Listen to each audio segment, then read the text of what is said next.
Chapter 2273, Icy Peak. I've heard that as soon as Azura spiders are born, they already possess nascent soul stage powers at a minimum, and that as they grow their powers are rapidly enhanced, to the extent that they'll possess powers infinitely approaching the Grand Ascension stage once they reach full maturity. There are even some Azura spiders with exceptional aptitude that are comparable in power to true spirits. In order to be able to refine threads of time, we'll have to kill mature Azura spiders, right? Emo Jinli asked. You sure know a lot about these Azura spiders, Brother Emo. Indeed, threads of time can only be extracted from mature Azura spiders, and it'll generally take the cores of 3 Azura spiders to refine a single thread of time. Of course, if you encounter an Azura spider that's powerful enough, only 1 core will be required, the spirit monarch replied.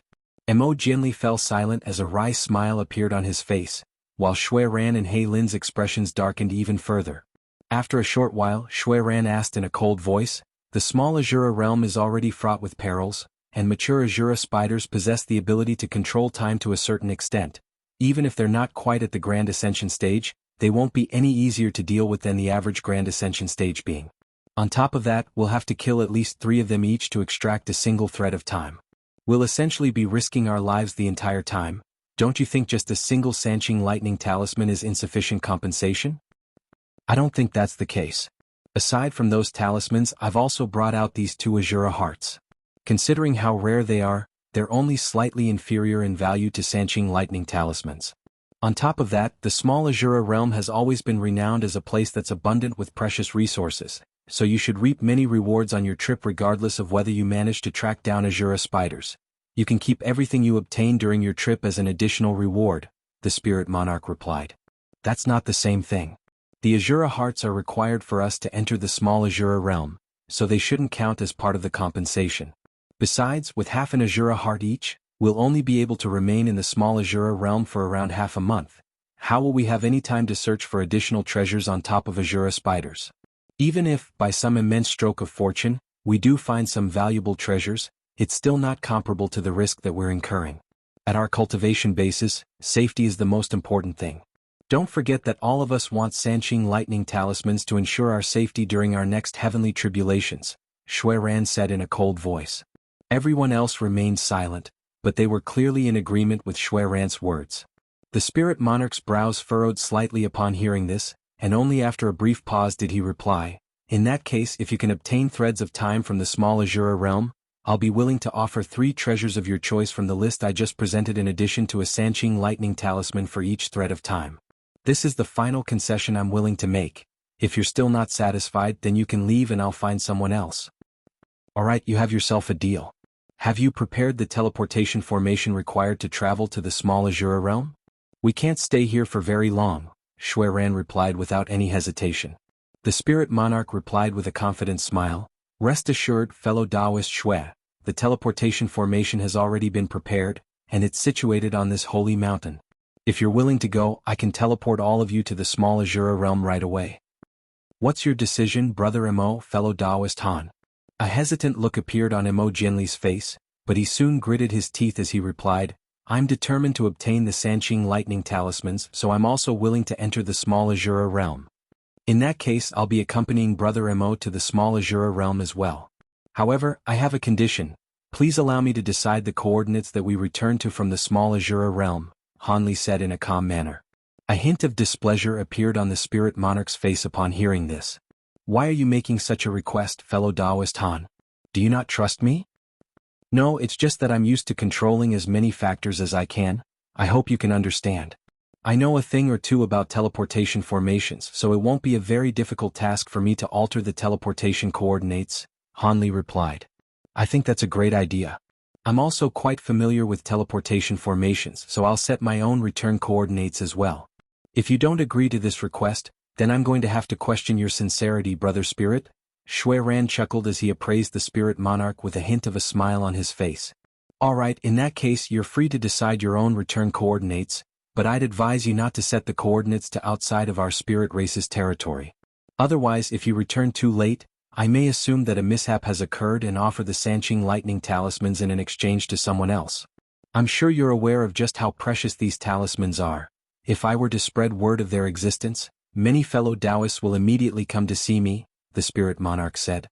Haha, rest assured, brother spirit, with our bloodline sensory abilities, there should be a 70% to 80% chance that we find Azura spiders. After half a month, we'll be back to complete our deal, Shui Ran replied with a pleased expression. Fellow Taoist Han and I will also do our best, Mo Jianli replied.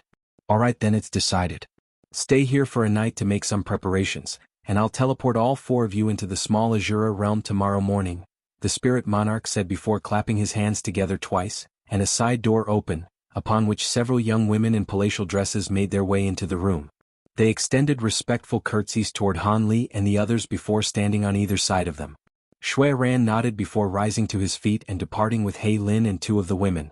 After that, Mo Jianli stood up and cupped his fist in a salute toward the spirit monarch before also turning to depart. However, as Han Li stood up from his chair, he didn't immediately leave.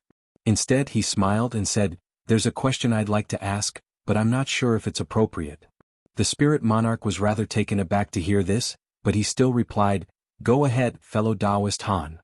I've heard some rumors that state that the spirit realm has only had a single spirit monarch since its arrival in the spirit realm. Is that true?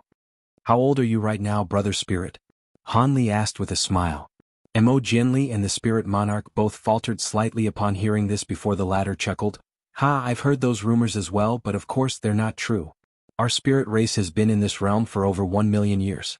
While it's indeed true that our heavenly tribulations are spaced further apart than for other beings, how could a single spirit monarch possibly live for that long? Having said that, there were a few spirit monarchs that reigned for a very long time, and that's most likely where the rumors stemmed from." "I see, that makes sense. After all, this is the spirit realm, not the true immortal realm. How could someone possibly live for over 1 million years here?" Han Li said with a faint smile before departing with Mo Jianli and two of the other spirit women. Following their departure, the smile on the spirit monarch's face immediately faded. Why did he mention the true immortal realm? Could it be that he's onto something?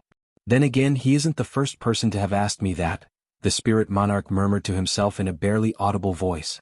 He then made a hand seal and vanished on the spot amid a flash of white light. Moments later, he reappeared in a white light formation within a pitch-black space deep in the belly of concealed Spirit Mountain. He swept his gaze around this dark space, and his brows furrowed slightly as he abruptly swept a sleeve upward. Around a dozen balls of light immediately emerged before hovering high up in the air. After that, the spirit monarch made a hand seal, and the balls of light brightened significantly to illuminate the entire space. Around 300 to 400 feet away from him stood a translucent icy mountain that was over 10,000 feet tall, and a massive golden rune encompassed most of the entire mountain. Through the transparent ice, one could see a handsome golden-robed young man at the bottom of the icy mountain, and he was unconscious with a series of rune chains binding his entire body. On his glabella was a golden rune identical to the one on the icy mountain, and the spirit monarch immediately reached out to press a hand against the mountain while releasing threads of white light out of his palm in a frenzy. Chapter 2274, Golden Han Immortal Palace. The golden rune on the icy mountain immediately began to glow with scintillating light, and the white threads that had been injected into the mountain converged to form a miniature humanoid figure that was around a foot tall. The miniature figure was identical to the spirit monarch both in appearance and attire, and its eyes were tightly shut. The spirit monarch then tapped a finger against his own glabella, and a translucent white thread erupted forth before plunging into the icy mountain and vanishing into the miniature humanoid figure's forehead in a flash. The miniature figure slowly opened its eyes, revealing a pair of golden pupils. "Thank you for your hard work. We're finally on the verge of success. After obtaining the threads of time, we'll be able to significantly shorten the amount of time required to refine this man. Otherwise, it'll take me at least 10,000 more years to refine him, and who knows what could happen during that time." The miniature figure said in a voice that was also identical to that of the spirit monarch. "That would naturally be best, but it's a pity that we have to offer those Sanqing lightning talismans for exchange. Those talismans were reserved to assist the most talented juniors of our spirit race to transcend their major heavenly tribulations," the spirit monarch sighed. "It can't be helped. I did possess some talismans and pills from the true immortal realm that can't be found in the lower realms, but they've all been used up over time, so the only things in my possession that'll tempt those grand ascension stage beings are the Sanqing lightning talismans. By the way, isn't that Han Li one of the people who ventured into the Elder Devil realm with Thousand Autumns and the others?"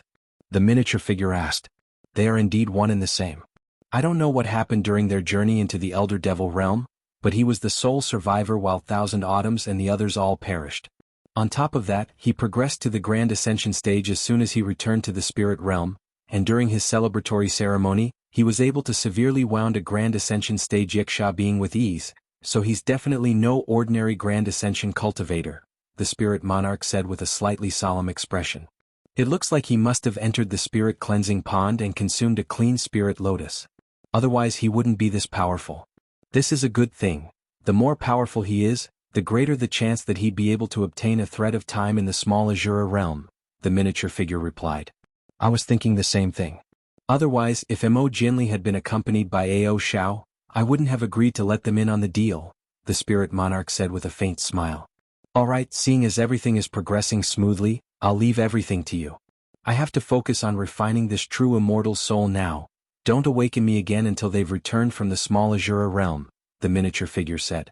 The spirit monarch nodded in response and said with a smile, You and I are one entity, so I would also benefit immensely if you could successfully refine an immortal soul pill. The miniature figure also nodded in response before dissipating into specks of spiritual light.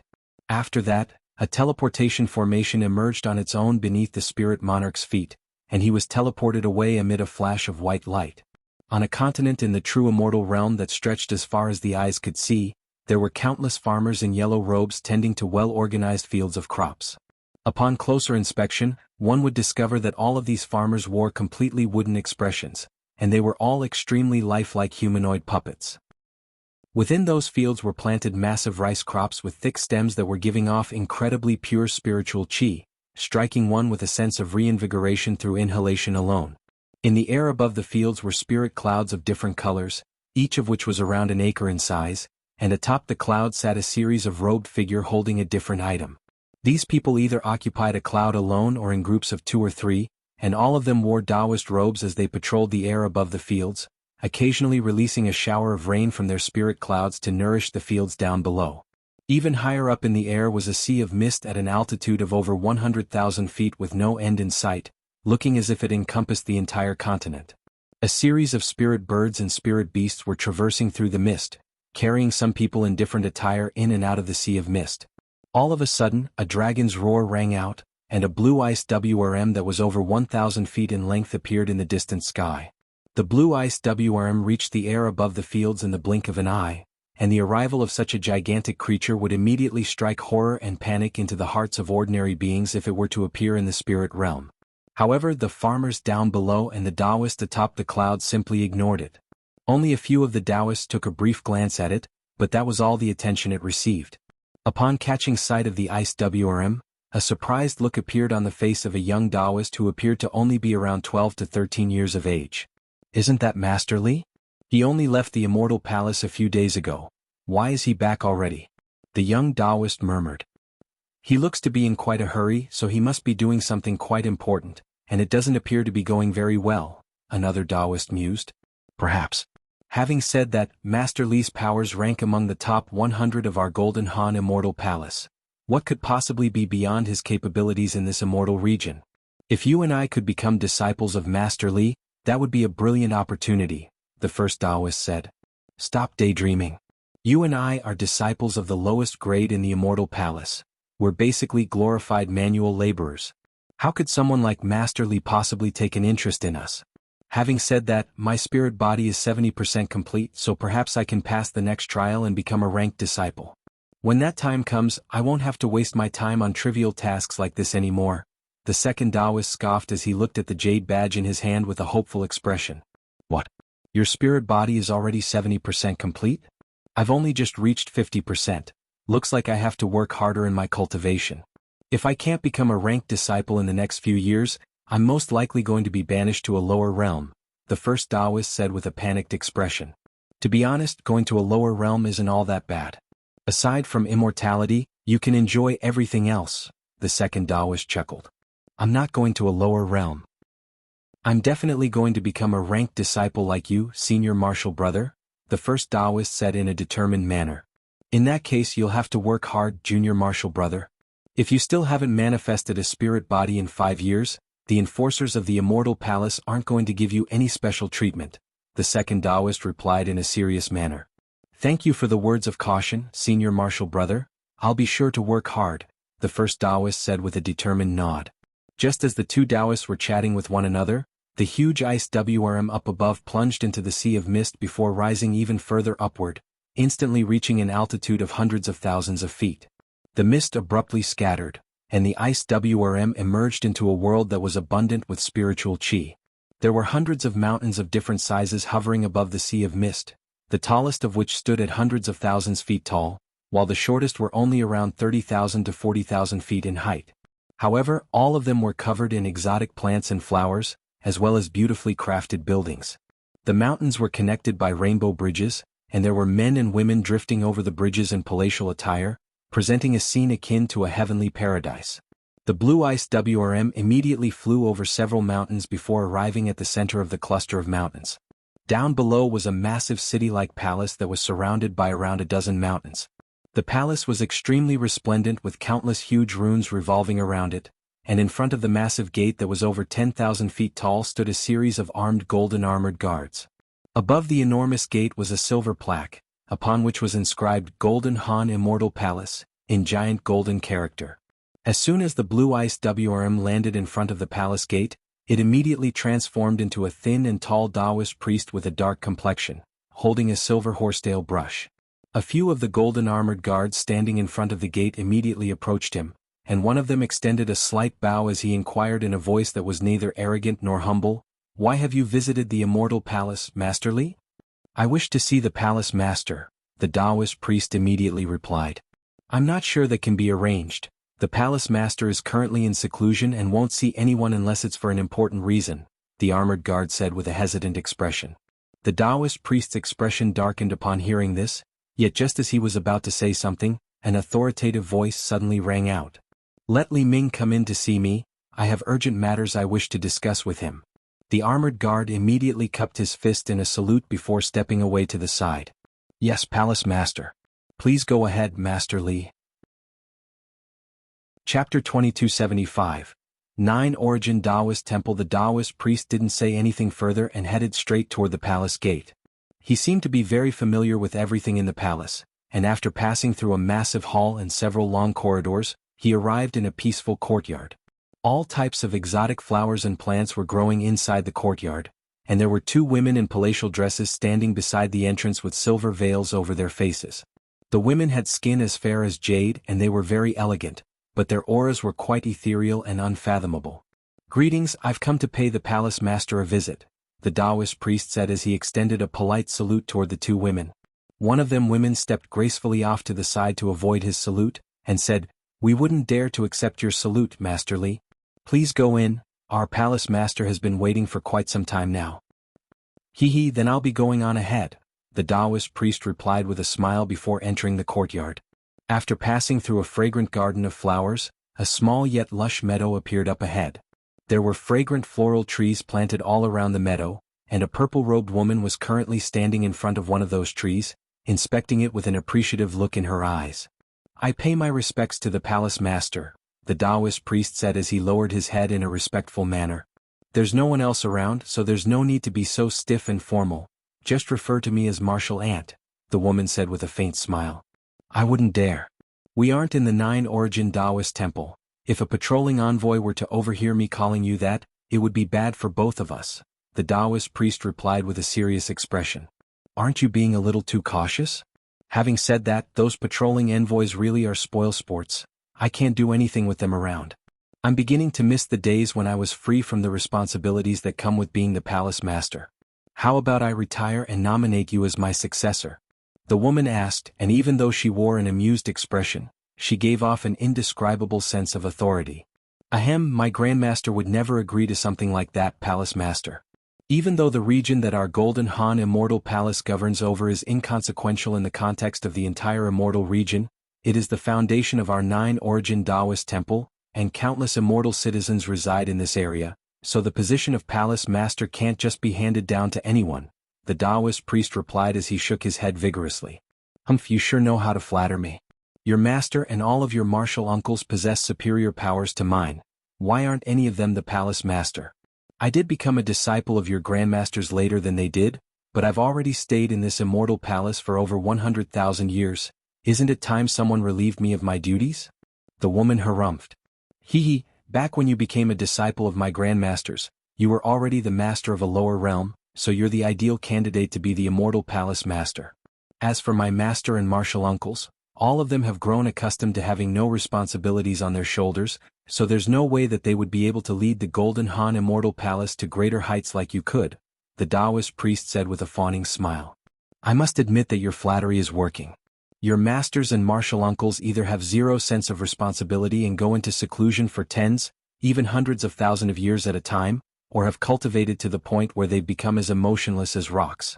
In particular, I try to stay as far away from your master as possible, the woman said through gritted teeth, as if she had just recalled some kind of unpleasant memory. A wry smile appeared on the Taoist priest's face upon hearing this.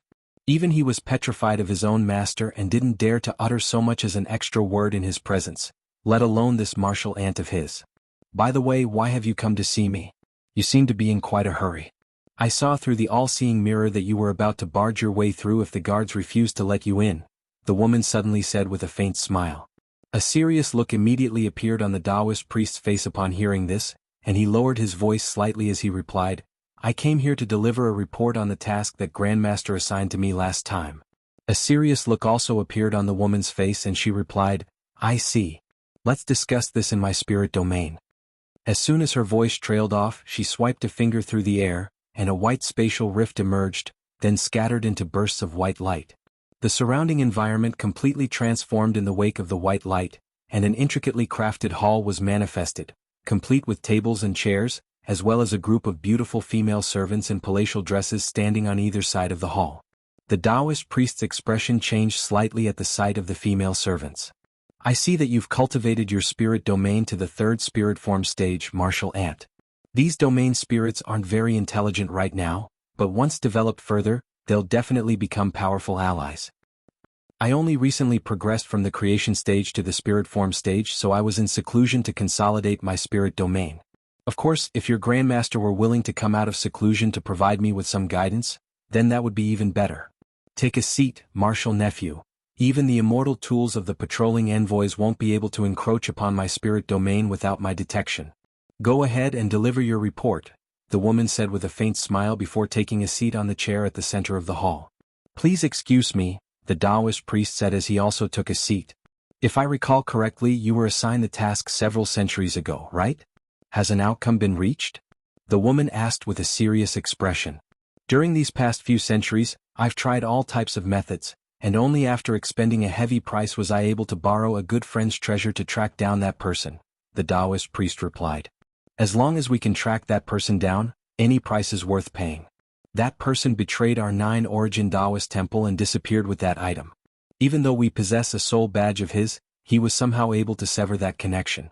Even your grandmaster made an exception to try and investigate this matter, only to be stopped by several powerful seniors, thereby rendering his efforts fruitless.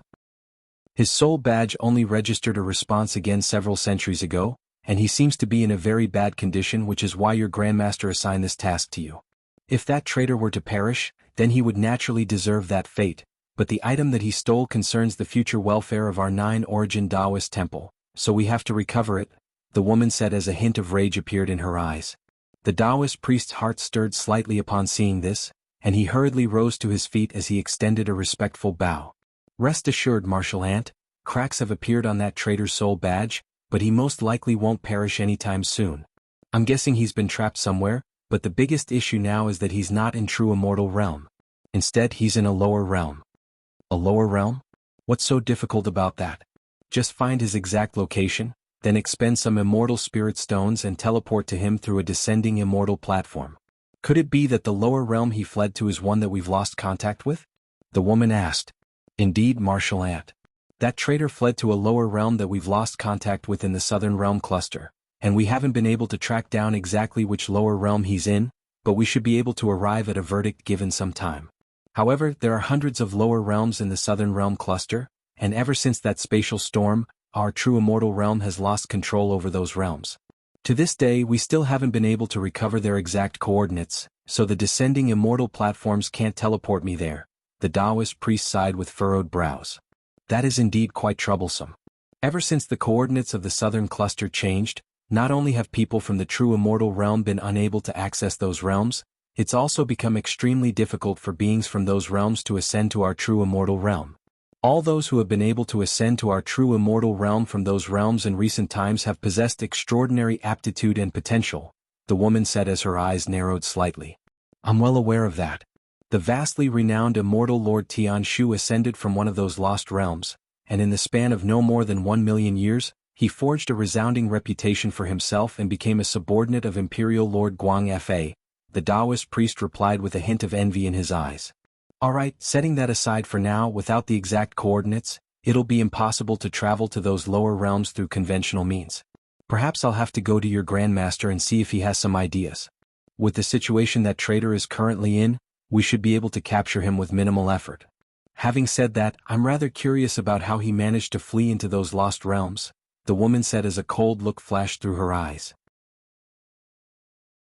Chapter 2276. Maoliang, who knows? Perhaps he plotted this in advance and obtained the exact coordinates of one of the lost realms.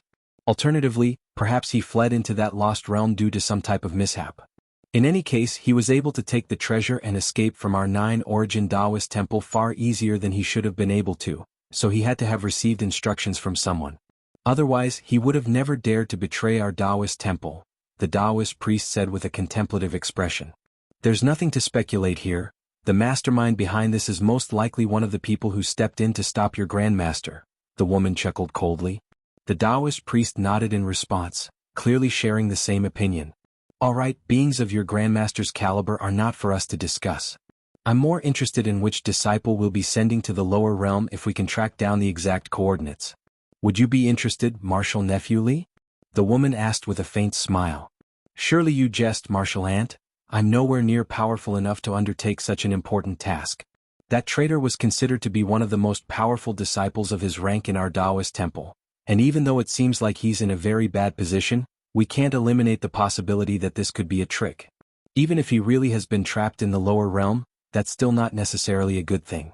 It indicates that there's an extremely powerful being in that lower realm, and if we send a disciple that's not powerful or crafty enough, then he could fall into the same position as that traitor, the Taoist priest said with a shake of his head. In that case, our choices will be limited to the disciples who often through the foreign realms. Marshal Nephew Zhu and Marshal Nephew Wu both seem to be quite suited for the task, the woman said with a smile. Senior Marshal Brother Zhu and Junior Marshal Brother Wu are indeed great candidates, but they're somewhat lacking compared to someone else, the Taoist priest said as a peculiar look appeared in his eyes. The woman faltered slightly upon hearing this. You don't mean? You may not be aware of this yet, but Senior Marshal Brother Maz has already come out of his forced seclusion, the Taoist priest said. The woman's smile completely faded upon hearing this. What? When did Ma Liang's punishment conclude? Why haven't I heard anything about this? I was only made aware of this by a junior marshal brother a few days ago, and there aren't that many people who know about this. With Senior Marshal Brother Ma's powers and cunning nature, there's a very good chance that he'll be assigned this important task, the Taoist priest said with a solemn expression. I wouldn't be too sure of that. Ma Liang is indeed quite powerful, but he's far too ruthless. In the past, he sacrificed hundreds of millions of living beings in a lower realm just to refine a treasure, causing immense trouble for our Taoist temple. If it weren't for his exceptional aptitude and the fact that he had made several major contributions to our Taoist temple in the past, his punishment wouldn't have been limited to only 10,000 years of forced seclusion. If we send him to a lost realm where no one can interfere with his actions, he's most likely going to stir up even more trouble, the woman harumphed coldly. That's all true, but don't forget just how important that treasure is to our Taoist temple and to my Grandmaster. Taking that into consideration, I think there's a very good chance that Senior Marshal Brother Ma will be chosen, the Taoist priest countered. That is indeed quite a strong possibility.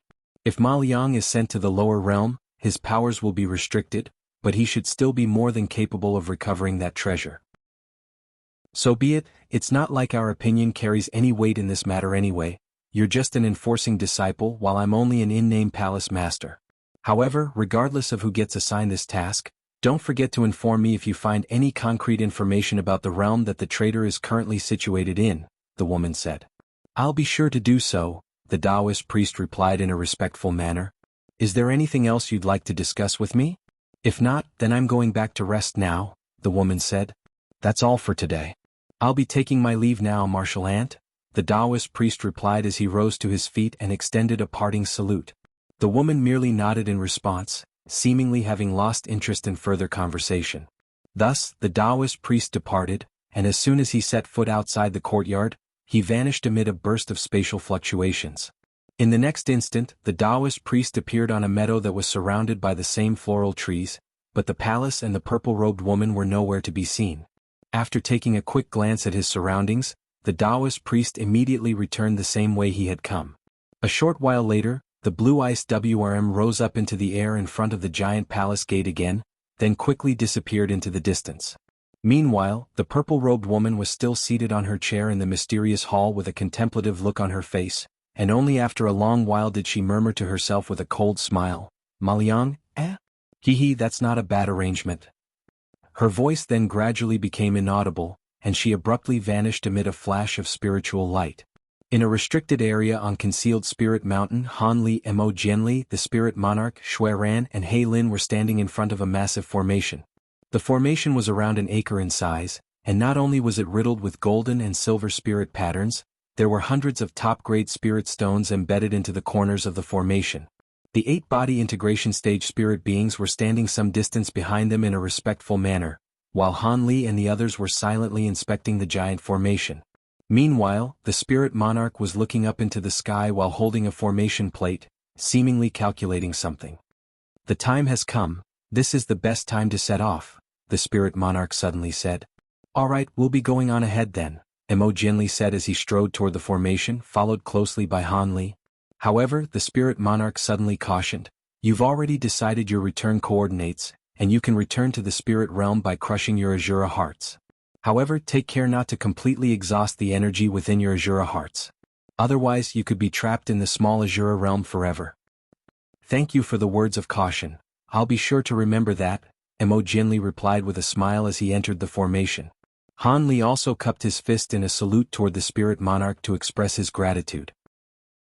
Shui Ran and He Lin also strode into the formation, following which the former suddenly turned to the Spirit Monarch and asked, "Brother Spirit, you're not going to suddenly change your mind if we manage to return with threads of time, are you?"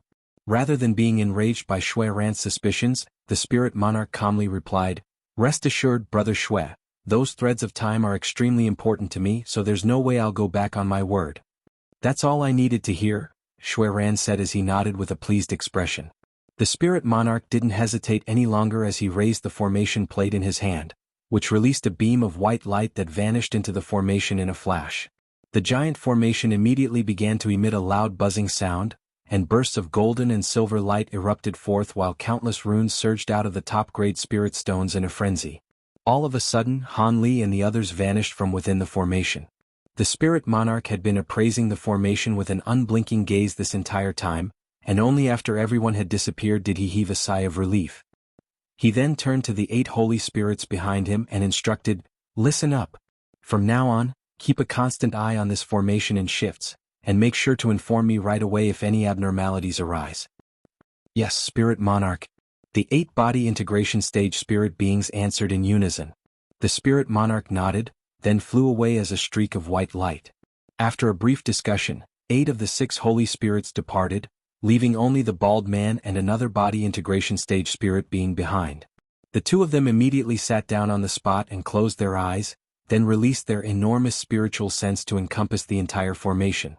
Under these circumstances, they would instantly be alerted if anything were to go wrong with the giant formation.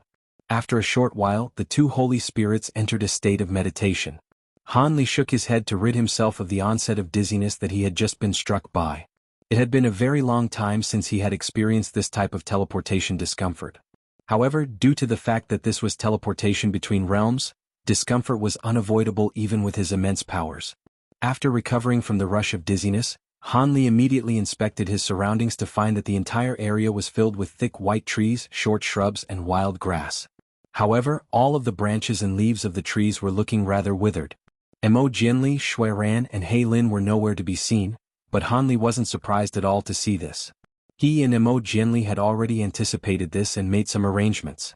As such, he immediately cast his gaze upward, and his expression quickly changed in response to what he saw. Chapter 2277. Bat Swarm. There were 3 green suns up in the sky, one of which was larger than the other 2. The largest of the 3 suns was at the direct center of the sky, while the 2 smaller suns were situated to the east and to the west, and they were far inferior to the central both in size and radiance. However, what caught Han Li's attention and made him quite wary were the balls of crimson light around the 3 green suns. The balls of light were hovering around the green suns in a still manner, striking one with a sense of captivation when looked at from afar. After staring at these balls of red light for a long while, Han Li suddenly caught a whiff of a honey-like scent. His brows furrowed slightly as he swept a sleeve through the air without any warning, and a streak of azure light that was over 100 feet in length shot forth before quickly vanishing into the dense forest. In the next instant, an earth-shattering roar rang out, and the ground tremored violently before everything fell silent again. Han Li stood on the spot and cast his gaze toward the direction that the roar had come from. Moments later, the streak of azure light re-emerged from the forest before returning up his sleeve. Only then did Han Li fly toward that direction. A distance of several tens of kilometers was covered by Han Li in a flash, and he caught sight of a gargantuan creature that was several thousand feet in length lying amid a cluster of felled trees. The giant creature resembled a beast-insect hybrid, and even though its body had been sliced into several segments, one could still make out cicada wings and feelers typically found on demonic insects, as well as fur and sharp claws that were only found on beasts. From a distance, the creature appeared to be a mix between a giant hornet and a rhinoceros. The same honey-like aroma was being released by its massive body, and at such close quarters, the scent was even more pronounced.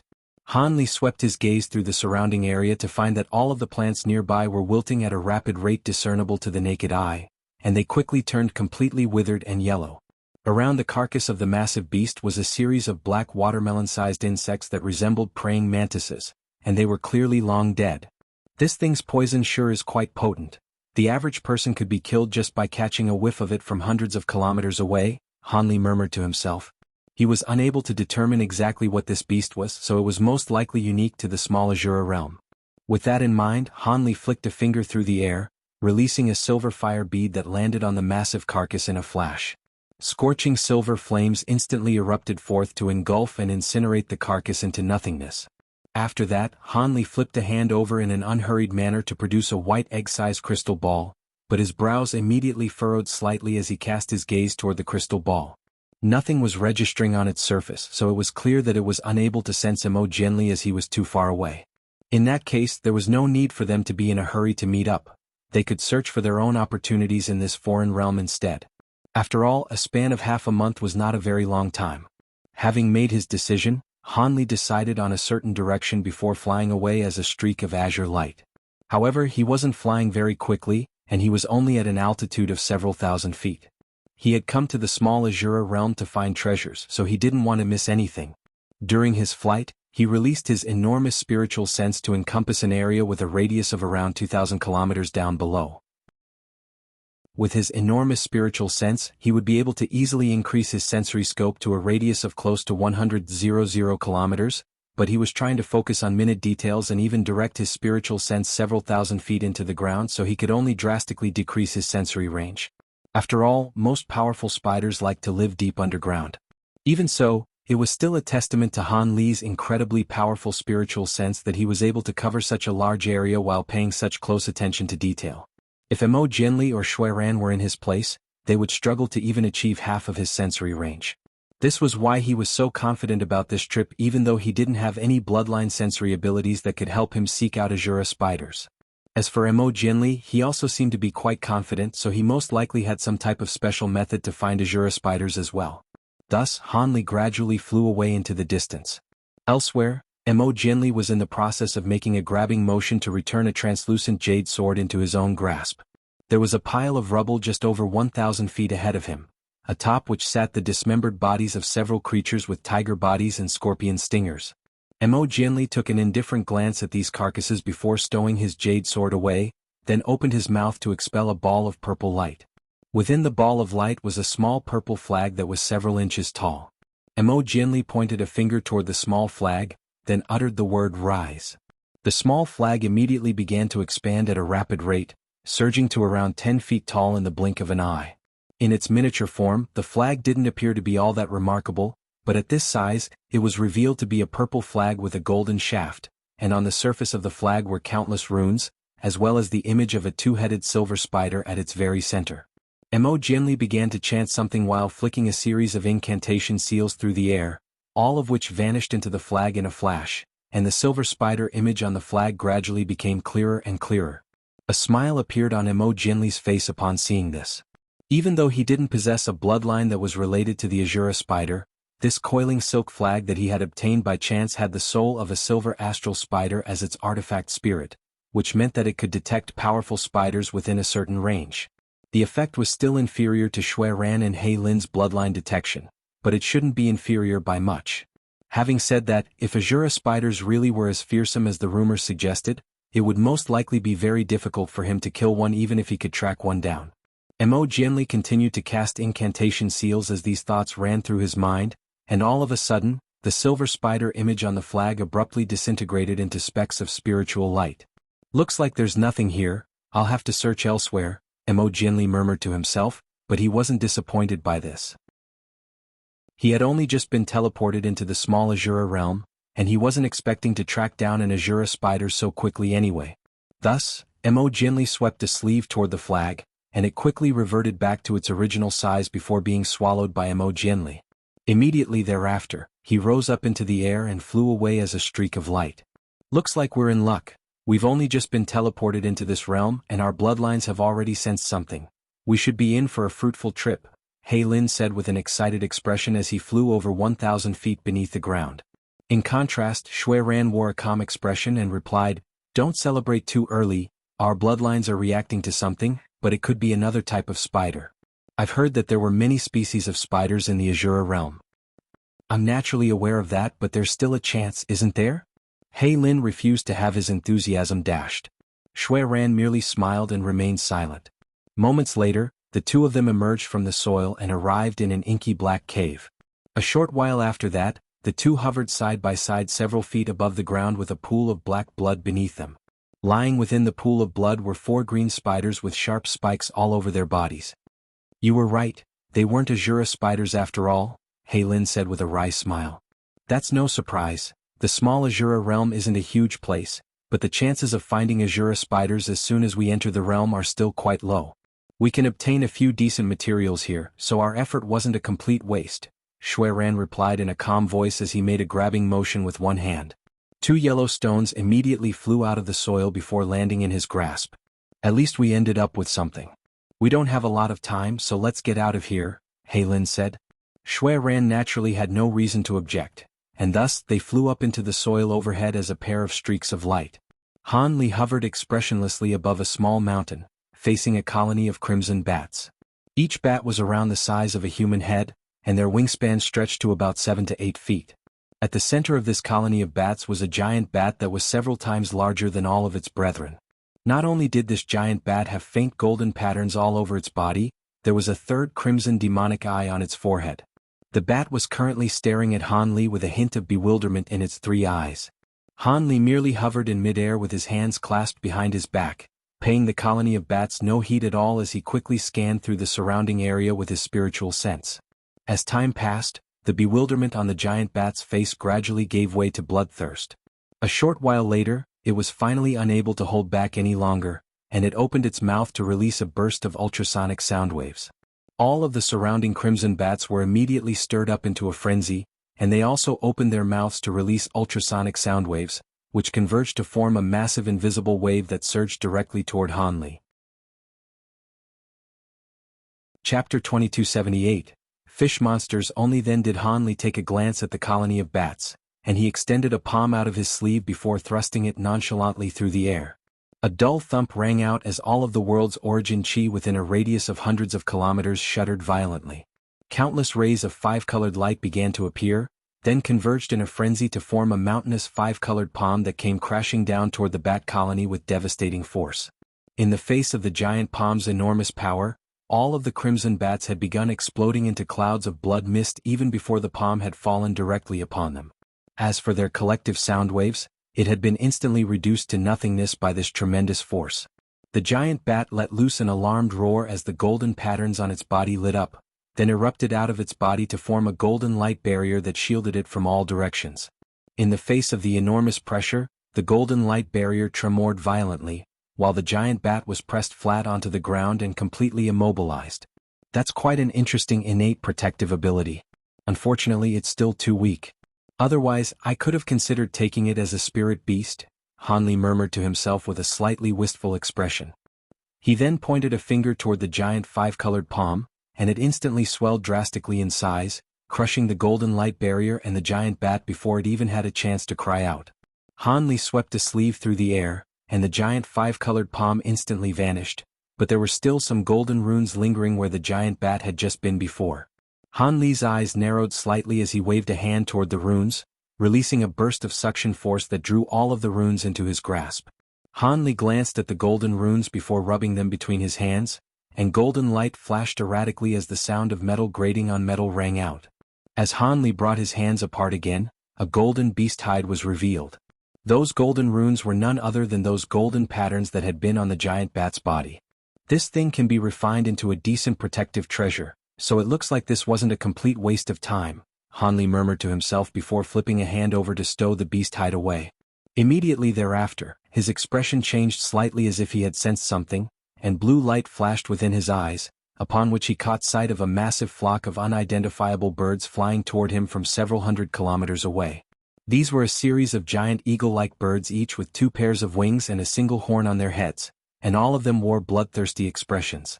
Hanli's brows furrowed slightly as he withdrew his gaze, and after taking a final glance at the vast expanse of blood mist that was still lingering beneath the mountain, he shook his head before flying away as a streak of azure light. That flock of birds posed no threat to him, but he had no intention of dealing with all of the beasts that were attracted to this place by the blood of those crimson bats. After all, his main objective was to track down Azura spiders. 2 days flew by in the blink of an eye, and during this time Hanli didn't reap any rewards aside from killing several powerful-looking beasts and discovering some rare materials. Aside from 2 poisonous herbs that he didn't know the name of, the other items were all quite valuable, but they weren't of much use to him at his current cultivation base, so he would just have to give them to his disciples. However, on the 3rd day Hanli finally discovered some things related to Azura spiders in a black valley. He was currently standing inside an obscure beast lair in the valley, within which were several bear-human hybrid beasts, all of which were lying on a straw-matted ground in a completely still manner. Their fur was completely snowy white, and their flesh had completely withered away, but there weren't any wounds on their bodies. It was as if all of them had died naturally from old age. Hanli observed these carcasses for a short while, then swept a sleeve through the air to release several fiery snakes that instantly incinerated the bodies into ashes. Even though the carcasses had been incinerated, there were still some translucent threads left on the ground. Hanli made a grabbing motion to draw the translucent threads into his grasp, then enveloped them in balls of azure light. He then swept his spiritual sense toward them, and his expression immediately changed slightly. He extended a hand into the azure stroke, then stroked one of the translucent threads with a finger. All of a sudden, the translucent thread transformed into a layer of blue light that quickly spread up his entire arm. The flesh on his arm that was enshrouded within the blue light began to rapidly wither away at a rate that was discernible to the naked eye, and an aged aura began to emanate from the affected limb. Hanli's expression darkened slightly as he instantly withdrew his finger from the translucent thread, following which a burst of golden light flowed along his arm to eradicate the spreading blue light. Azure light then flowed over his arm, and it instantly returned to its former supple state, as if the sight of it withering away had been nothing more than an illusion. That was the power of time. It can't be referred to as the true law of time, but it's still an extremely rare innate ability. Looks like there are Azura spiders prowling in this area, Hanli murmured to himself as a hint of excitement appeared in his eyes. Immediately thereafter, the translucent threads in his grasp vanished amid a flash of azure light. These things didn't pose a threat to him, but they definitely shouldn't be left out in the open. After that, Hanli flew out of the beast lair and began to carefully search through the area around the valley. However, he returned to the valley several hours later with a dark expression, clearly having just gone on a futile search. Hanli hovered in the air above the valley for a while with a contemplative expression. All of a sudden, a thought seemed to have occurred to him, and he made a hand seal before releasing his spiritual sense downward, directing it tens of thousands of feet deep into the ground. A short while later, a hint of elation appeared on his face, and he immediately flew toward another direction as a streak of azure light. Shortly thereafter, Hanli appeared above a lake not far away, and he cast his gaze downward before descending from above. He then plunged into the lake, and moments later, countless arcs of golden lightning erupted within the lake amid a rumbling thunderclap. Countless fish of different descriptions began to rise up to the surface with their bellies facing the sky, and all of them had been completely charred black. After that, the lake fell completely silent as if it were a dead lake. At this point, Hanli was situated in a crude passageway tens of thousands of feet underground that could only fit one person at a time, and there were uneven azure stone blocks all around him. The passageway was quite lopsided, and it led deeper into the ground. This was a suspicious place that Hanli had discovered by chance using his spiritual sense. The entire passageway was lined with these azure stone blocks, and even with Hanli's enormous spiritual sense, his sensory range was severely restricted, so it was clear that these stone blocks weren't ordinary materials. This was what had drawn Hanli's suspicion in the first place. However, after discovering another translucent thread as he traveled along the passageway, Hanli knew that he was on the right track and immediately accelerated. After delving close to 100,000 feet into the ground, scorching heat waves began to surge toward him from down below. The temperature here was so high that an ordinary being would most likely instantly be reduced to a dried corpse. However, Hanli completely disregarded the heat, keeping it out with a layer of faint azure light. After rounding a few corners, a flashing red light became visible up ahead, and the sound of conversation could also be heard. Hanli's eyes narrowed slightly, and specks of spiritual light suddenly emerged all over his body, following which he became completely blurry and indistinct. After passing through a crimson wave of fire, Hanli emerged stealthily from the passageway and arrived above an underground lava lake. The lake was filled with scorching lava, and thick pillars of flames were occasionally erupting upward from its surface, striking the exit of the passageway, causing the stones there to be extremely smooth and crimson in color. There was a series of translucent fiery red crystals floating within the lava, and Hanli swept his spiritual sense toward the crystals to discover that these were extremely rare top-grade fire spirit stones. In fact, the fire spiritual chi imbued within these stones was even more potent than that of the average top-grade fire spirit stone in the spirit realm. However, none of that attracted Hanli's attention. He was currently appraising a woman and a group of demonic creatures at the edge of the lava lake. These demonic creatures had human upper bodies paired with lower bodies of fish, and each of them had 4 arms. The male creatures had golden bands around their arms, while the women had silver ribbons in their hair, and they were either empty-handed or wielding short crimson halberds. Not far in front of these creatures stood a woman who appeared to be around 21 to 22 years of age, appraising the creatures before her with a calm expression. Chapter 2279. Tracking. The woman had an elegant figure and was wearing a short green dress. Her facial features were particularly seductive, and her bare arms were as fair and delicate as the flesh of lotus roots. There were several arrow-shaped objects embedded into her arms, and she was appraising the group of creatures before her with a hint of a smile on her face. The fish demons were all hovering around 10 feet above the ground, and even though they were far more imposing than the woman and letting loose strings of low snarls, all of them wore fearful expressions. "Are you going to hand over your 2 brethren, or are you going to force me to take them? If it weren't for the fact that you're still somewhat useful, all of you would have been killed long ago," the woman said in a chilling voice. There was a tall male fish demon who seemed to be less fearful of the woman than his companions, and he stuttered, "Never. We'll never hand over our brethren." A hint of surprise appeared on Hanli's face as he listened to this conversation from above. The 2 of them were speaking in an ancient language recorded in a tone that he had seen in the spirit realm in the past, and this was a pleasant surprise for him. The woman's expression darkened upon hearing this, and she harumphed coldly, "Humph, how impudent. I've only just had a meal, so I didn't want to hunt again, but if you insist on resisting, I wouldn't mind adding another course to my meal."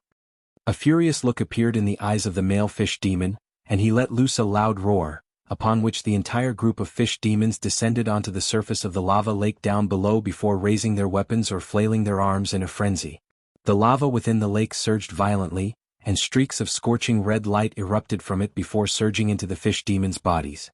The fish demons immediately swelled drastically to several tens of feet in length, and most of them were giving off deity transformation stage auras, while the male fish demon that was leading the group seemed to have reached the early spatial tempering stage. "Looks like you've forgotten the trauma from last time. Is there anything else you can resort to aside from this paltry flame-bathing technique? So be it, let me teach you all another lesson. The woman chuckled as her body blurred, and all of a sudden, she appeared right at the center of the group of fish demons. Countless translucent threads then erupted out of her body at an incredible speed, and many of the fish demons were instantly felled in unison. The dense-looking protective red light around their bodies was completely unable to resist the translucent threads. The woman cast her gaze down toward the immobilized fish demons below her, and a sinister smile that belied her beautiful features appeared on her face.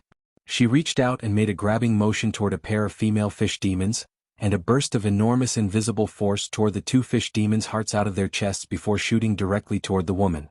The woman then opened her mouth to release two translucent threads, which pierced through the pair of hearts in a flash before delivering them into her mouth. This flavor really doesn't get old no matter how many times I've had it. It's a pity that you space fish beings have some pitiful reproductive abilities. In order to avoid unnecessary waste, I'll use those two as sacrifices. Having said that, even though I'm letting the rest of you live, I can't let you go without some punishment. The woman was savoring her meal with a smile on her face, but her voice was becoming more and more menacing.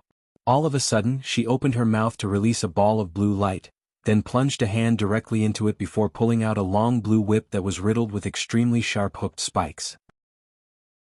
A vicious look then appeared on her face as she lashed out with her whip, unleashing countless whip projections that hurtled directly toward the fish demons.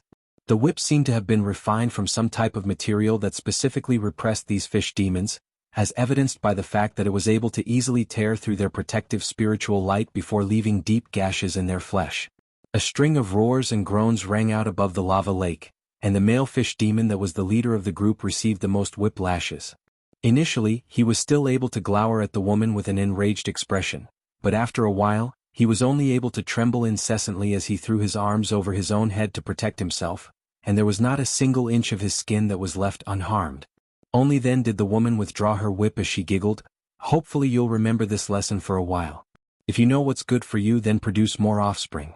Some of you will still be used as sacrifices, but your population will still increase, and our queen will be very pleased to see that. She might even reward you for your efforts. If your population hasn't increased by the time I pay you my next visit, then you won't be getting away with just a lashing." After delivering those threats, the woman opened her mouth again to release what appeared to be a white bubble, which swelled in size before encompassing the carcasses of the two female fish demons. She pointed a finger at the bubble, and the bubble shrank down to a tiny size along with the two carcasses within it before flying back into the woman's mouth. After that, she departed as a ball of white light, while the other fish demons could only look on with fierce resentment in their eyes. A short while later, the fish demons helped one another to their feet with disheartened expressions, and after a brief discussion, all of them plunged into the lava lake. Thus, peace and quiet returned, but it only lasted for a few moments before a blurry figure emerged amid a burst of spatial fluctuation. Hanli had witnessed everything that had just taken place here, and he murmured to himself with an intrigued expression, "How interesting." According to historical records, the spacefish race appeared in ancient times for a brief period, and they should be completely extinct in all realms. I didn't think there would be a branch of them left here in the small Azura realm. These spacefish beings seem to possess some type of extremely powerful ability, which is why they were hunted down to extinction, but not many people know exactly what type of ability it is that they possess. After that, Hanli cast his gaze toward the direction that the woman had just disappeared in with a perplexed expression.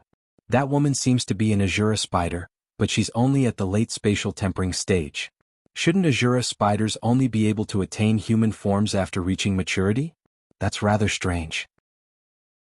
Hanli stroked his own chin with a contemplative expression, and only after a long while did he shake his head as he murmured to himself, "I'll think about this another time. For now, I should focus on following that woman back to the lair of the Azura spiders. Having said that, I can't just leave these spacefish beings behind." Hanli suddenly swept a sleeve through the air as he spoke, releasing a ball of golden light which instantly transformed into a miniature purplish-golden figure that was around half a foot tall. The figure had no nose or mouth, and its eyes were completely cold and expressionless. "Keep those spacefish beings safe until I get back," he instructed. The purplish-golden figure nodded before plunging down into the lava lake as a streak of golden light. The purplish-golden figure was none other than the gold-devouring beetle monarch. Due to the leopard Kirin beast's lackluster cultivation base, It had gone into seclusion to cultivate on the Holy Island and hadn't accompanied Han Li on this trip. After that, Han Li's body became blurry and indistinct once again as he departed. With Han Li's current abilities, it was naturally very simple for him to leave a spiritual sense mark on that woman, so he wasn't afraid of losing track of her anytime soon. Thus, it only took him a short while to catch up to her. At this point, Han Li's body had turned completely invisible, and the woman was completely oblivious to his presence even though he was no more than 10 kilometers behind her. After that, Han Li witnessed the woman slay a spatial tempering stage giant black boar-like beast in a swamp, then collected around a dozen golden fruits from a rather obscure valley before continuing onward without pause. Han Li followed stealthily behind her this entire time. Even if this woman really were an Azura spider, there was no way she was powerful enough for her demon core to be able to produce threads of time. From the very beginning, his target had been set on the mature Azura spiders. Otherwise, he would have already attacked the woman back at the lava lake. Han Li's eyes gradually lit up as a massive mountain range began to appear in the distance. The woman had slowed down significantly, and was also beginning to descend at the edge of the mountain range. All of a sudden, a burst of loud rumbling rang out from deep within the mountain range, following which 7 or 8 massive birds flew out and reached the woman in a flash. They then descended around her in an affectionate manner before accompanying her in her flight toward the mountain range. At the same time, an extremely fearsome burst of spiritual sense erupted out of the mountain range, quickly scanning through the entire area and passing virtually right by Han Li. Chapter 2280, Battle of Spiritual Sense. There's a grand ascension stage being up ahead. Han Li's heart jolted as he immediately stopped on the spot. Only after scanning through the nearby area several times was that burst of formidable spiritual sense withdrawn. After that, peace and quiet returned to the area.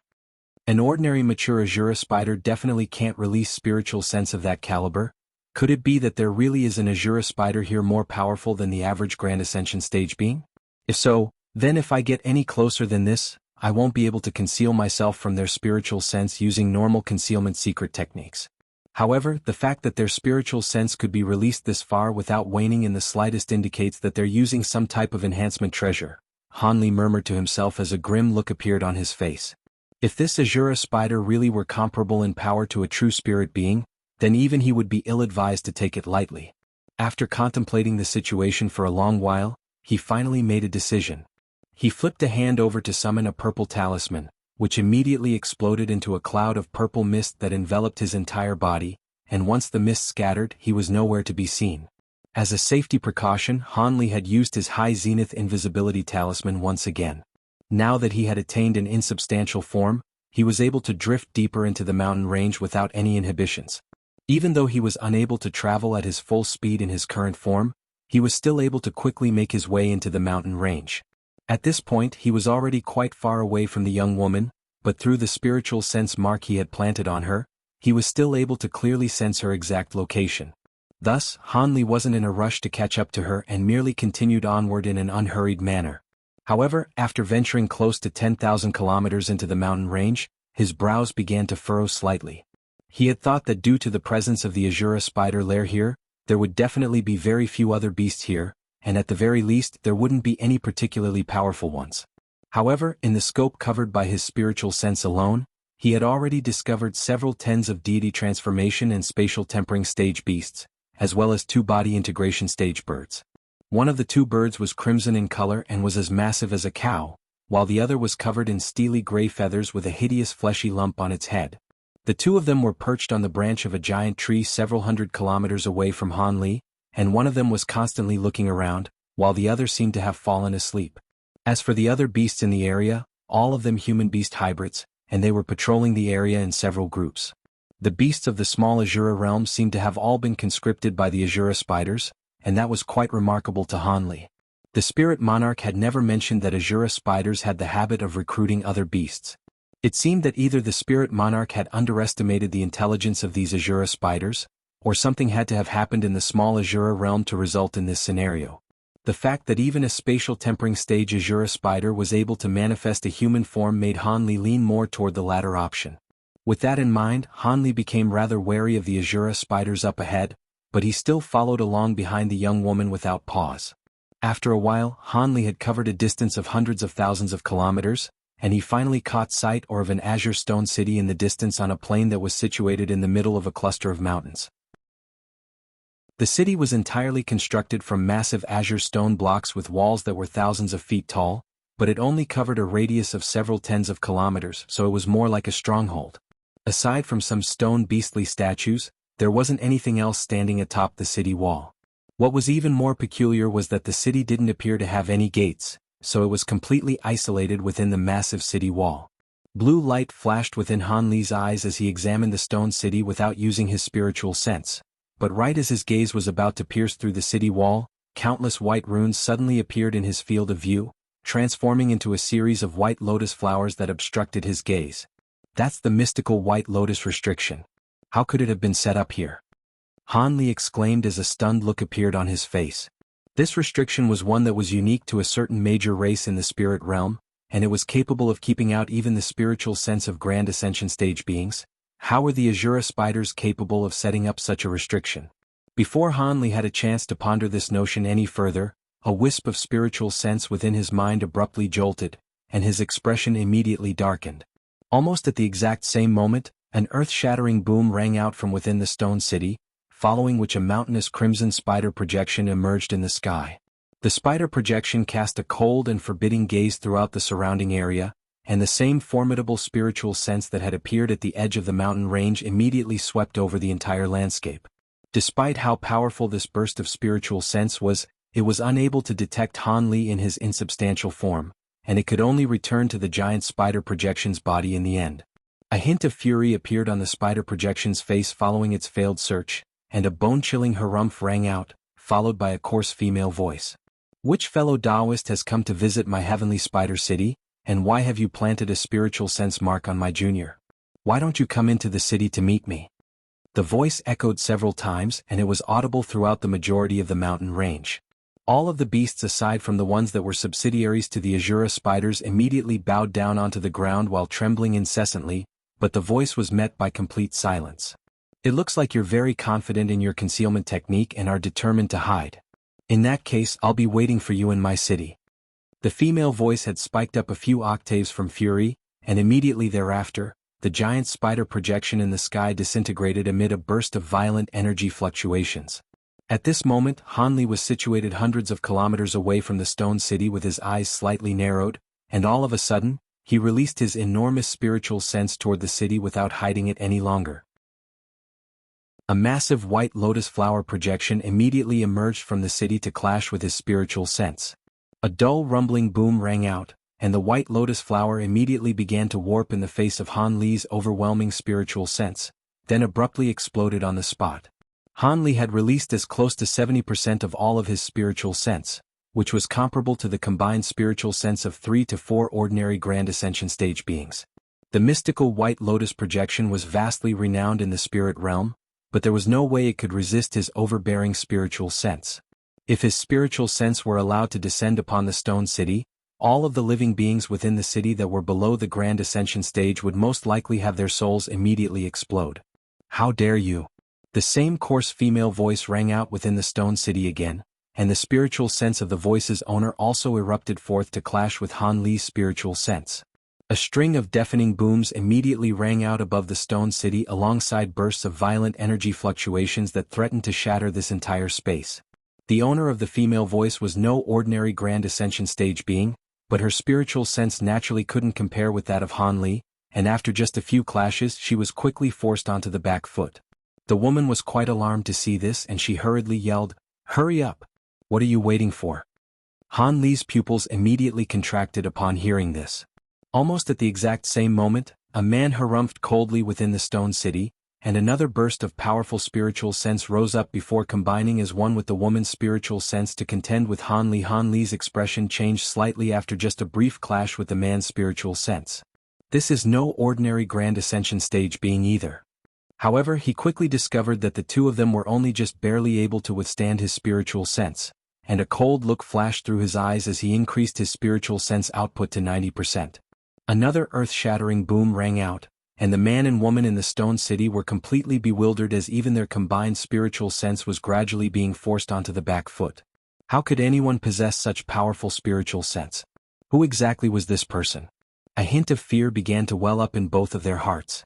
Han Li continued to look on at the city with a cold expression, yet just as he was considering whether he should release the final 10% of his spiritual sense to crush the two beings in the city, several more bursts of spiritual sense that were comparable to those of normal Grand Ascension stage beings erupted out of the city before hurtling directly toward Han Li. Chapter 2281. Secret. Han Li's expression changed slightly upon sensing this before giving a cold harumph as he began to withdraw his own spiritual sense. The man and woman in the city immediately seized this opportunity to launch a counterattack with their spiritual sense, and in the blink of an eye, 3 bursts of powerful spiritual sense had appeared above Han Li, with 3 slightly weaker bursts trailing along in hot pursuit. Han Li's eyes narrowed slightly upon seeing this, and he let loose another cold harumph. His voice wasn't very loud, but it immediately triggered a burst of violent energy fluctuations, forcing the man and the woman to make a hurried retreat with their spiritual sense. At this moment, a cold look appeared in Han Li's eyes, and instead of taking advantage of this opportunity to withdraw his spiritual sense back into his own body, he manifested a giant translucent blade with his spiritual sense before lashing out at the man's spiritual sense. An agonized howl rang out from within the stone city as the man's spiritual sense was sliced in half, and around 10% of it dissipated into nothingness. Only after Han Li had severely wounded the man's spiritual sense did the woman return to her senses, and she let loose an infuriated cry as she manifested her spiritual sense into a giant hand that was swatted violently toward the translucent blade. However, it was already too late. The giant blade disintegrated into specks of translucent light, following which a massive wave of spiritual sense returned to Han Li's body. Immediately thereafter, his thunderstorm wings appeared on his back amid a loud thunderclap, and with a single flap of his wings, he transformed into an azure and white thread of light that quickly disappeared into the distance. An enraged harumph rang out within the city, and the giant spider projection reappeared with a tall green-robed woman standing atop its head. The woman had her gaze directed toward the direction that Han Li had just disappeared in with a furious expression, but she didn't immediately give chase. Spatial fluctuations erupted nearby, and a black-robed elderly man with a dark expression appeared beside her. His face was slightly pale, and his eyes were filled with resentment and indignation as he asked, "Should we go after him? He'll get away if we don't give chase right away, Fairy Luo. Let him go for now. His spiritual sense is far superior than ours, so he's most likely quite powerful in other aspects as well. Before we find out his origins, it would be best not to act rashly. After all, he may have companions that are lurking somewhere," the woman replied with a shake of her head. The black-robed man's expression eased slightly as he mused, "You're right. Having said that, hasn't this fragmented realm already been sealed? Where did that man come from? Could it be that he also unintentionally fell into this realm through a spatial rift like I did? This realm has indeed been sealed, but there are still several ways to access it. It's just that all of those methods require luck or the expenditure of a huge price. Otherwise, our Azura spider race wouldn't have been able to reside here so securely," the woman said. "If that man really had unintentionally arrived in this realm, then it wouldn't be an issue, but if he did so intentionally, then there could be some trouble," the black-robed man said with a dark expression. "Let's go back and discuss this matter carefully first," the woman said. "That's a good idea. We'll be more equipped to ascertain that man's intentions once we ask Baizhu when that man's spiritual sense was planted on her," the black-robed man agreed. Thus, the giant spider projection faded, and the two of them also vanished in a flash. Moments later, the green-robed woman and black-robed man sat down on the main seats inside a giant hall at the center of the stone city.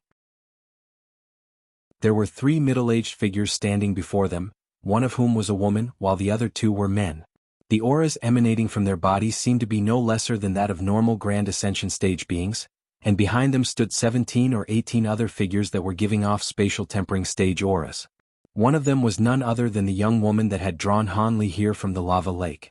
One of the 2 middle-aged men extended a salute before asking, "Who was it that had just attacked our city? Were they targeting our Azura spider race?" "That's hard to say for now. Baizhu, didn't you sense anything when that man planted his spiritual sense onto your body? Do you recall when he did this?" the green-robed woman asked as she turned to the young woman. Baizhu's expression changed drastically upon hearing this, and she hurriedly stepped forward before kneeling and laying her head onto the ground as she replied, "If Senior Yi hadn't pointed it out, I would still be completely oblivious to the spiritual sense mark, and I have no idea when it was planted on me." "You couldn't sense anything at all? Have a good think before you answer." Even if you didn't notice at the time, you should be able to think of something with the benefit of foresight, the green-robed woman harumphed coldly. Yes, I'll do my best, Baiju replied in a slightly fearful manner before immediately falling into deep thought. Everyone else directed their attention toward her, and after a while, her eyes abruptly lit up. Did you finally think of something? The green-robed woman asked as her expression eased slightly. Yes, I did. I recalled that I felt a very minor sense of discomfort as I was emerging from the celestial flame pond where the space fish beings are residing. However, the feeling was completely negligible, and if I hadn't thought back carefully, I wouldn't have recalled it at all, Baiju replied. What? The spiritual sense mark was planted at the celestial flame pond? Both the green-robed woman and black-robed man's expressions changed drastically upon hearing this, as if this were a taboo topic. Everyone else exchanged a few puzzled glances upon seeing this, and the woman among the trio of middle-aged figures hesitated momentarily before asking, "Is it an issue that Baiju was tracked from the territory of the space fish beings? Those beings are merely good live prey for us, are they not? Surely there's no need to be so alarmed." If you don't know anything. If those space fish beings really were nothing more than food, then why would we allow them to live in the precious celestial flame pond? In terms of flavor and reproductive ability, there are several other types of beings that would make better live prey, the green-robed woman harumphed in response. The middle-aged woman was still rather confused, but she didn't dare to ask any further questions at the sight of the green-robed woman's dark expression. At this moment, the black-robed man suddenly said with tightly furrowed brows, "Seeing as this matter concerns the space fish beings, I believe it's necessary for us to take some safety precautions, Fairy Luo." "I'm well aware of that. Baiju, give us a detailed recount of everything that happened in the celestial flame pond," the green-robed woman instructed in a cold voice. Baiju's heart jolted upon hearing this, and she immediately did as she was told. "Yes. At the time it was right around noon when I arrived at the celestial flame pond." After hearing Baiju's recount, the green-robed woman and black-robed man exchanged a glance, and they could see their own concern mirrored in one another's eyes. "You can all go now. I have something I wish to discuss alone with fellow Taoist E," the green-robed woman instructed. "As you wish." No one dared to offer any objections, and they quickly left the hall, leaving only the green-robed woman and black-robed man in the room. The green-robed woman was silent for a while before asking, "What do you think about this, fellow Taoist E? Could it be that that man is pursuing the same thing as us?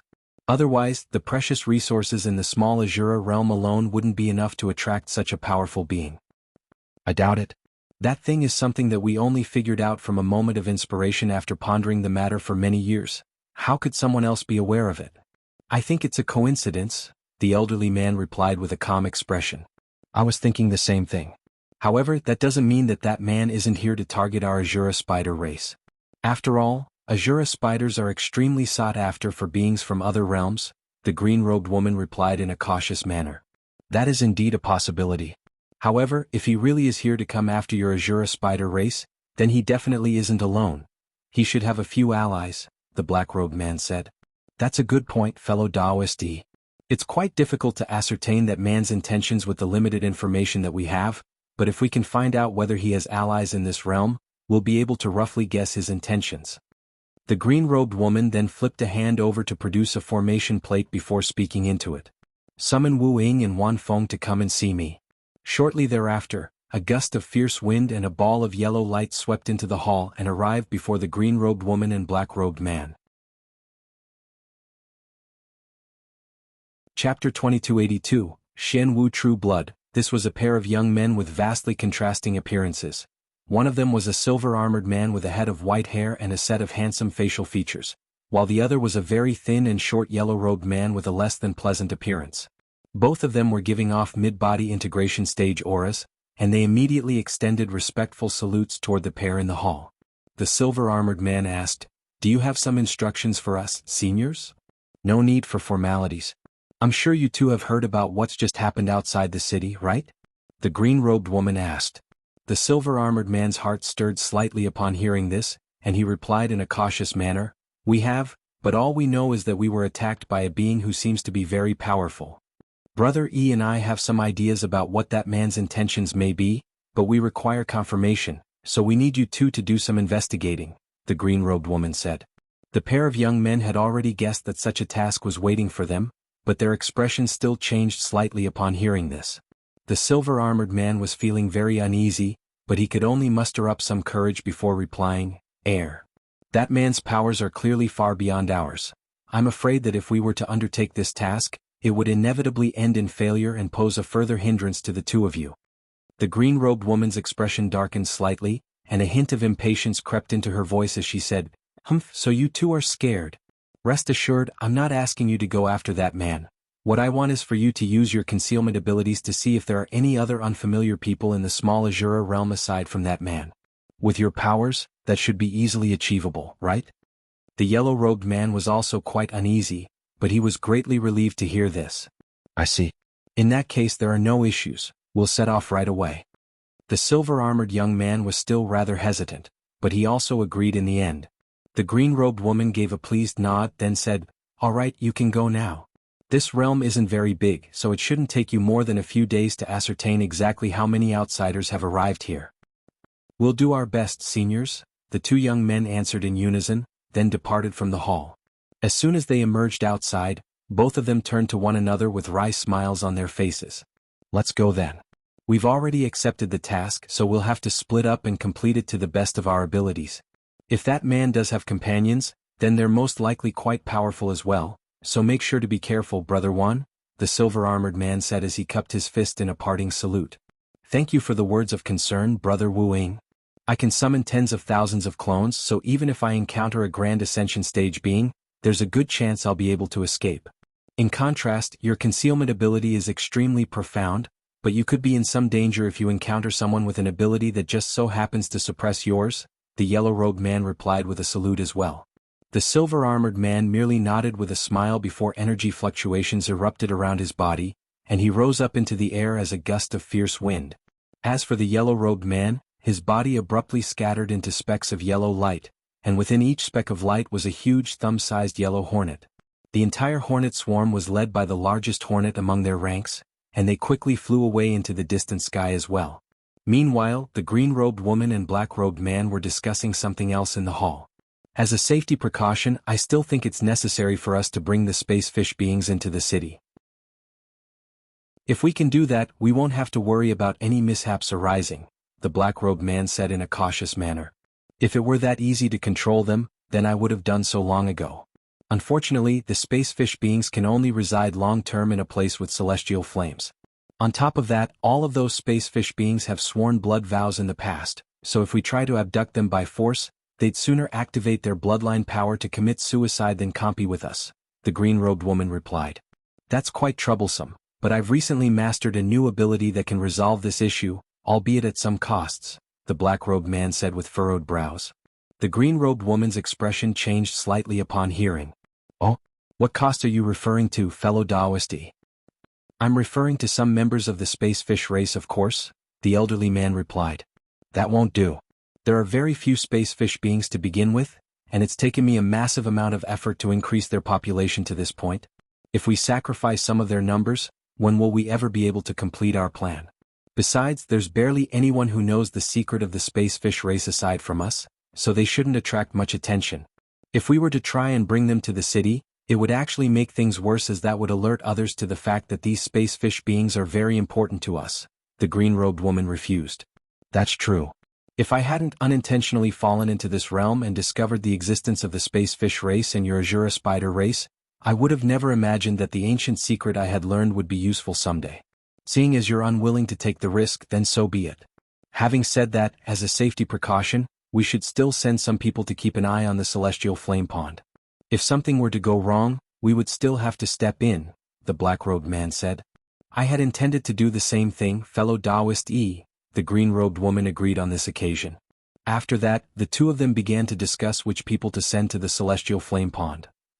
Meanwhile, Hanli had already flown out of the mountain rage with his thunderstorm wings. A rumbling thunderclap rang out, and Hanli reappeared tens of thousands of kilometers away from the mountain range. He took a glance back in the direction of the mountain range, and after releasing his enormous spiritual sense through the area to ensure that he wasn't being followed, a cold smile appeared on his face. He had already predicted that the people in the city would be reluctant to pursue him after witnessing just how powerful his spiritual sense was. Through that earlier clash, He had ascertained the location of the Azura spider lair and the approximate power level of the Azura spiders, as well as greatly restricted the Azura spiders. After all, with such a formidable foe outside the city, the Azura spiders definitely wouldn't dare to leave their lair in fear of Han Li infiltrating the city in their absence. Having said that, there was nothing for Han Li to be concerned about even if they really had decided to pursue him. Even in a one-on-two situation, Han Li was quite confident that he would be able to defeat his opponents. Furthermore, prior to leaving the mountain range, he had set up certain measures that would immediately alert him if the Azura spiders were to leave their lair. Seeing as they hadn't decided to chase after him, this would be a surveillance measure to ensure that the Azura spiders didn't move out of their lair or go into hiding. Looking back, the Azura spiders had been more powerful than he had anticipated. It would still be very risky for him to take on the entire Azura spider race on his own, so he was planning to reunite with Mo Jianli and the others first. Once the four of them joined forces, they should be powerful enough to contend with the Azura spider race. With that in mind, Han Li didn't linger here any longer and sped toward another direction. 2 days later, Han Li was hovering high up in the air above a lake, watching a giant turtle and a two-headed black python clashing violently in the water down below. The massive turtle resembled a small island with moss all over its shell, while the python was around 1,000 feet in length with hard black scales all over its body. There was a golden plant floating on the surface of the lake not far away from the two of them, and half of the plant was submerged, while the top half was out in the open, bearing 3 red fruits that were giving off a rich fragrance. There were around 30 to 40 fish beast carcasses of different sizes floating in the water around the golden plant, and the pungent beast blood had stained a large section of the lake red. The turtle and the two-headed python were the only 2 beasts that remained in this area. Han Li wasn't paying any attention to the golden plant and the 3 red fruits that it bore. Instead, he was appraising the pair of beasts down below with an intrigued expression. The giant turtle had been tightly bound by the two-headed python, but a layer of blue runes suddenly erupted out of its body, and a rare smile appeared on Han Li's face as he murmured to himself, "As expected, this beast really does possess a hint of the true spirit Xian Wu's bloodline. Looks like I'll be making further progress with my 12 awakening transformations." After that, Han Li didn't hesitate any longer, sweeping a sleeve downward to release a streak of azure light that reached the 2 beasts down below in a flash. The streak of azure light revolved around the two-headed python, and its body was instantly sliced into 7 or 8 segments. The turtle was horrified upon seeing this, and it immediately attempted to flee into the lake, but the streak of azure light also plunged into the lake lightning. In the next instant, Han Li raised a hand in a nonchalant manner, and the water in the lake parted as the giant turtle emerged with an azure chain binding its body. Chapter 2283. Che Cheesy. Han Li then pointed a finger downward, and the azure chain immediately transformed into a thin thread before abruptly tightening, and the giant turtle was dismembered into countless chunks. Right at this moment, spatial fluctuations erupted from the surface of the lake, and a translucent white bowl emerged before instantly swelling to around an acre in size. The dismembered carcass of the giant turtle fell into the bowl with unerring accuracy, following which the bowl was drawn back to Han Li by a wave of his hand.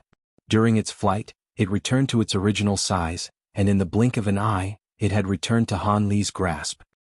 He swept his spiritual sense into the bowl in an unhurried manner before a pleased look appeared on his face. The Xian Wu bloodline within this massive turtle wasn't all that pure, but it would suffice for the cultivation of his 12 awakening transformations. With that in mind, he flipped his hand over to stow the bowl into his storage bracelet, then cast his gaze toward the golden spirit plant before drawing it into his own grasp as well. The plant wasn't going to be very useful to him, but it was clearly extremely precious to some beasts. Otherwise, it wouldn't have attracted so many powerful beasts and caused such a fierce battle. If he could find someone who needed this plant, it could be used as a decent exchange token.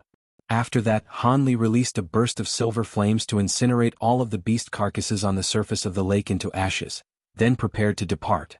However, right at this moment, a burst of faint buzzing rang out from his body, and he faltered slightly before a smile appeared on his face. He flipped a hand over to produce an egg-sized white crystal ball that had bursts of light surging over its surface, as well as specks of light that were around the size of grains of rice flashing incessantly within it. Han Li stared into the crystal ball for a moment before flying away as a streak of azure light in a completely different direction from before. Meanwhile, a streak of bright white light was flying through the air at an incredible speed above a barren plain millions of kilometers away from Hanli. Close to 10 kilometers behind the streak of white light was a massive sea of turquoise mist that encompassed virtually the entirety of heaven and earth and was releasing a deafening rumbling sound. Furthermore, it wasn't any slower than the streak of white light. In fact, it was a sliver faster if anything. The two flew over a distance of thousands of kilometers in the blink of an eye, and it didn't take long for the distance between the two of them to be closed down to within 5 kilometers. A burst of sinister cackling rang out within the sea of mist, following which the front section of the mist suddenly transformed into a giant green scorpion projection and a massive blue toad projection. The scorpion projection raised its huge stinger before releasing a pillar of dark green light, while the giant blue toad opened its mouth, and all of a sudden, the space within a radius of several kilometers abruptly congealed as the result of some type of mysterious restrictive force, and the streak of white light involuntarily decelerated. As such, the pillar of dark green light reached the streak of white light in a flash, and just as the two were about to clash, a flurry of countless five-colored runes suddenly emerged from within the white light. A burst of violent tremors erupted, and the streak of white light was able to struggle free from the restrictive force. A crimson bolt of lightning then sprang out of the white light to strike the pillar of green light, and even though the bolt of lightning appeared entirely unremarkable, it was able to instantly dispel the pillar of green light. At the same time, a burst of urgent chanting rang out from within the streak of white light, and it abruptly vanished on the spot, only to reappear close to 10 kilometers away in the next instant. Situated within the white light was none other than Emo Jianli, and he was holding a small white flag in one hand, and a dark red hammer in the other. There were strands of green chi binding around half of his body, while the other of his body was covered in a layer of peculiar blue ice. He wore a grim expression as he cast a glance toward the sea of mist, then immediately continued onward without any hesitation. Immediately thereafter, the scorpion and toad projections vanished in a flash, and the sea of mist continued to give chase. Thus the process repeated itself. Whenever the sea of mist got too close, Emo Jianli would be forced to use the two treasures he was holding to dispel the oncoming attacks, then open up some distance again. This chase had already gone on for a day and a night, and even with Emo Jianli's Grand Ascension Stage cultivation base, he had expended close to half of his magic power. If he hadn't been notified earlier by the treasure that he was carrying that Hanli was nearby, he would have most likely already considered unleashing some type of self-harming secret technique to save himself. Thankfully, a distance of a few million kilometers wasn't very far for beings of their caliber, and right after Emo Jianli used his treasures to dispel another wave of attacks, a streak of azure light suddenly appeared in the distance up ahead. Emo Jianli was ecstatic to see this, and as opposed to using his teleportation ability again, he threw his white flag up into the air, releasing a series of white halos that formed a thick light barrier around him. At the same time, he lashed out viciously toward the sea of mist with his red hammer. With Hanli coming to assist him, he was naturally going to teach his pursuer a good lesson. An earth-shattering boom rang out, and the thick blanket of dark clouds in the sky was abruptly forced apart as a bolt of red lightning that was several thousand feet in length came crashing down upon the giant toad projection. The projection was dispelled in a flash, and strangely enough, the giant scorpion projection also let loose an agonized hissing sound as its body disintegrated into mist as well. After that, the sea of mist began to converge toward the center, and moments later, the mist completely faded to reveal a monstrous creature with a pair of crimson eyes. The creature had the body of a scorpion but the head of a toad, and it was over 100 feet in length. It also had a pair of giant wings that seemed to be caught somewhere between illusion and reality, and there were countless human faces writhing on those wings. A cold light flashed through the creature's eyes, and it let loose a string of loud croaks, while a burst of sinister cackling rang out from its wings. As soon as this sound entered Emo Jianli's ears, his spiritual sense was struck by a sense of intense drowsiness. His heart immediately jolted, and he knew that he was in a very perilous situation, but his entire body was so sluggish that he was unable to muster up any spiritual sense to resist. To think that even after being pursued by this creature for so long, it still had such a dangerous spiritual sense secret technique up its sleeve. Right at this moment, the giant creature flapped its wings, unleashing a pair of giant blades that were several tens of feet in length each, both of which slashed directly toward Emo Jianli. The blades seemed to be moving quite slowly, but they reached Emo Jianli in the blink of an eye before infiltrating into his protective light barrier without any inhibition. Emo Jianli was truly alarmed to see this, and he was just about to adopt desperate measures to save himself when spatial fluctuations suddenly erupted behind him, and an intrigued voice rang out. "What is this thing? It's quite an interesting creature." As soon as the voice trailed off, countless arcs of golden lightning sprang forth amid a rumbling thunderclap before striking the two giant blades with devastating force. Hanli could tell that Emo Jianli was in great peril, so he immediately teleported over to Emo Jianli before unleashing his divine Devilbane lightning to oppose the oncoming attack. As soon as the golden lightning came into contact with massive blades, the latter immediately disintegrated into mist again as if they had encountered the bane of their existence. In the next instant, turquoise mist surged behind the monstrous creature, following which its wings reappeared, but they were noticeably smaller than before. The creature's pupils contracted, and a hint of fear appeared in its eye as it cast its gaze toward Hanli. Meanwhile, Hanli gently patted Emo Jianli's shoulder, and a burst of refreshing coolness immediately surged through the latter's entire body. As a result, Emo Jianli's sluggishness was instantly alleviated, and he regained control over his own spiritual sense. "Thank you, Brother Han."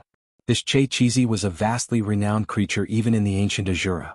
Even if a Grand Ascension cultivator were to be trapped in its poisonous mist, they would quickly be reduced to nothingness, Emo Jianli hurriedly cautioned. Hanli was enlightened upon hearing this, and as opposed to being fearful, the intrigue in his eyes only grew more pronounced. "So this is a Che-Chizi. I was wondering why you didn't dare to face it head-on. Speaking of which, I don't recall any tomes that state that this creature is adept in captivation secret techniques." He instantly arrived in front of Emo Jianli in a flash and began to carefully inspect this Che-Chizi. "I don't know why that is either. There are very little records regarding these creatures, so perhaps it was merely an oversight. If it weren't because of this, I wouldn't have been placed in such a perilous situation," Emo Jianli said with a wry smile as he pulled out a vial and took some magic power regenerative pills. Chapter 2284. Joining forces. This type of captivation technique is very potent, but it's not a cause for concern if one is aware of it in advance. Having said that, I've heard that Che-Chizis are one of the vastly renowned 10 great beasts of the ancient Azura realm, and it's said that they're born from the sinful energy of countless living beings and possess several extremely troublesome innate abilities. I didn't think that I would encounter such a beast here, Hanli mused. Be careful, fellow Taoist Han. This beast doesn't possess a substantial body, and most of its abilities seem to stem from its wings. I engaged in several clashes against it earlier, and its abilities are all indeed quite troublesome to face. However, it seems that your divine Devilbane lightning has a suppressive effect on it, Emo Jianli said. I've also noticed that it seems to be rather fearful of divine Devilbane lightning, Hanli said with a faint smile before making a grabbing motion, and an azure longsword was manifested in his grasp amid a flash of azure light.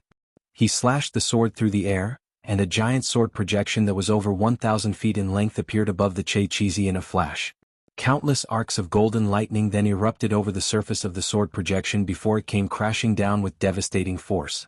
The Che-Chizi let loose a wary hissing sound at the sight of the descending sword projection, and it immediately flapped its wings, upon which its entire body exploded, disintegrated into a burst of turquoise mist, which plunged straight into the ground down below at an incredible speed, disappearing in the blink of an eye. Hanli faltered slightly upon seeing this before the giant sword projection sped up several-fold in its descent at his behest, and it also struck the area that the mist had just vanished into at an astounding speed. An earth-shattering boom rang out, and a massive trench that was over 10,000 feet in length was created. The trench was unfathomably deep, and the ground near it was entirely charred black, but the Che-Chizi was nowhere to be seen. That's some impressive decisiveness and speed, Hanli murmured to himself, and he thought about it for a moment, but decided against giving chase in the end. Che-Chizis were indeed vastly renowned, but they served no purpose for him, so there was no need for him to pursue it. Che-Chizis are quite intelligent as well. It must have immediately fled as it knew that it was no match for you, Emo Jianli said as a relieved smile appeared on his face. It is indeed quite a cunning creature. How did you end up being chased by such a thing, Brother Emo? Hanli asked. This was actually quite an unfortunate accident. I was searching for Azura spiders, but unintentionally ventured into the lair of another type of spider, and there was a Che-Chizi lurking beneath the lair, Emo Jianli explained as an awkward look appeared on his face. It was extremely rare for Grand Ascension stage beings to be chased in such a sorry manner, so this was quite embarrassing for him. I see. Considering there are even Che-Chizis in this realm, this most likely really is a fragment of the ancient Azura realm, Han Li mused, and he wasn't very surprised by this conclusion. I agree. I've seen many things thus far that should be unique to the Azura realm, but I still haven't seen a single Azura spider. We can only stay in this realm for around half a month, and close to half of that time has already elapsed. Have you discovered anything, fellow Taoist Han? Emo Jinli's brows furrowed slightly as he spoke. Rest assured, Brother Emo, I've already tracked down the lair of the Azura spiders, Han Li said with a smile. Emo Jinli faltered slightly upon hearing this before an ecstatic look appeared on his face. Is that true? I wouldn't lie about something like this, Han Li replied with a smile. A thought then suddenly occurred to Emo Jinli, and he asked with a hint of anticipation in his eyes, with your abilities, could it be that you've already slain the Azura spider and obtained a thread of time? I'm afraid not, Han Li replied with a shake of his head. Oh, why is that? Emo Jinli was rather taken aback to hear this. I wasn't powerful enough to hunt down the Azura spiders on my own, Han Li sighed. Even you aren't able to handle the Azura spiders? Are there a lot of mature Azura spiders in that lair? Emo Jinli asked with a surprised expression. I'm not sure how many mature Azura spiders are in there, but I did discover an Azura spider that was no less powerful than a true spirit being, Han Li replied. Emo Jinli's expression changed drastically upon hearing this. Han Li continued, in addition to that, there was another Grand Ascension stage being that was no less powerful than the aforementioned Azura spider, and I discovered at least 3 mature Azura spiders. Hence, after a brief clash, I immediately retreated. If we want to take down all of the Azura spiders, then the 4 of us will need to join forces. Also, these Azura spiders have recruited many powerful beasts near their lair, most of which are at the deity transformation stage and spatial tempering stage, but there are some body integration stage beings among them as well. That does indeed sound like something that we won't be able to take on our own. Looks like we'll have to take some risks, Emo Jinli said as his expression darkened slightly. This is why it's necessary for us to join forces if we want to obtain threads of time. Did you happen to encounter Shui Ran and He Lin on your way here? Han Li asked. I haven't met them, but as I was passing through a forest, I discovered a trail that they left behind, and judging from that trail they should be heading toward this direction as well, Emo Jinli replied. In that case they shouldn't be far away from here. What we need to do now is track them down as quickly as possible, Han Li replied with a contemplative nod. Alright, let's get into contact with them and discuss a collaboration, Emo Jinli agreed without any hesitation. Thus, after a brief discussion, the 2 of them flew away in different directions. Over half a day later, Han Li and Emo Jinli were both seated on a giant azure stone. Shui Ran and He Lin were also seated nearby across from the 2 of them. Following their separation, Emo Jinli had encountered Shui Ran and He Lin after searching for only a few hours, and he was naturally ecstatic. He immediately disclosed the situation to Shui Ran and He Lin, then sent a message to Han Li. In the end, the 4 of them met up in this rather secluded mountain range. A short while ago, Han Li had told Shui Ran and He Lin about the powerful Azura spiders he had encountered, as well as his plan for a collaboration. Shui Ran stroked his chin with his brows tightly furrowed and said, if those Azura spiders really are as powerful as you proclaim, then we may not be able to gain the upper hand even if we join forces.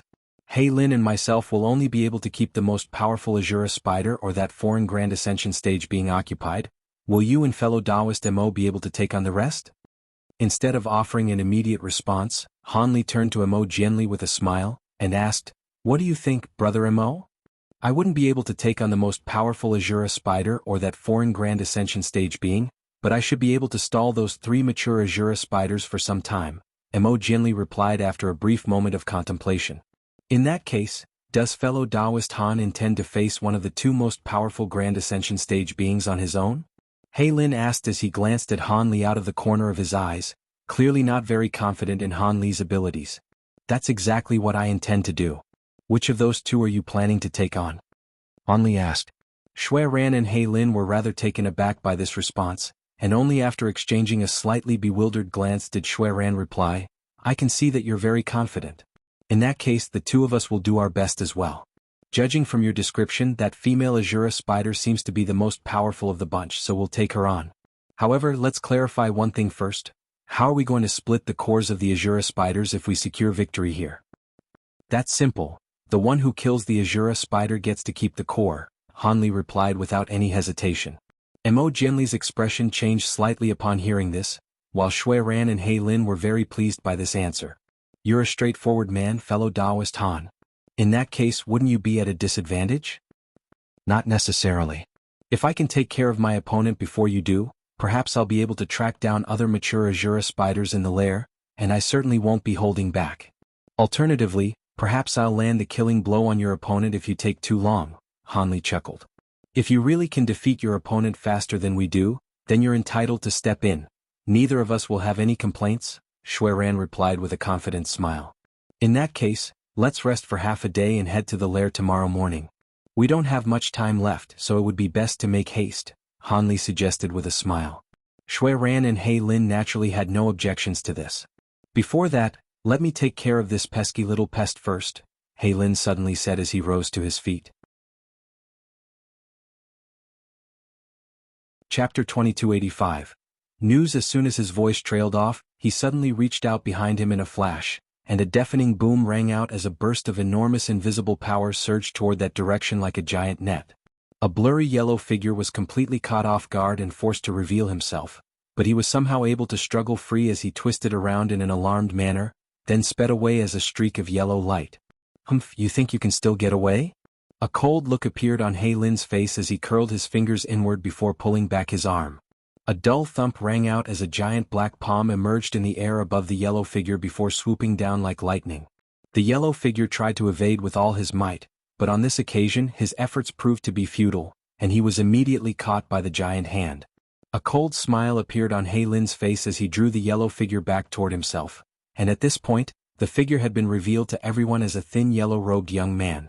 Judging from his horrified expression, it was clear that he was well aware of whose hands he had fallen into, and after a brief hesitation, he chanted an incantation as he made a hand seal, following which his body began to swell drastically amid flashes of blinding yellow light. He Lin's expression changed slightly upon seeing this, and he immediately pointed a finger toward the distance. A streak of black light surged through the air directly toward the young man, but it was already too late. In the instant that the streak of black light pierced through the young man's body, a deafening explosion erupted, and the yellow-robed young man was able to self-detonate. In the wake of the violent explosion, even the massive black hand was tremoring incessantly. I didn't think that he would self-detonate so soon, He Lin grumbled as his expression darkened significantly. The giant black hand quickly disintegrated, and Han Li cast his gaze toward the spot where the young man had just self-detonated before a smile suddenly appeared on his face. That man's concealment techniques were quite profound, but I think his self-detonation isn't as simple as it looks. Shui Ran reacted quite quickly and he asked, "Oh? Are you saying that he didn't actually detonate his own true body?" A hint of surprise also appeared on Emo Jinli's face upon hearing this. "I think so. However, it most likely wasn't an ordinary puppet or clone either. If this were his true body, then there's no way that a body integration stage being self-detonation would be so lackluster in power," Han Li said. "That is indeed rather strange. On top of that, I could clearly see that he had no nascent soul within his body during his self-detonation," Shui Ran mused with a contemplative nod. He Lin was still unwilling to give up, and he suddenly transformed into dark clouds that surged away in all directions. In the blink of an eye, the black clouds had scoured through a massive area, but were unable to discover anything, and in the end they could only return to the mountain, where they converged to manifest He Lin's body again. He's not hiding nearby, and it's quite lucky for him that he isn't. Otherwise, if he were to fall into my hands. A hint of killing intent flashed through He Lin's eyes as he spoke. It's all right. That man was spying on us from the shadows, but I've already set up a sound restrictions here, so he wouldn't have been able to hear our discussion," Shui Ran said with a nonchalant wave of his hand. "Could it be that he was sent out by the Azura spiders?" Emo Jinli asked in a cautious manner as he stroked his own beard. Rest assured, even if that was an Azura spider spy, he wouldn't have been able to glean anything from so far away. The ultimate outcome of the battle will still be decided through absolute power, He Lin said in a dismissive manner. "Brother He Lin is right, but as a safety precaution, let's head to the lair right away instead of resting here any longer. If we do that, the Azura spiders won't have a chance to do anything even if they're alerted to our presence," Han Li suggested. "You want to go there right away?" Shui Ran's brows furrowed slightly in a reluctant manner. "With our powers, we'll be able to rest by meditating on our flying treasures. By doing this, we'll be able to seize the initiative, and that should give us an advantage. Perhaps we'll be able to gain an upper hand as soon as the battle begins," Han Li said in an unhurried manner. Shui Ran hesitated momentarily before nodding in agreement. Alright then. I had intended to refine a powerful secret technique before we go, but seizing the initiative is indeed more important. That's a wise decision, fellow Taoist. Let's set off right away, Han Li said with a smile before sweeping a sleeve through the air, releasing a white flying boat amid a flash of white light. Shui Ran and the others quickly flew onto the boat one after another, following which Han Li made a hand seal, and the boat immediately flew away as a ball of white light. Around 15 minutes later, a burst of faint yellow light emerged in a dense forest tens of thousands of kilometers away from the mountain that Han Li and the other were previously situated on. The yellow-robed young man then stepped out from behind a huge tree before glancing at the direction the flying boat had disappeared in with a hint of lingering fear in his eyes. Thank heavens I had the foresight to hide this far away. Otherwise, I would have truly been in severe peril. So there are 4 Grand Ascension stage beings who have entered this realm.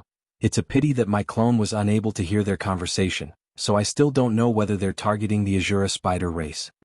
The yellow-robed young man was silent for a moment before a cold smile suddenly appeared on his face.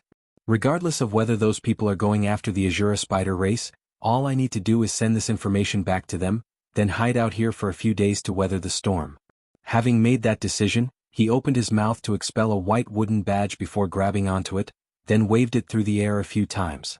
Specks of silver light immediately appeared on the surface of the badge, forming tiny silver runes that vanished deep into the badge in a flash.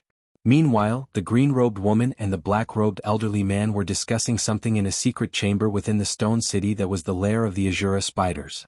All of a sudden, a faint buzzing sound rang out from a black stone platform in front of the two of them, and traces of silver light began to emerge on its surface. The green-robed woman faltered slightly upon seeing this, then immediately raised a hand to cast an incantation seal onto the stone platform. Lines of silver text instantly surfaced on the stone platform, and both the green-robed woman and the black-robed man's expression changed slightly upon reading the message. 4 Grand Ascension stage beings? The elderly man murmured to himself with furrowed brows. I didn't think that man would have other Grand Ascension stage allies.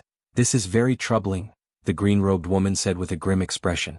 They may not be coming after us, but we still have to take the necessary precautions. Have you summoned all of our subordinates back to the city? The black-robed man asked. Rest assured, fellow Taoist, aside from a few who are taking care of important tasks, everyone else has been summoned back to the city. I've even sent someone to undo the restrictions on the 9 corpses that are being soaked in the Earth swamp, and they'll arrive at the city in 2 more days at most, the green-robed woman replied. That's good to hear. I've also summoned some spirit beasts back to the city, but they'll also take some time to get here. However, even with all that, we still may not be able to defeat those outsiders. How about this? I've interacted with that Che Cheesy on several occasions. How about I offer it some benefits so it can stay in our city for some time? The black-robed man suggested. What? Che Cheesy? That's preposterous. That thing has been looking to prey on us Azura spiders for a very long time. Allowing it into the city would be far too dangerous. The green-robed woman refused as she shook her head vigorously. The black-robed man's brows furrowed slightly as he said, Rest assured, fellow Taoist Luo, that Che Cheesy does possess some troublesome abilities, but it's just a beast. If we join forces, we'll definitely be able to restrict it, and we need to focus on the bigger picture. The woman seemed to have been swayed somewhat by the black-robed man's words, and she replied, Setting that aside, it definitely won't be cheap to recruit its services. I'm aware of that, which is why this is what I propose. The black-robed man seemed to have considered this in advance, and he communicated his plan to the woman through voice transmission. What? That's way too heavy a price to ask me to pay. The green-robed woman exclaimed after hearing the plan. It's just a few dead eggs that can't be incubated, there's no point in keeping them. However, I'm sure there'll be enough to tempt that Che Cheesy, the black-robed man chuckled. Instead of giving a definitive response, the woman replied, I'll have to think carefully about this first. Alright, but while you think about this, don't forget to contact that woman in the blood pond. If something unforeseen happens, we'll have to borrow his powers, the black-robed man said. Chapter 2286. Prior to the battle, the green-robed woman's expression changed drastically, and she immediately exclaimed, You're referring to Inger? Absolutely not. She's in a critical stage of her cultivation, and whether we succeed or not in our plan will depend on her, so we can't disrupt her now. I'm aware of the importance of Fairy Inger's cultivation, but if we can't keep those foreign Grand Ascension stage beings at bay, she'll be forced to come out of seclusion anyway. All I'm saying is that we should notify her of the situation. If we can take care of those Grand Ascension stage beings on our own, then there will be no need for her to come out of seclusion, the black-robed man said. Prior to going into seclusion, Inger told me not to disrupt her no matter what, or all of her efforts could go to naught, so I'll have to think about this more carefully before I make a decision. Even if we only notify her of the situation, it could affect her mental state, the green-robed woman replied with a hesitant expression. The black-robed man was rather displeased to hear this, but he was also aware of how important this Inger's cultivation was, so he moved on to another topic. Alright, I'm only proposing this as a last resort as well. Also, you're going to have to activate all of the restrictions in the city, then use the levitation restriction to move the city elsewhere. We won't be able to move the city too far away, but perhaps it could buy us some time. Around 2 hours later, layers of light suddenly appeared over various parts of the stone city, quickly enveloping the entire city. Immediately thereafter, the ground in a radius of several hundred kilometers began to tremor violently, following which the stone city rose up from the earth before slowly flying away into the distance. Shortly thereafter, the entire city had disappeared, leaving only a gigantic crater on the ground. Azure light suddenly flashed from behind a nondescript-looking tree not far away from the crater, and a green-skinned azure-robed young man suddenly appeared. This young man was none other than Han Li's spirit body, and it cast its gaze toward the direction that the stone city had disappeared in as a peculiar smile appeared on its face. It then made a hand seal and vanished into the soil amid a flash of azure light. Meanwhile, a white flying boat was traveling over a grassland countless kilometers away from the stone city's former site. Han Li and Mo Jianli were seated in meditation at the front of the boat, while Shui Ran and He Lin were standing at the back, communicating through voice transmission. All of a sudden, Han Li's expression changed slightly, and he reopened his eyes. Mo Jianli immediately sensed this, and he also opened his eyes as he asked, "Is there something wrong, fellow Taoist Han?" "No, it's just that we're going to have to make a slight change in direction," Han Li replied in a nonchalant manner. Mo Jianli faltered slightly upon hearing this before a knowing smile appeared on his face. "It looks like you've set up some surveillance measures." Han Li nodded in response. "I left a clone near the stone city, and it's just informed me that the stone city has moved away, but it won't be able to go far. We're already traveling at full speed and we'll get there in a day at most." "I can see you're very confident. Looks like there's nothing for me to worry about," Mo Jianli replied with a nod. Han Li smiled and said, "I wouldn't say I'm confident, but there should be a very good chance that we'll be able to take down those Azura spiders. Once we obtain the threads of time, you and Brother Ao should have an easier time transcending your upcoming tribulations." I certainly hope so. However, there's definitely going to be a stern battle up ahead. Even if those Azura spiders are no match for us, it most likely wouldn't be easy to stop them if they were to try and escape, Mo Jianli said with a wry smile. "In that case, things really will be rather troublesome. However, I have a few expendable body integration stage puppets that should be somewhat useful against the Azura spiders that haven't reached full maturity yet," Han Li said. Mo Jianli was ecstatic to hear this. Body integration stage puppets? Perhaps we really will be able to slay 1 or 2 mature Azura spiders then. If we really do manage to succeed on this trip, then I'll be sure to repay you handsomely. "There's no need for that. Those puppets aren't all that important to me anyway," Han Li said with a smile, then flipped a hand over to produce a black bracelet, which he handed over to Mo Jianli. Within the bracelet contained several body integration stage devil crystal puppets that he had obtained from the Elder Devil realm. Half of those puppets were on the Ink Spirit Holy Ark, while half of them were being carried by Han Li in case their services were required. Mo Jianli accepted the storage bracelet with an elated expression, then offered his gratitude to Han Li again after injecting his spiritual sense into it. With these puppets to assist him, he would have enough time to unleash some of his most powerful trump cards. Thus, Mo Jianli began to study the puppet manipulation technique enclosed in the storage bracelet, while Han Li closed his eyes and continued to meditate. A day later, white light flashed from the edge of the mountain range that the stone city had once been situated at, and Han Li and the others emerged in their flying boat. However, the flying boat didn't even pause for a moment before continuing onward. A short while later, the boat passed through the center of the mountain range, then vanished into the distance again. An indistinct figure was watching the flying boat from a secretive tree hollow down below.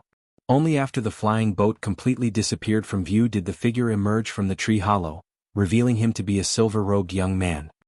He looked up into the sky with a grim expression for a long while, then vanished as a gentle breeze. Meanwhile, the flying boat passed over a lake and several forests, upon which it arrived at a plateau with no end in sight. Only then did Han Li reopen his eyes and he said, "We're about to reach our destination, so get ready, fellow Taoists." He rose to his feet as he spoke, and everyone else on the boat also followed suit before casting their eyes up ahead. However, there was no city to be seen. "Where is the Azura spider's lair, fellow Taoist Han?" Shui Ran asked with furrowed brows. "Rest assured, brother Shui, you'll see it after we travel a few more thousand kilometers," Han Li replied. He Lin immediately released his enormous spiritual sense upon hearing this, and moments later, his eyes abruptly lit up. "There is indeed a city hidden beneath a patch of sand up ahead. Alright then, let's do this." Shui Ran nodded in response before opening his mouth to expel a ball of black light, within which was a fist-sized black incense burner with a thin stick of incense protruding out of it. The stick of incense was as red as blood and around a foot in length. Shui Ran made a hand seal, then pointed a finger forward, and the incense burner instantly swelled to around 10 feet tall.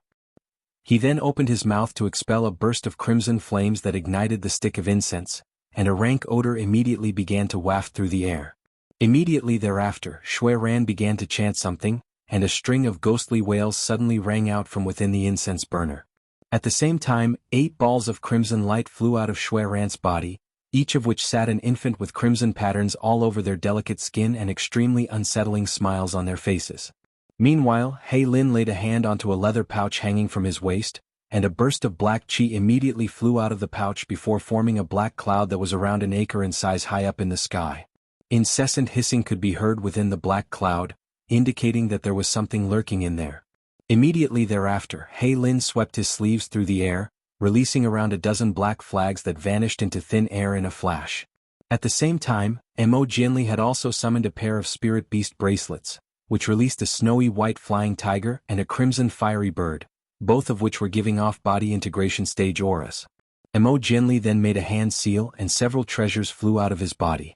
Han Li appraised all of this in silence, but didn't do anything himself.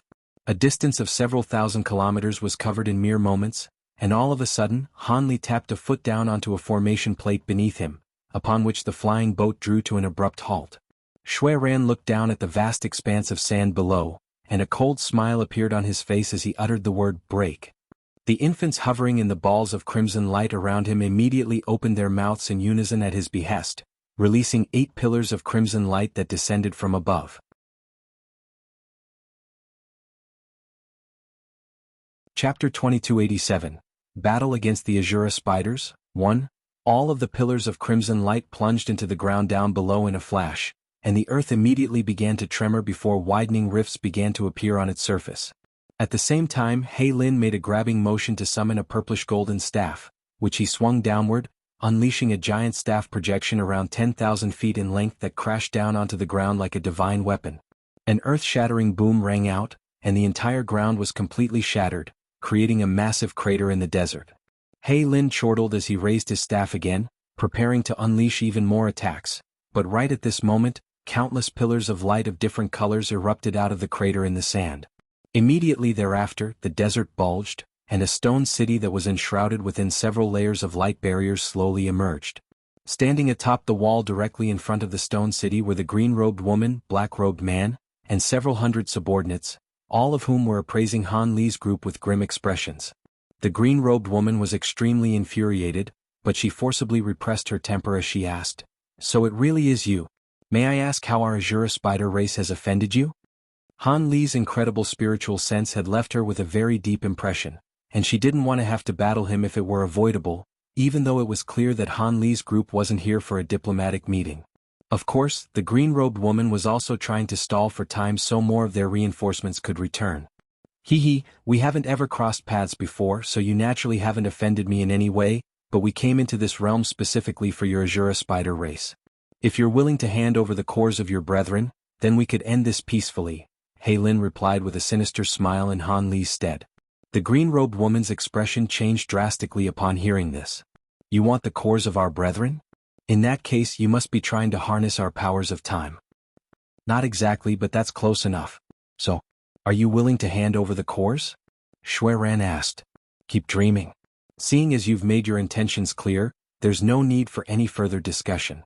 The woman waved a hand as she spoke, and most of the people behind her abruptly vanished amid a flash of light, leaving only less than 20 people still standing atop the city wall, most of whom were giving off body integration stage auras, while 4 of them were close to the Grand Ascension stage.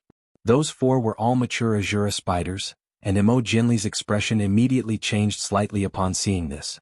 Han Li's eyes also narrowed ever so slightly. Back when he had last visited the Stone City, there had been only 3 mature Azura spiders. Shui Ran and He Lin exchanged a glance upon seeing this, and both of their expressions darkened as they sprang into action in unison.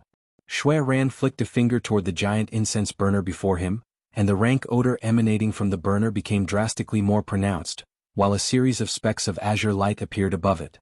These specks of azure light then transformed into fist-sized hornets with ghostly faces. Not only were the heads of these giant hornets all riddled with ghostly patterns, their bodies were blurry and indistinct, as if they didn't possess substantial bodies. Go. Shui Ran commanded as he swept a sleeve through the air, and the tens of thousands of ghost-faced hornets flew directly forward as an azure swarm. Meanwhile, Shui Ran took a stride forward, appearing between the flying boat and the stone city with the 8 balls of crimson light around him. Within the balls of crimson light, the 8 infants opened their mouths again in unison, blasting 8 pillars of crimson light directly toward the green-robed woman.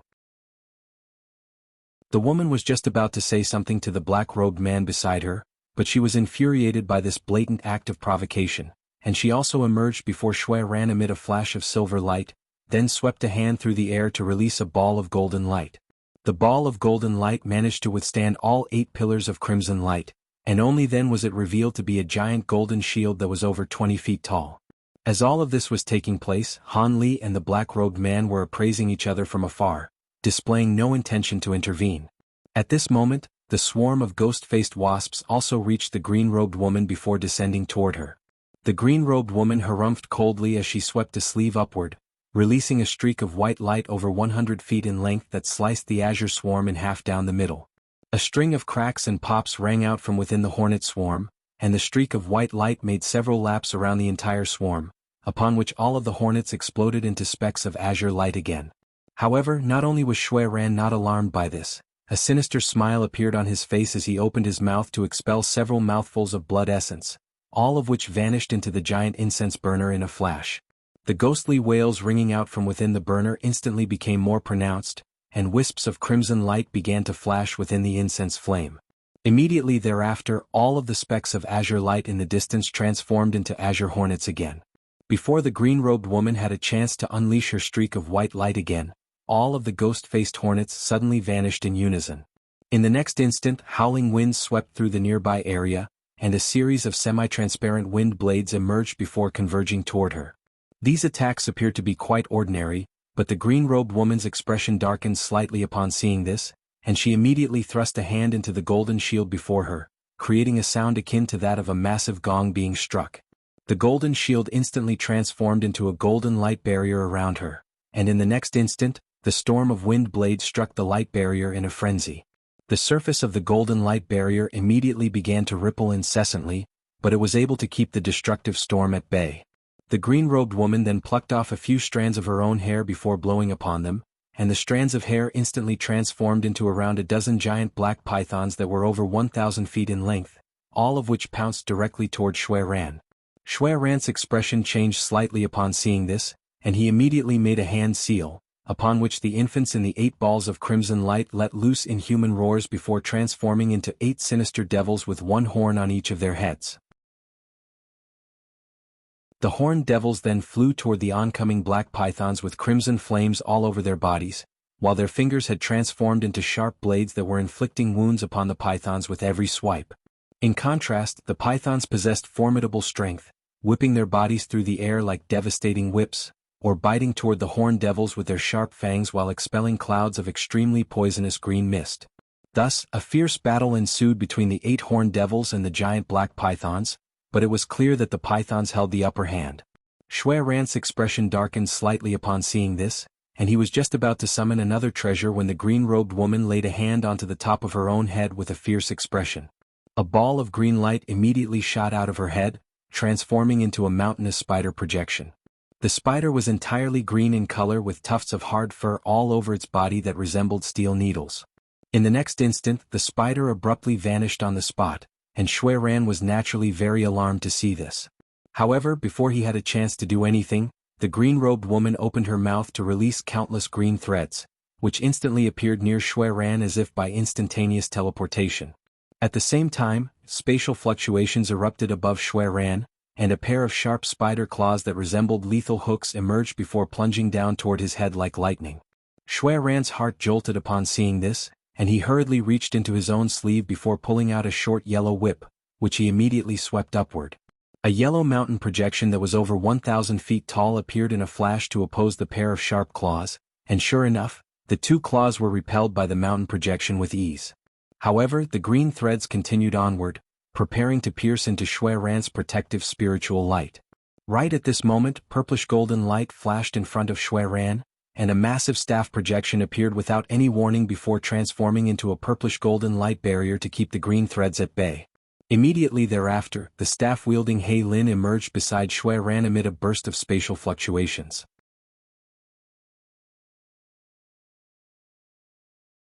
Chapter 2288, Battle Against the Azura Spiders 2. The green-robed woman became even more infuriated upon seeing this, and she rubbed her hands together before raising them in unison. Countless balls of light of different colors instantly appeared before her, and all of them surged toward Shui Ran and He Lin as if they had minds of their own. Thus, a battle ensued between the three of them. The four mature Azura spiders on the city wall exchanged a glance upon seeing this, and after a brief discussion through voice transmission, all of them suddenly sat down with their legs crossed, then began to chant something with their eyes tightly shut. The tops of their heads opened up, and a ball of green light that was around the size of a wash basin emerged, all of which converged to form a massive spider.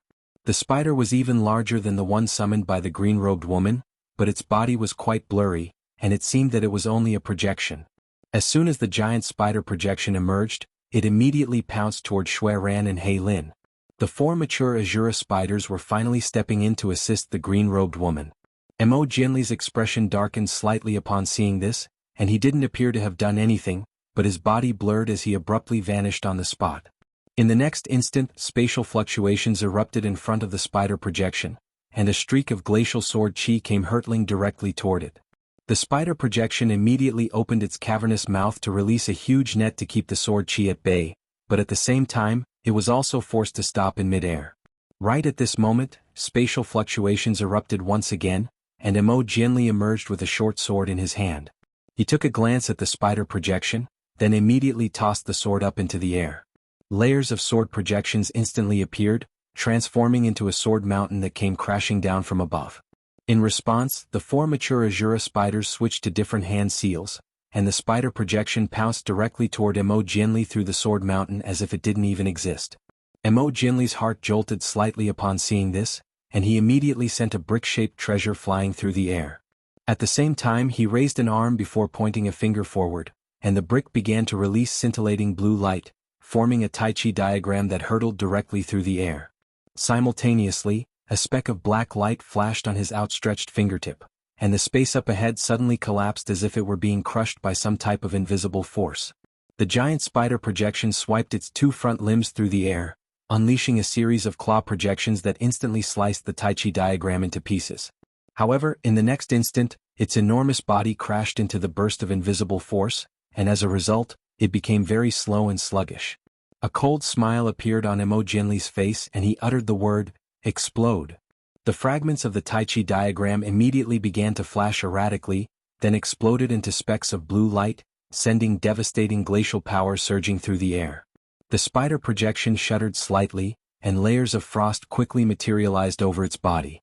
In the blink of an eye, it had been sealed in a massive block of blue ice.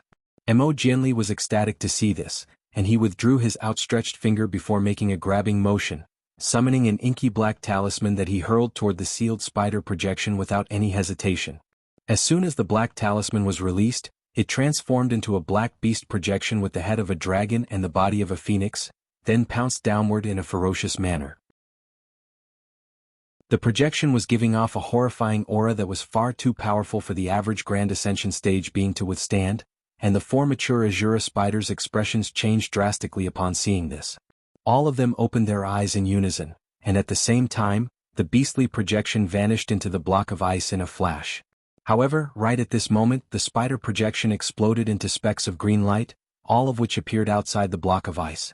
As a result, the black beastly projection completely missed its target, and after passing through the chunk of ice, its body gradually faded into nothingness.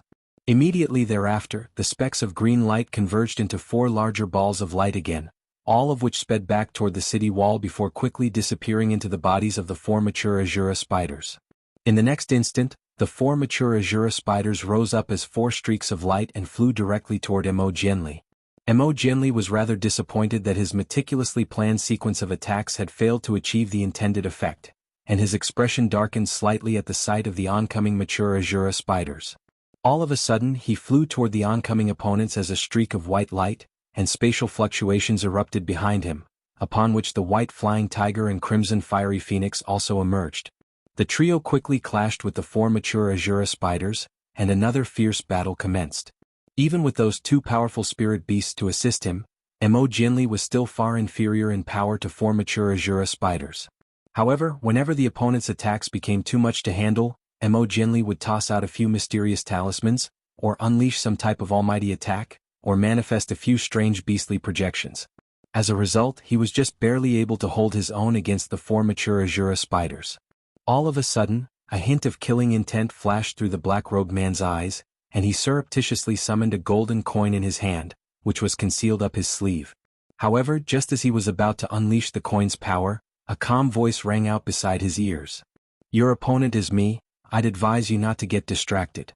As soon as the voice trailed off, a burst of formidable spiritual pressure came crashing down from above, and even with the black-robed man's immense powers, he felt a chill run down his spine. He immediately vanished from the city wall, and in the next instant he reappeared over 100,000 feet above the city amid a burst of spatial fluctuations, then appraised Han Li with a grim expression. Han Li was standing over 1,000 feet away with his hands clasped behind his back, and he was also appraising the black-robed man, but his expression was as calm as ever. "It looks like you've already planned out these matchups in advance. Does that mean you think you'll be able to defeat me?" the black-robed man asked.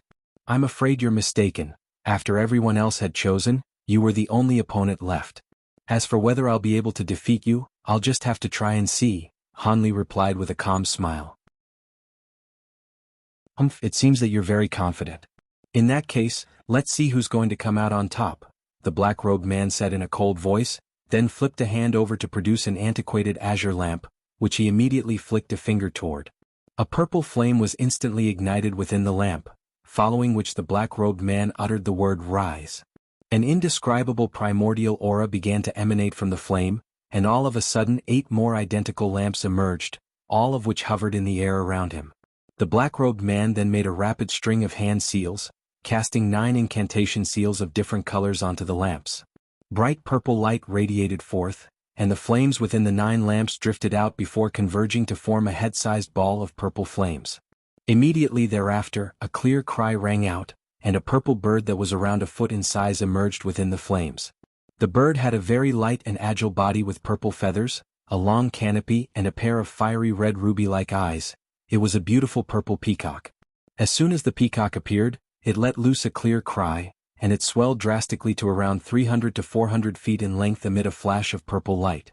All of its feathers were then ignited into scorching purple flames, and it flapped its wings to release a purple fiery cloud that was around an acre in size.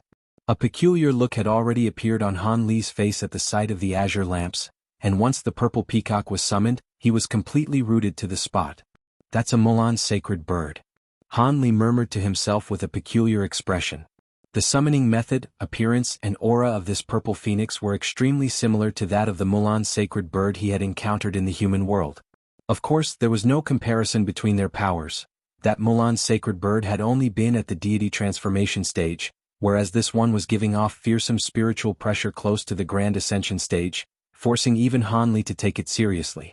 Before Han Li had a chance to think too much about this, the black-robed man opened his mouth once again to release an antiquated golden mirror, then flipped a hand over to produce a silver scroll. The golden mirror revolved above his head at his behest, then summoned a series of identical golden mirror projections, which numbered in the thousands.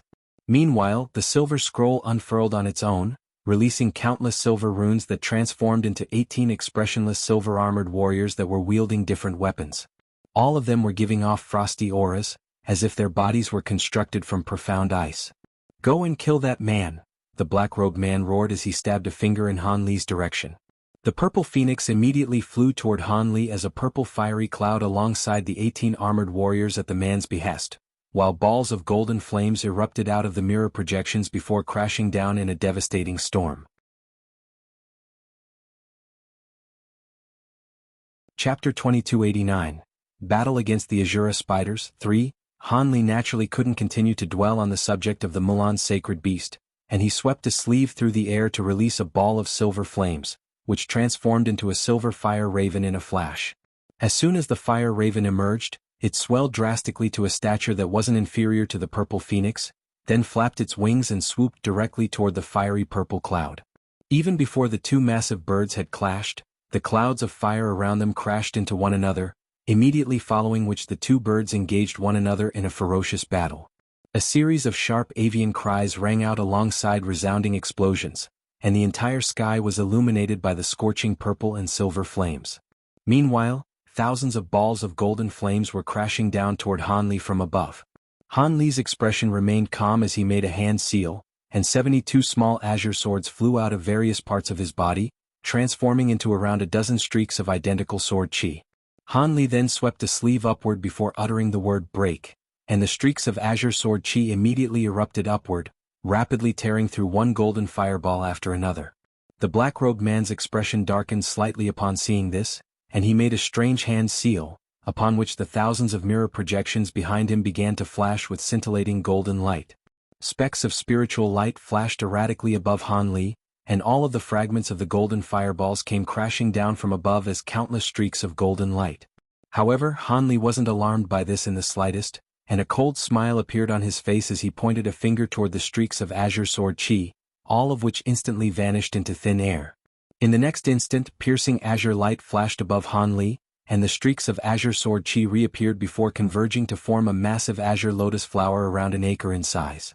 The lotus flower rotated on the spot, and countless sword projections were released to form an impenetrable barrier. The storm of golden light clashed with the sword projections, and the vast majority of the streaks of golden light were kept at bay, with only the rare exceptions managing to pass through, but all of those were instantly nullified upon plunging into the azure sword lotus. Right at this moment, spatial fluctuations suddenly erupted before Han Li, and 3 long silver arrows emerged before hurtling toward his face like lightning. Han Li remained completely expressionless as he raised an arm, and one of his fingers took on a purplish-golden hue before he pointed it forward several times in succession. 3 resounding booms rang out as his finger strikes struck the tips of the 3 arrows with unerring accuracy, and they were sent flying back even faster than they had come before vanishing into thin air. In the next instant, 3 dull thumps rang out, and 3 of the silver-armored warriors were felled with puncture wounds on their heads before disintegrating into specks of silver light. The black-robed man's expression changed drastically upon seeing this, and he immediately chanted something while pointing a finger toward the silver scroll several times in succession, releasing a series of incantation seals into the scroll. The silver scroll flashed erratically as a string of runes appeared on its surface, and the remaining silver-armored warriors all swelled to around twice their original size. Despite this, they had somehow become extremely fast as well, and after just a few flashes, they reached Han Li in the blink of an eye before charging toward him with their weapons brandished. A hint of disdain appeared on Han Li's face, and he harumphed coldly before sweeping a hand through the air to conjure up a gray light barrier. All of the oncoming attacks instantly vanished into the gray light barrier like sandcastles in the rising tide, completely nullified before they could do anything. Right at this moment, all of the silver-armored warriors blurred, and they instantly reached Han Li as if by instantaneous teleportation before swinging their weapons toward him. Even before their weapons had reached him, they were releasing streaks of glacial light that were threatening to tear the gray light barrier apart. A cold light flashed through Han Li's eyes, and the gray light barrier suddenly took on a substantial form to repel the oncoming streaks of glacial light, immediately following which the gray light barrier transformed into a massive wave that was over 100 feet tall in retaliation. The silver-armored warriors reacted very quickly, immediately rushing back in retreat, but the giant gray wave suddenly released countless light threads, which pierced through the bodies of the armored warriors like lightning before binding them tightly. All of the armored warriors were then inundated by the gray wave, and they lost all power to resist. A furious look appeared in the black-robed man's eyes upon seeing this, and he opened his mouth to expel a burst of magic power into the scroll, causing it to rapidly revolve on the spot. At the same time, the trapped silver-armored warriors began to release astonishing auras alongside bursts of bright silver light. This eruption of power seemed to be threatening to tear the entire gray wave apart, and a hint of surprise flashed through Han Li's eyes as he extended a palm forward, pressing it toward the gray wave from afar. A dull thump rang out, and the silver light being released by the armored warriors was crushed into specks of silver light by a burst of enormous invisible force. After that, Han Li glanced upward to discover that the spirit-engulfing fire raven was still locked in battle against the purple peacock. Neither of them possessed substantial bodies, they both possessed fire attribute powers, so it seemed that their battle wouldn't reach a conclusion anytime soon. Han Li's eyes narrowed slightly as he withdrew his gaze and he said, "Let's skip all of this child's play. Seeing as you're unwilling to display your true power, I'll just have to force you to do so." As soon as his voice trailed off, he made a hand seal, and the Provenance True Devil projection emerged behind him amid a flash of golden light. The projection opened its 6 eyes, then thrust its 6 arms through the air in unison, summoning 6 golden balls of light, each of which had a diameter of around 10 feet. The 6 balls of light were sent hurtling directly toward the black-robed man, who gave a cold harumph as he immediately pointed a finger forward. Golden light flashed on the surfaces of all of the mirror projections behind him, and a thin golden thread erupted out of each mirror, forming a massive golden net. The black-robed man then made a hand seal, and the giant net surged toward the 6 balls of golden light, looking as if it were trying to sweep up all of the balls of light at once. However, in the instant that the net and the balls of light came into contact with one another, Han Li pointed a finger forward from afar, and the 6 balls of golden light instantly fused as one to form a shimmering golden vortex. The vortex began to revolve on the spot, releasing countless 5-colored runes, as well as a burst of tremendous suction force. The giant golden net was also quite profound, but it was completely unable to withstand this suction force, and it was drawn into the vortex before being shredded into pieces. The black-robed man was quite alarmed to see this, and he hurriedly patted a jade pendant that was hanging from his waist. The jade pendant released a white WRM at his behest, which pounced directly toward the vortex, only to be drawn in and pulverized as well. At the same time, the jade pendant on the black-robed man's waist disintegrated into powder, and his expression changed drastically upon seeing this. However, after rushing back in retreat, he returned to his normal calm expression before making a hand seal, and lights of 5 different colors suddenly erupted out of his back. The 5-colored light surged through the air, eradicating the golden vortex in a flash. 5-colored divine light. "You're a 5-light being from the flying spirit race," Han Li exclaimed. The black-robed man was rather surprised to hear this, but a sinister smile quickly appeared on his face. "Haha, you have a sharp eye, fellow Taoist. In that case, I won't disguise my powers any longer. Let me show you the true might of 5-colored divine light." A resounding boom rang out alongside an eruption of 5-colored light, and a 5-colored peacock that was several tens of feet in size emerged. It cast a cold gaze toward Han Li, and just that alone was enough to make him feel as if his entire body had been completely frozen.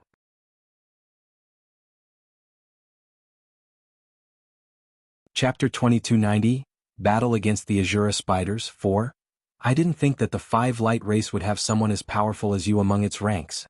I'm looking forward to sparring with you," Han Li chuckled. "Spar? What do you mean by that?" the 5-colored peacock asked as a peculiar look flashed through its eyes. Instead of giving a reply, Han Li merely smiled, and his aura abruptly changed as a burst of 5-colored light erupted out of his body. Immediately thereafter, Han Li also transformed into a 5-colored peacock amid a flash of 5-colored light. The opposing 5-colored peacock was stunned to see this, and it exclaimed, "What? You're also a 5-light being? No, your aura isn't right. You must have only attained this transformation by refining some 5-colored peacock true blood." "You have quite a sharp eye as well, fellow Taoist," Han Li chuckled coldly, then flapped his wings to release a wave of 5-colored light that surged directly toward his opponent. At the height of his fury, the black-robed man burst into laughter. "You dare to display your 5-colored divine light in my presence? Let me teach you a lesson in what true 5-colored divine light is." As soon as his voice trailed off, the long feathers of his canopy were suddenly sent hurtling through the air as countless five-colored arrows. The five-colored light clashed with the storm of arrows, and countless holes of different sizes were instantly pierced into the former. As a result, the giant five-colored wave stalled, and the arrows hurtled directly toward Hanli. Hanli faltered slightly upon seeing this, but he then also released countless five-colored light threads from the long feathers of his canopy, and each thread of light struck an arrow with unerring accuracy.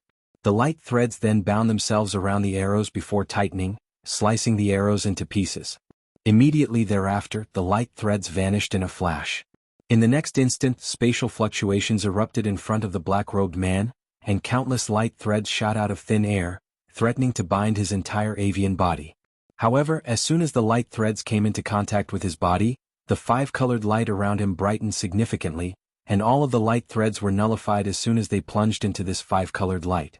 Han Li's heart jolted slightly upon seeing this, while the black-robed man raised his peacock head and let loose a long cry, then suddenly made a grabbing motion with one of its talons. A giant talon that was around an acre in size instantly appeared out of thin air before grabbing down toward Han Li. Han Li chuckled coldly as he abruptly vanished on the spot, then suddenly reappeared over 100 feet away before immediately opening his mouth to release a burst of silver flames toward the giant talon. Despite its enormous size, the massive talon was extremely fast and agile as it swooped down toward the silver flames. A dull thump rang out as five-colored light surged over the surface of the talon, and the silver flames were completely snuffed out, while the giant talon continued on toward Han Li. Even before it had truly grabbed him, countless five-colored runes had emerged around Han Li, forming an invisible restriction that had completely immobilized him. Han Li flapped his wings to send a vast expanse of five-colored light sweeping toward the runes, but the light was instantly snuffed out by the runes as if it had encountered the bane of its existence. Han Li was quite alarmed to see this, and bright five-colored light erupted out of his body as all of his feathers detached themselves at once, converging from around a dozen resplendent five-colored sword projections that shot forth in all directions. A string of metallic clangs rang out as the sword projections struck the runes, only to be repelled with ease. My heaven and earth solidification ability isn't that easy to break. Just stay still and accept your death. The black-robed man was ecstatic to see this as he extended his other talon forward as well. Spatial fluctuations erupted above Han Li, and another massive talon enshrouded in five-colored light emerged before descending toward him as well. At the same time, even more five-colored runes appeared in the surrounding area, and Han Li was well and truly immobilized now. Thus, the two talons came swooping down one after another, sweeping up gusts of fierce winds, and even the space below them was warping and twisting significantly. The black-robed man was ecstatic that he was able to take care of such a powerful enemy with just his five-colored divine light alone. However, as a safety precaution, he rose higher up into the air, then flapped his wings, which took on a semi-transparent quality after a flash of five-colored light. Immediately thereafter, he let loose a clear cry before opening his beak to release a pillar of five-colored light, which reached Han Li in a flash.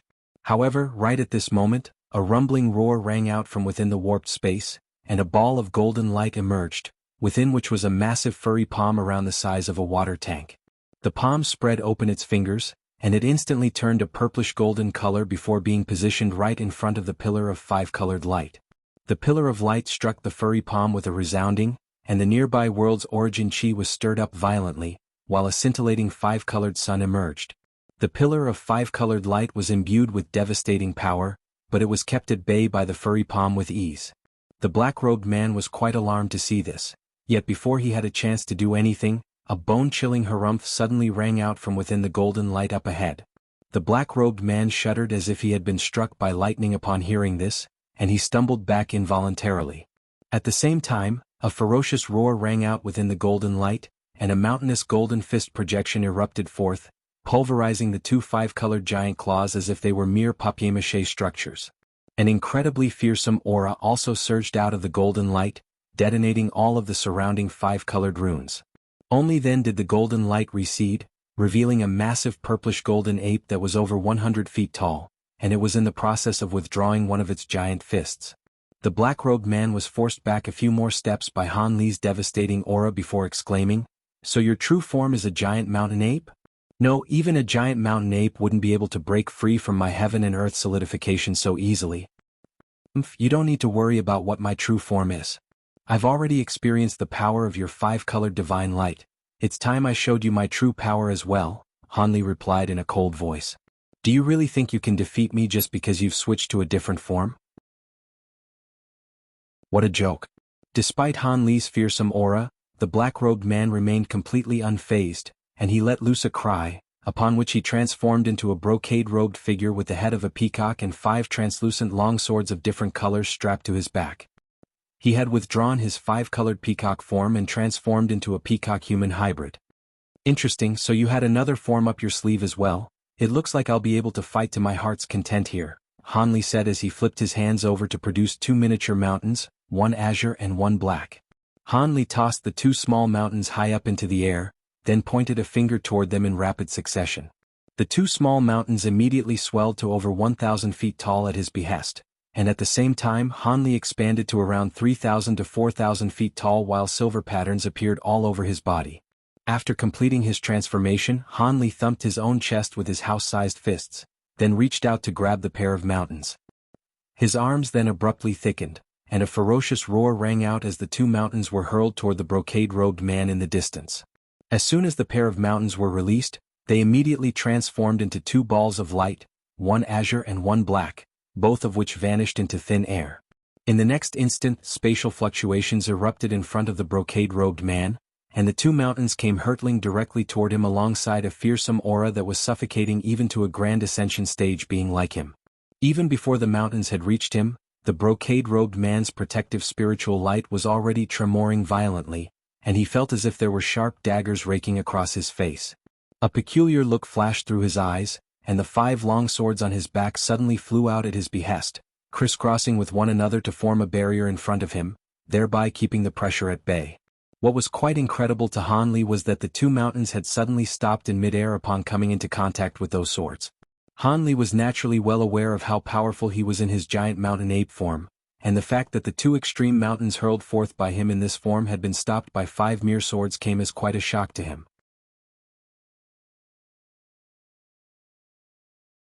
Chapter 2291 Battle against the Azura Spiders 5 All of a sudden, spiritual light flashed from the 5 long swords, and a burst of law fluctuations erupted, upon which the pair of mountains were sent flying backward. In the next instant, the 2 mountains appeared above Han Li before crashing down with tremendous force. Han Li attempted to communicate with the 2 treasures and instruct them to stop, only to discover that it was as if his spiritual sense connection with them had been severed. Han Li's heart jolted upon seeing this, but his expression remained unchanged as he thrust his palms gently toward the pair of extreme mountains.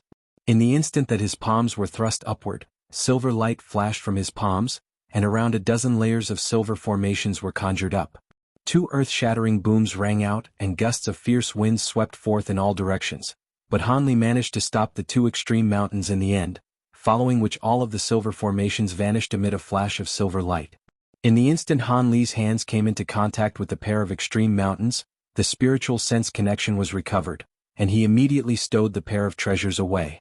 At this moment, the brocade-robed man was still maintaining his original posture and hadn't taken advantage of this opportunity to unleash any further attacks. Han Li cast his gaze toward him and said, "I didn't think that you would be able to use the power of the law of time. Having said that, it's quite forced, so you must be relying on something to unleash this power." So what if my usage is a little forced? With the power of the law of time on my side, there's no way you can defeat me. The fact that you've managed to identify this power right away tells that you've seen it before elsewhere, is that right? The brocade-robed man harumphed coldly. He then pointed a finger forward, and the 5 translucent swords tremored slightly, following which the nearby law fluctuations gradually dissipated.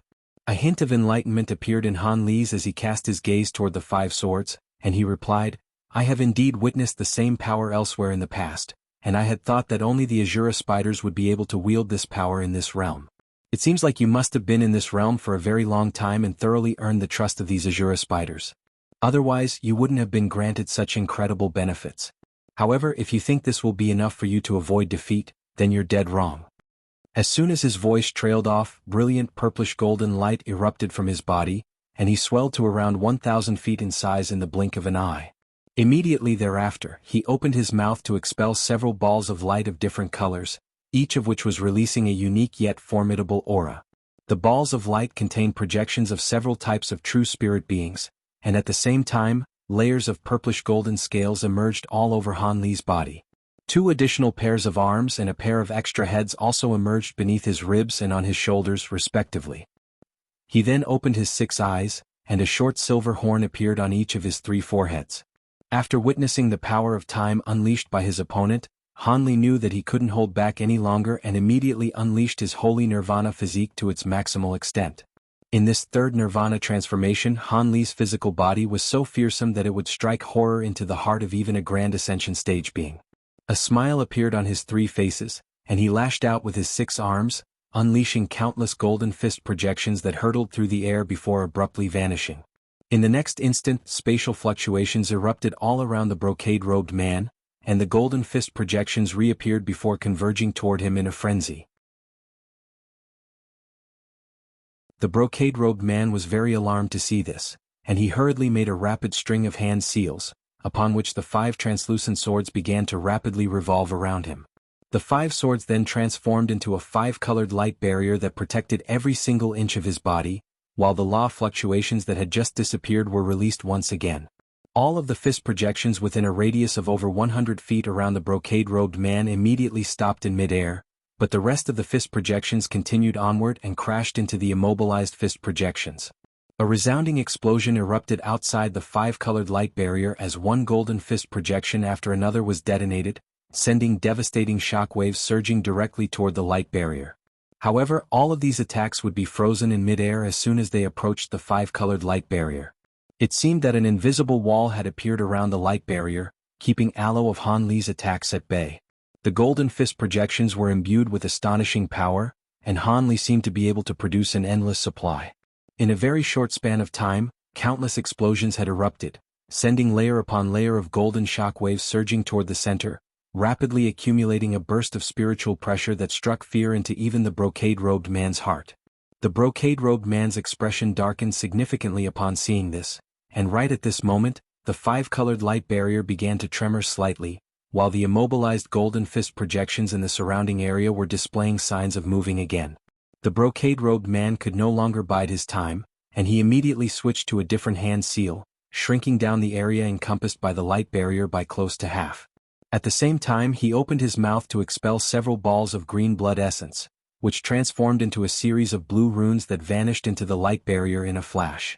The trembling light barrier was instantly stabilized, while the golden fist projections and shockwaves were immobilized once again.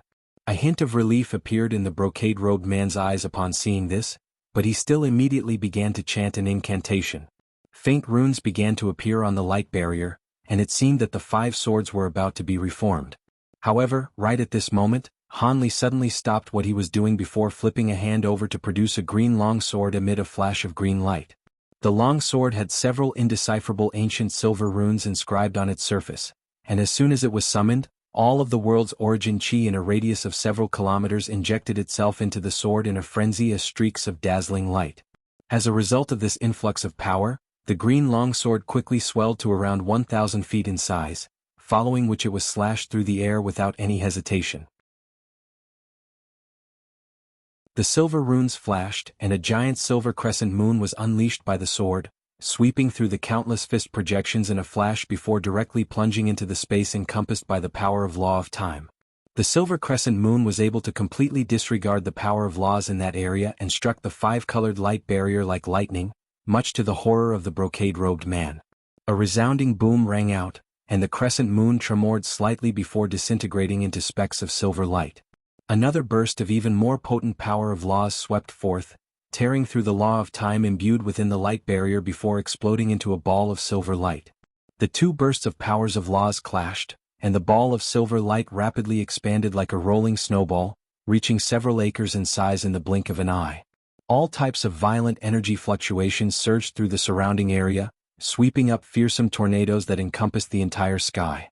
After unleashing that slash, Han Li's mountainous ape body shrank down to less than half its original size, but his aura didn't wane in the slightest.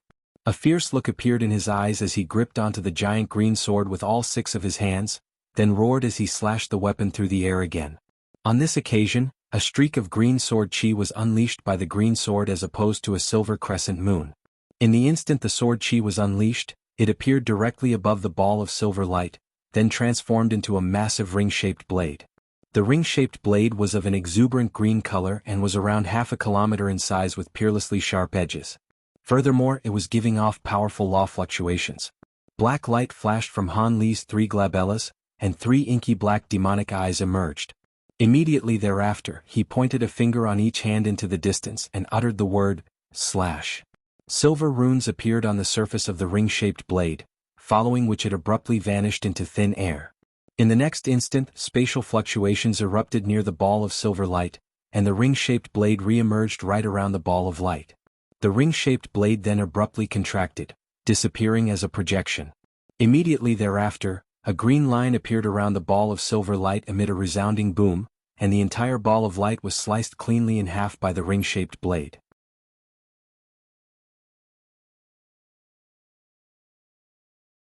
Chapter 2292, Battle Against the Azura Spiders 6.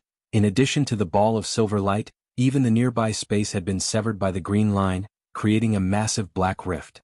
After all of the silver light faded, the green line was revealed once again, and the space either side of the green line had turned completely black and white. The section above the green line remained unchanged, but that was only because it was being shielded by a 5-colored light barrier.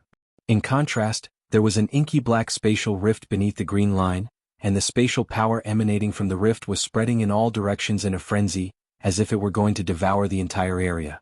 Everyone couldn't help but pause upon seeing this before sweeping their spiritual sense toward this direction. After ascertaining the situation, the Azura spiders were very alarmed, while Mo Jianli and the others were ecstatic. The brocade-robed man hadn't been killed by the attack, but his lower body was already nowhere to be seen, and there was sweat pouring down his forehead as he held a 5-colored shield, which had conjured up the light barrier that had saved his upper body. The light barrier was formed by the 5-colored runes surging out of the shield, and it was keeping the black spatial down below at bay. That's a complete profound heavenly treasure. Without the power of laws of that treasure, there's no way you would have been able to break through my law of time. The brocade-robed man roared with a panicked expression. Even for Grand Ascension stage beings, profound heavenly treasures were extremely rare, and the majority of Grand Ascension stage beings never came into possession of a profound heavenly treasure. It was already considered to be very good if they could obtain 1 or 2 profound heavenly treasure replicas. The brocade-robed man was quite outstanding among normal Grand Ascension stage beings, but he wasn't fortunate enough to have come across a profound heavenly treasure. However, the fact that he had managed to survive 2 slashes from the profound heavenly spirit slash sword was already an indication of his incredible power. You're one to talk. You wouldn't be able to use your power of time either if not for those 5 swords? Han Li chuckled coldly as he took a step forward. After unleashing that second slash, he had shrunk down even further to only just over 100 feet tall. A dull thump rang out as the nearby space tremored, and Han Li covered a distance of over 1,000 feet in an instant, arriving directly above the brocade-robed man. The world's origin chi surged violently, and he unleashed a third strike with his green longsword without any hesitation. A silver sword projection descended from above like a bright moon, bringing a burst of powerful law fluctuations along with it. The brocade-robed man's face paled significantly upon seeing this. Never did he think that his opponent would have the power to unleash 3 attacks with his profound heavenly treasure in such a short span of time. Unleashing an attack with a profound heavenly treasure was unimaginably taxing on both the wielder's energy and physical body. If a Grand Ascension stage being with a weaker physical body were to unleash a full power attack with such a treasure, their body could disintegrate on the spot. This was why Han Li had only been able to unleash a portion of the profound heavenly spirit slash sword's power back at the body integration stage, even in his second nirvana transformation. Of course, the brocade-robed man wasn't just going to resign himself to his fate. A fierce look flashed through his eyes, and he pointed a finger at the shield before him, then opened his mouth to expel several balls of green blood essence into the shield. At the same time he hurriedly yelled, "Fellow Taoist Luo, call upon fellow Taoisting right away, I won't be able to last much longer." His words were directed toward the green-robed woman. At this moment she was caught in an intense battle against Shui Ran and He Lin, wielding hundreds of thin azure needles that had transformed into countless streaks of dazzling light.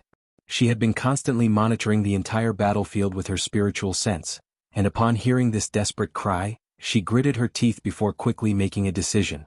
She produced a red wooden badge within her sleeve, then immediately crushed it into powder with her hand.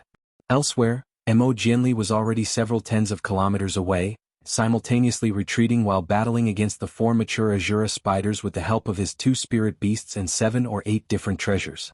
Judging from the strained look on his face, it was clear that he wouldn't be able to last much longer. All of a sudden, a shadowy figure in the most secure secret chamber beneath the stone city suddenly opened her bright, crimson eyes. She was holding a translucent stick in her hands, and outside the secret chamber were placed roughly a dozen crimson balls, each of which had a diameter of around 10 feet. A crisp crack sounded, and white light flashed from the surfaces of the crimson balls through a series of white cracks. Bursts of formidable auras then emanated out of the cracks, as if there were some time of monsters about to emerge from the crimson balls. The translucent shield flashed and transformed into 5 swords again before being slashed through the air, releasing faint law fluctuations that only just barely managed to keep the silver crescent moon at bay. At the same time, the 5-colored light barrier down below vanished, while a pair of 5-colored wings appeared on the brocade-robed man's back, which he flapped vigorously without any hesitation. As a result, he was propelled directly toward the stone city.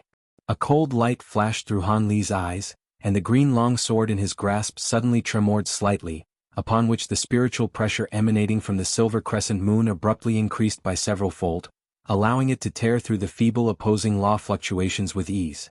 The 5 swords wailed, and 4 of them exploded into specks of spiritual light, while one went completely dim and plummeted out of the sky, vanishing into the sand down below. A bolt of silver lightning flashed in front of the brocade-robed man, and Han Li appeared right in his way to the stone city. At this moment, he had already withdrawn his green longsword, as well as the demonic eyes and short horns on his heads. At the same time, he had deactivated his holy nirvana physique and was only in his normal provenance golden body form. Han Li remained completely expressionless as he thrust his 6 massive fists toward the brocade-robed man, and 6 balls of golden light were summoned before converging to form a golden vortex, which swept directly toward his opponent. A horrified look flashed through the brocade-robed man's eyes upon seeing this, and he gritted his teeth as one of his 5-colored wings swept past his shoulder to sever one of his arms, which immediately self-detonated. The arm then transformed into a crimson humanoid figure that flew into the vortex, upon which it was instantly pulverized amid a rumbling explosion, but the golden vortex was also stopped in its tracks for a moment as a result. Han Li's expression changed slightly upon seeing this as the brocade-robed man had vanished in the instant that the crimson figure had charged toward the golden vortex. He immediately turned around to find that the brocade-robed man had reappeared on the giant city wall, which was enshrouded under several layers of light barriers. At this point, his phoenix head had already reverted back to his normal human head. A hint of surprise flashed through Han Li's face. The secret technique unleashed by the brocade-robed man was very similar to the tribulation transcendence technique Han Li had cultivated in the past. Even if they weren't the same secret technique, they were definitely related somehow. The brocade-robed man was clearly in very bad condition, and after aiming a vicious glare at Han Li, he hurriedly pulled out a few pills that he immediately consumed, then summoned several talismans that disappeared into his body in a flash. He then began to chant an incantation, and clouds of blood mist wafted out of his wounds as his body began to rapidly regenerate. Countless crimson threads intertwined with one another, and his arm and lower body were already beginning to take shape. It seemed that he would be able to completely recover soon. Of course, Han Li wasn't going to afford him such an opportunity. He flipped 3 of his hands over in unison, and 3 miniature mountains immediately surfaced over his palm, all of which he hurled toward the stone city without any hesitation. At the same time, he made a grabbing motion with his other 3 arms, and 3 azure longswords emerged before swelling to around 10 feet in size each, following which they were also slashed toward the stone city. Countless azure sword projections swept forth, while the 3 small mountains expanded to several thousand feet in size before crashing down toward the stone city at once. The light barriers outside the stone city flashed erratically, and restriction fluctuations erupted forth in a frenzy. At the same time, a group of Azura spiders and other high-grade beasts that were seated on a formation in a secretive corner of the city threw up mouthfuls of blood in unison while their faces paled significantly. The restrictions around outside the city were quite formidable, but there was no way they'd be able to last long against such ferocious attacks. Thus, the light barriers were quickly stripped away, and in the blink of an eye, there was only one left. The brocade-robed man's face completely paled upon seeing this. Never did he think that Han Li would still have enough power to break through the restrictions around the city after such a fierce battle. Right at this moment, a seductive voice rang out from within the stone city. "What's going on, mother? I've only been in seclusion for several years, yet we're already being attacked?"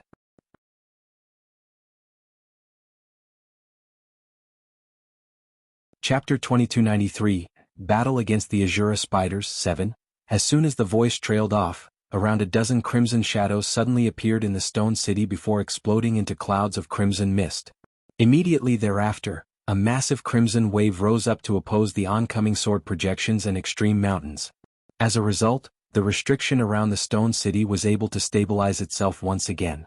Han Li was naturally enraged to see this, and he immediately opened his mouth to release a massive bolt of golden light that struck the crimson wave in a flash. A charred odor instantly wafted through the air, and the section of the crimson wave that had been struck by the bolt of lightning instantly vanished. "That's divine Devilbane lightning." A cry of surprise rang out from within the city, followed by a faint chuckle. Immediately thereafter, the crimson wave rapidly converged, forming a seductive young woman in a short crimson dress, and around a dozen giant beasts with wolf heads and bear bodies. The young woman appeared to be only around 15 to 16 years of age with a set of beautiful features and an elegant figure. Her skin was as fair as jade, and she was holding a green flower basket in one hand. She was giving off an incredibly seductive aura, and even with Han Li's mental fortitude, he was momentarily entranced. His heart jolted slightly as he hurriedly activated his spirit refinement technique to regain his focus, then swept his spiritual sense toward the woman as a solemn look appeared on his face. To his surprise, the young woman was only at the late body integration stage. However, the attack she had just unleashed was definitely at the Grand Ascension stage level. As for the dozen or so beasts around her, all of them were also giving off body integration stage auras, but as a collective unit, the aura they were releasing was not inferior to that of a Grand Ascension stage being.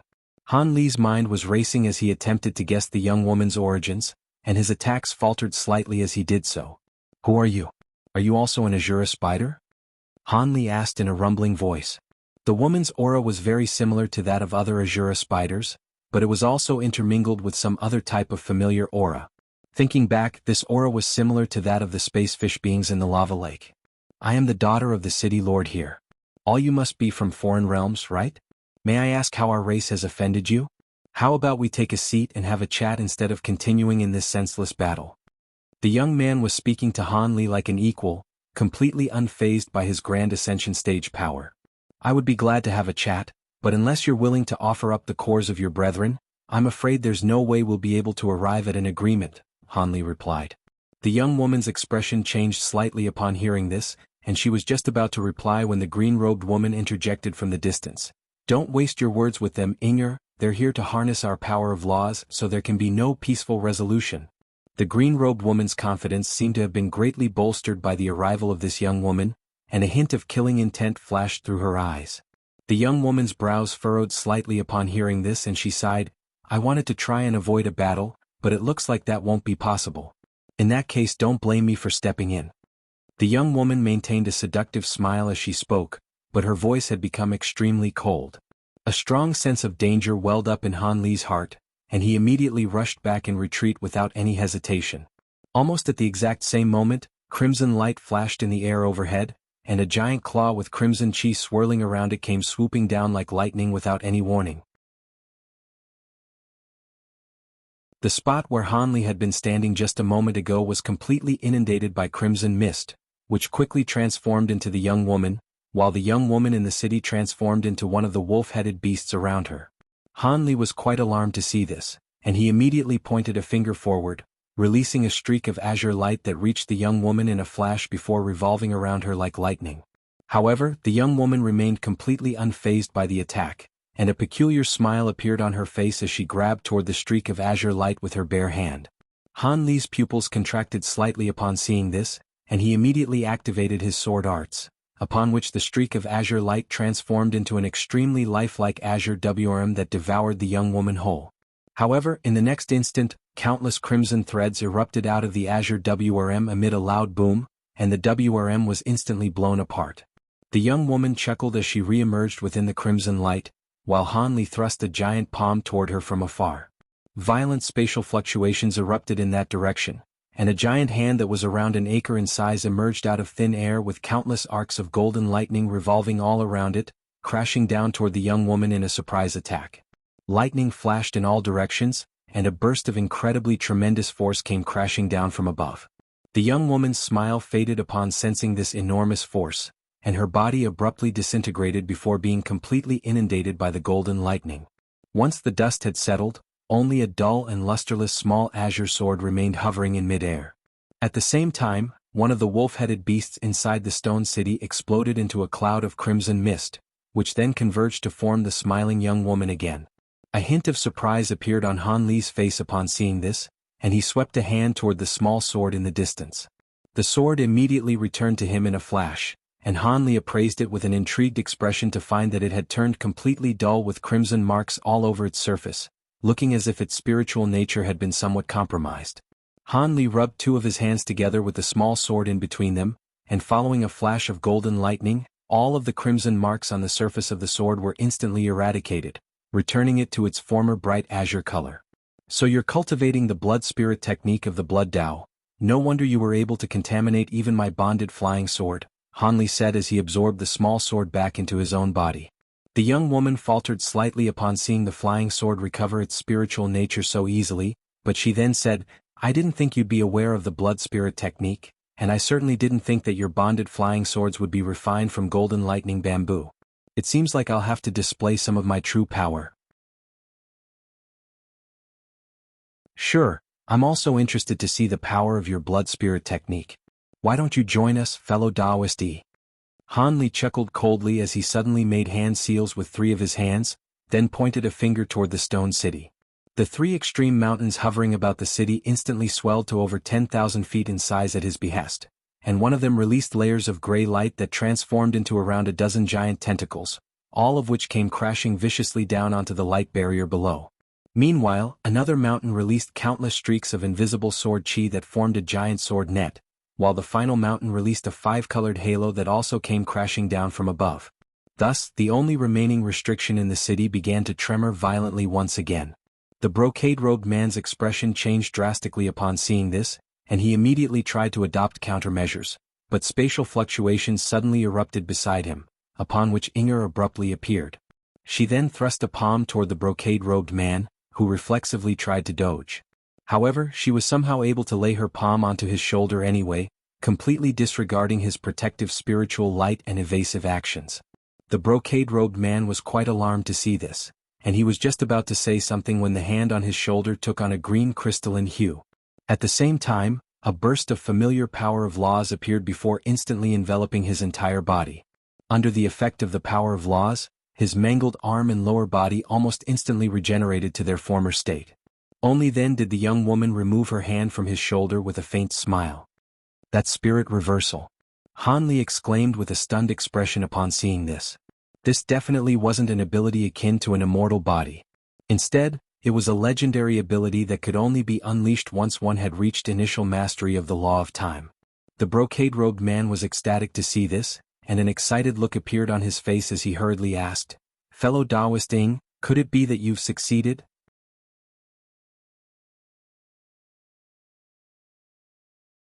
Chapter 2294, Battle Against the Azura Spiders 8.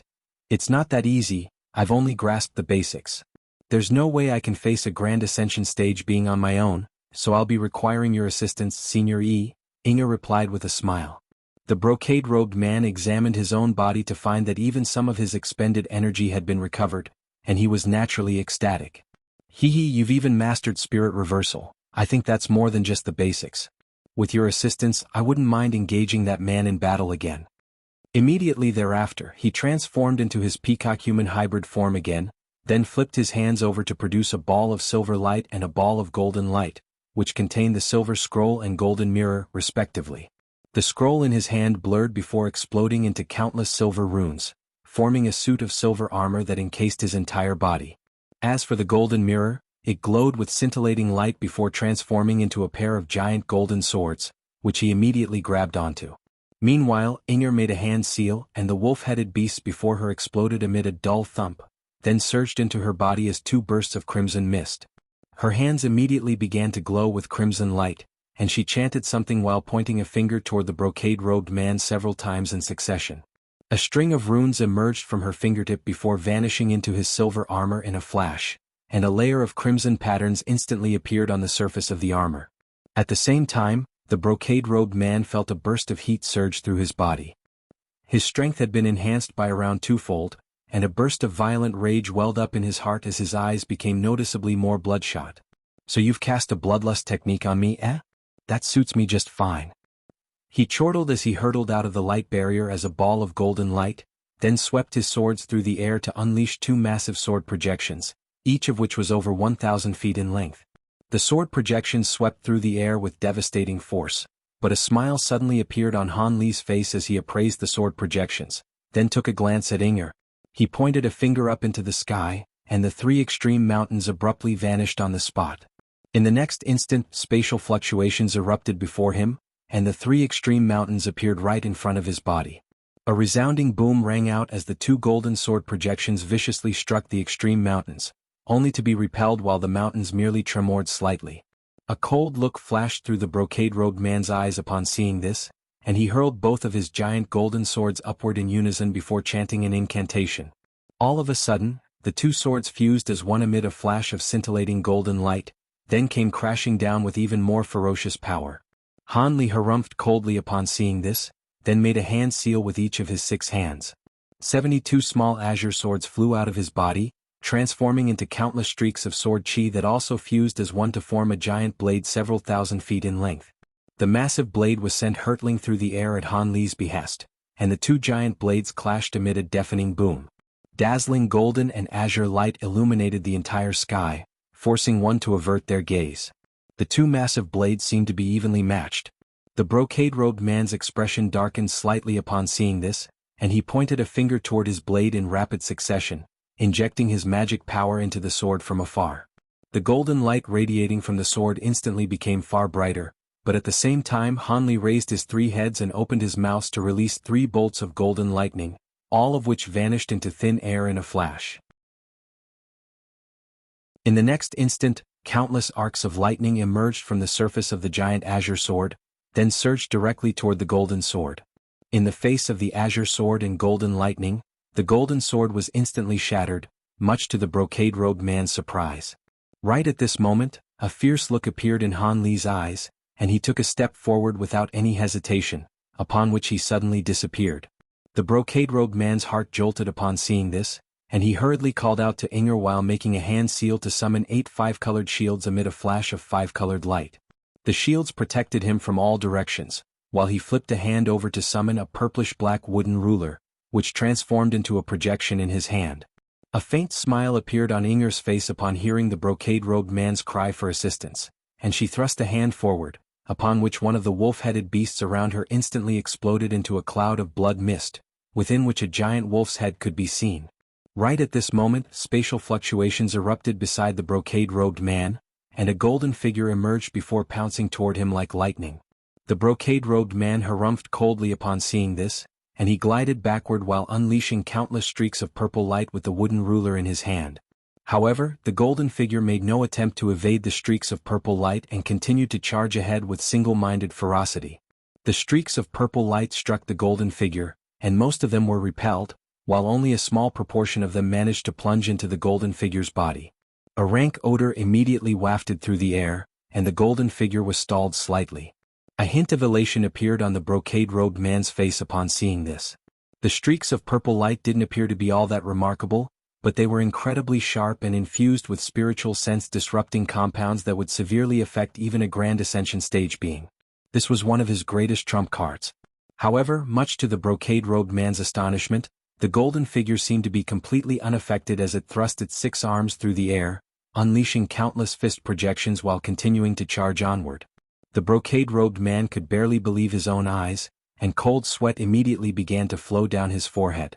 However, he then gritted his teeth before opening his mouth to expel a small azure seal, which instantly swelled to around the size of a water tank before hurtling directly toward the golden figure. It seemed that he was trying to fight fire with fire. Before the azure seal had even come into contact with the fist projections, it released a burst of peculiar power, and all of the fist projections were involuntarily parted down the middle. However, the golden figure remained completely unaffected and rammed straight into the azure seal with his own body. The brocade-robed man faltered slightly upon seeing this before an ecstatic look appeared on his face. This azure seal was his bonded treasure, and even though its power couldn't compare with that of a profound heavenly treasure, it was definitely not inferior in terms of sturdiness. As such, there was no way the golden figure's body would be able to contend with this treasure. Sure enough, the golden figure clashed with the azure seal amid a resounding boom akin to the sound of a giant gong being struck, and the former was sent stumbling backward over 10 steps. Right at this moment, a giant crimson wolf's head emerged behind him amid a rank and gory odor, then sank its sharp fangs into the golden figure's waist, plunging them several inches deep. The golden figure shuddered before thrusting its 6 golden palms into the wolf's head like lightning. Inger immediately chanted something upon seeing this before making a hand seal, and the wolf's head abruptly turned blurry and indistinct, allowing the golden palms to pass directly through it. However, its fangs were still firmly embedded into the golden figure's waist, refusing to be dislodged. The brocade-robed man was ecstatic to see this, and a hint of killing intent flashed through his eyes as his wooden ruler suddenly transformed into a purplish-black long spear. However, right as he was about to hurl the spear toward the golden figure, a gentle breeze blew through the air behind him, and another golden figure suddenly appeared before thrusting his fists forward, both of which were riddled with layers of silver patterns. This second golden figure was a giant golden ape with purple light emanating from its body and silver patterns running all over its skin. This giant ape was Han Li's true body, while the other golden figure was only his provenance golden body, which he was controlling with a wisp of his spiritual sense as a decoy. Even without the provenance golden body in his body, Han Li's physical body was just as powerful as before with his 100 meridian refinement mantra and being used in conjunction with his giant mountain ape form. Inger's expression changed slightly upon seeing this, and she wanted to issue some words of caution, but it was already too late. The brocade-robed man had sensed Han Li's emergence almost right away, and he immediately swiveled around in an alarmed manner before hurling his spear toward Han Li instead. However, the spear was swatted aside with ease by one of Han Li's oncoming fists, while his other fist struck one of the 5-colored shields around his opponent.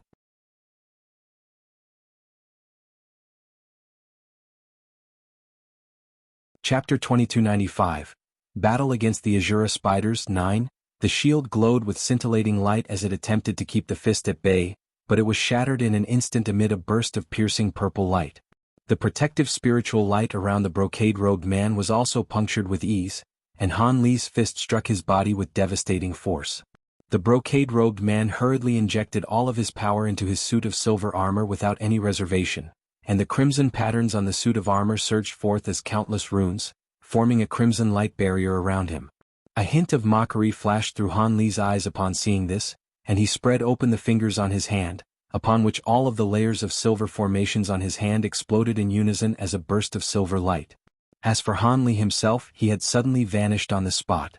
The brocade-robed man faltered slightly upon seeing this, then directed his spiritual sense toward that burst of silver light, upon which his face completely paled with horror. The top of his head immediately opened up, and a miniature figure that was only around a foot tall instantly fled out of his body.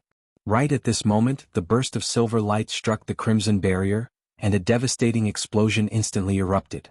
A dazzling silver sun emerged at the spot where the brocade-robed man was standing before, and its surface was riddled with countless silver runes that formed a series of formations of different sizes. In the next instant, all of the formations on the surface of the silver sun exploded as well, and a massive pillar of light erupted forth, while destructive silver shockwaves proliferated outward in all directions. It was as if doomsday had truly arrived. Such an astonishing phenomenon naturally drew the attention of everyone else on the battlefield, and all of them stopped what they were doing before fleeing into the distance in fear of being swept up in the explosion. Shui Ran and He Lin were ecstatic to see this, but at the same time, a hint of astonishment had appeared in their eyes.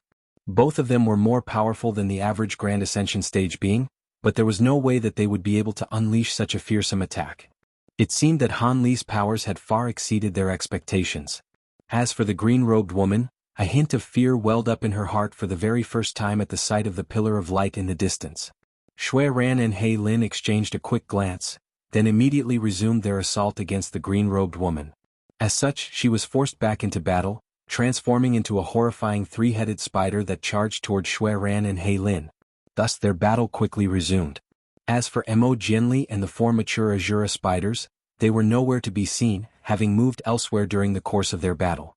After a long while, the massive pillar of light faded, as did the silver shockwaves.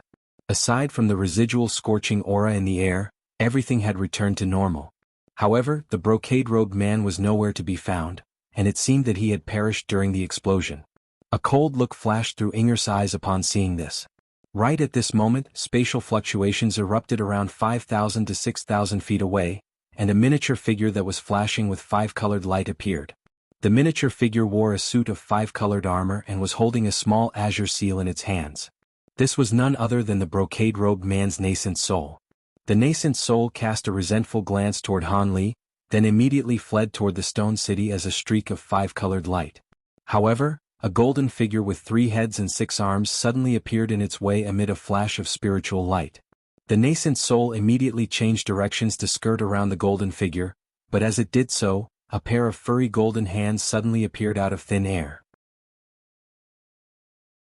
A giant golden ape that was over 100 feet tall then emerged before opening its mouth to release a thick bolt of golden lightning. It was too late for the nascent soul to take evasive measures, so it could only toss its azure seal forward, which swelled drastically in size to shield him. The golden lightning struck the azure seal viciously, sending it flying backward, but the lightning was also snuffed out. A hint of killing intent flashed through the golden ape's eyes, and it stepped forward before reaching out with a giant hand like lightning. However, during this split second of delay, the nascent soul had already made a hand seal, upon which it vanished on the spot as a flurry of five-colored feathers. In the next instant, spatial fluctuations erupted over 1,000 feet behind the giant ape, and the nascent soul reappeared before continuing to flee toward the stone city. Right as it was about to enter the light barrier around the city, a cold harumph suddenly rang out, and the nascent soul felt as if its spiritual sense had been struck by a bolt of lightning, causing it to almost plummet out of the sky. At the same time, specks of yellow light appeared all around it, transforming into grains of yellow sand. A yellow sandstorm was quickly swept up, trapping the nascent soul within it while a burst of enormous invisible force compressed toward it in a frenzy.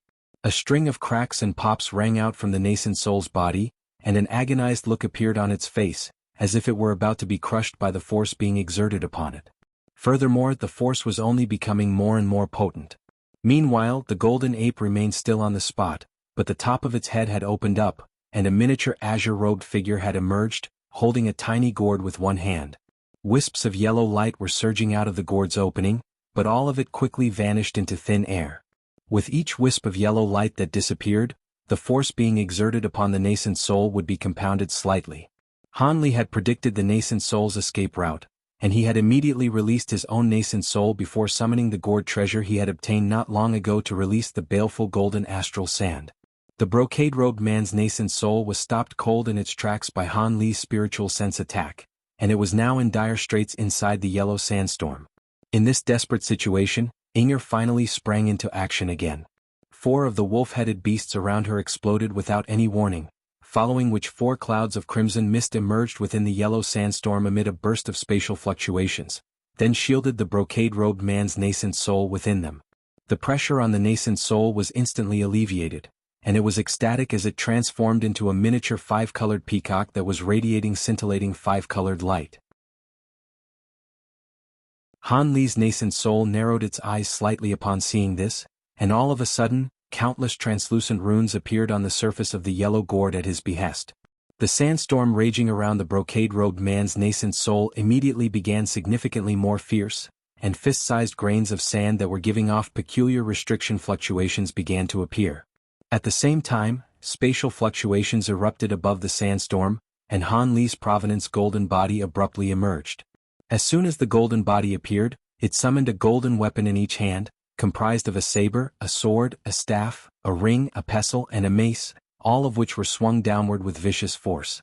The sandstorm was instantly torn apart, and a ball of golden light erupted forth, sweeping up all types of chaotic energy fluctuations that spread through the air in all directions. Han Li's nascent soul peered into a pair of inky black eyes at the center of the light, upon which its pupils contracted slightly. It then prepared itself to make a hand seal, but a thought suddenly seemed to have occurred to it, and it suddenly stopped what it was doing. Spatial fluctuations suddenly erupted beside Inger on the city wall, and a miniature peacock that was missing one of its wings emerged before immediately wailing, "Save me, fellow Taoist Ing. Only your spirit reversal ability can repair my nascent soul. I'll be sure to reward you handsomely for this." As soon as its voice trailed off, the miniature peacock returned to its human form, but close to half its body had gone missing, and its aura was extremely feeble, as if it could perish at any moment. Even though it had managed to escape with the assistance of Inger, it had still been severely damaged by the baleful golden astral sand and the 6 weapons of the Providence golden body. If Inger didn't save it with her power of time, it could even plummet to below the Grand Ascension stage, which was why it was so desperate. Inger glanced at the nascent soul before giving a slight nod, then extended a palm toward it.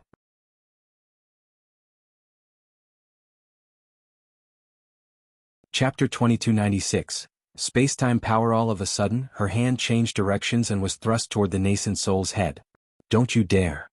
The nascent soul reacted quite quickly, abruptly vanishing into thin air. However, Inger merely plunged her hand into space as well before tugging viciously, and as she withdrew her hand again, a miniature figure that was bound by countless crimson threads was revealed in her grasp. This was none other than the brocade-robed man's nascent soul, but it was completely immobilized, and it exclaimed with a stunned expression, "This is the law of spacetime. You've managed to combine the power of laws of space and time into one. I had already accomplished this over 100 years ago, but I couldn't display it due to my lackluster cultivation base. However, with your nascent soul, I should be able to make use of this power." Inger giggled as she flipped her other hand over to produce a small crimson flag. The nascent soul was petrified at the sight of the crimson flag, and it hurriedly yelled, "That's the soul-drawing flag. Fellow Taoist Luo, hurry up and stop your daughter. Has she gone insane? Without me, you won't even be able to defeat these enemies, let alone refine the spatial power from the cores of the space fish beings." The green-robed woman had already noticed what was happening, and she was also very alarmed. She immediately retreated to disengage herself from Shui Ran and Hei Lin, then released several treasures to buy herself some time while she hurriedly transmitted her voice toward Inger. "What are you doing, Inger? Now's not the time to be fighting among ourselves. Release fellow Taoist E and recover his physical body. Our top priority right now is to take care of these enemies." "Rest assured, Mother, I've already learned the method to extract spatial power from that disciple of his. As for these enemies, I have a way to take care of them," Inger replied in a nonchalant manner, then pointed a finger toward the bound nascent soul with a faint smile. Crimson light flashed from her fingertip, and a burst of peculiar restriction fluctuations immediately surged through the air. As a result, the nascent soul was completely numbed, and it could do anything aside from glower at Inger with a resentful expression.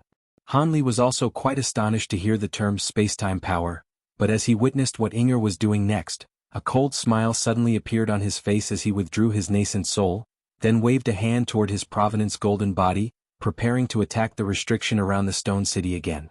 However, right at this moment, Inger cast a glance toward him before communicating something to him through voice transmission. Han Li's expression changed slightly upon hearing what she had to say, and he suddenly made a hand seal, reverting back to his human form amid a flash of golden light. After that, the Providence golden body fused back into his body as well. A pleased smile appeared on Inger's face upon seeing this, and she tossed the small crimson flag forward, following which it immediately rose up as a ball of crimson light. She then chanted an incantation, and all of the remaining wolf-headed beasts around her exploded before vanishing into the flag as clouds of crimson mist. In the next instant, the flag swelled to around 10 feet in size, while a sinister ghostly face appeared on its surface. The ghostly face had countless twisted horns on its head, and one side of its face belonged to a hideous man, while the other half depicted a gorgeous woman. It cackled in a bone-chilling manner, then opened its mouth to expel a burst of crimson light, which instantly swept up the nascent soul in Inger's hand. As soon as the ghostly face surfaced on the flag, a despairing look appeared in the nascent soul's eyes, and it turned to Inger with an imploring expression. However, after a flash of crimson light, the nascent soul quickly fell unconscious before being devoured by the ghostly face. After that, Inger made a string of hand seals before pointing a finger at the flag a few times, following which the ghostly face vanished, and the flag reverted back to its original size before being swallowed by her. Inger then turned to Han Li with a pleased nod before calling out to the green-robed woman. "Success. There's no need to fight them any longer, Mother. We can negotiate with these fellow Taoists now." The green-robed woman's expression changed slightly upon seeing this, and she immediately descended toward the stone city as she said, "All right, let me see how you're going to negotiate with these outsiders." Shui Ran and He Lin naturally weren't willing to let her go, and they immediately set off in hot pursuit. However, Han Li's voice also rang out at this moment. "Hold on, fellow Taoists, let's hear what fellow Taoist Ing has to say first." Shui Ran faltered slightly upon hearing this. "What do you mean by that, Brother Han?" Following Han Li's display of incredible power, the two foreign Grand Ascension stage beings had become very wary of Han Li and didn't dare to disregard his opinion. "It seems that this fellow Taoist Ing is willing to give us some course. In that case, there's naturally no need to continue fighting," Han Li replied in a calm manner. "Is that true? She isn't just stalling for time, is she?"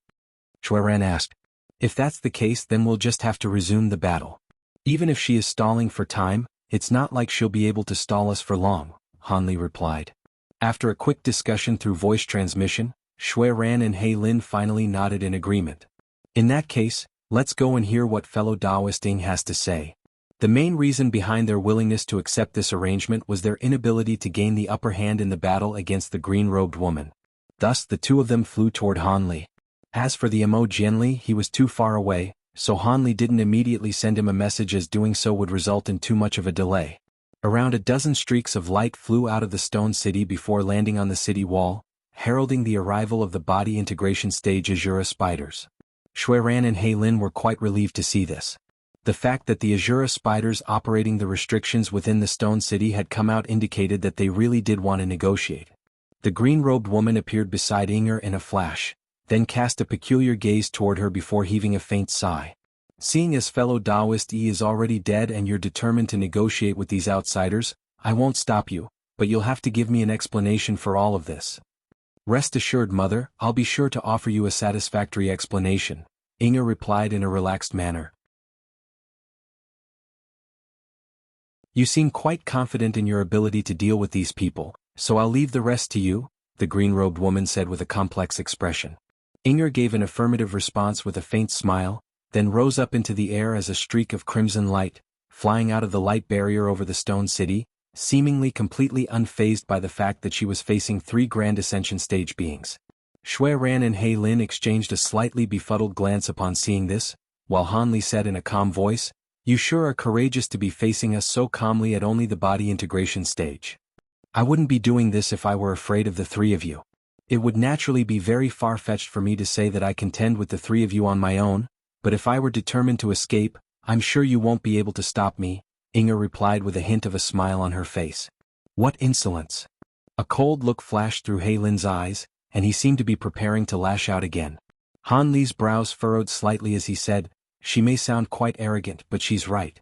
She's combined the laws of space and time to create power of laws of the highest caliber, so even though her cultivation base is far inferior to ours, it'll essentially be impossible for us to defeat her." "She's mastered the law of space-time? Aren't Azura spiders only able to use the power of time? How did she attain spatial powers as well and combine the two into one?" Shui Ran exclaimed upon hearing this.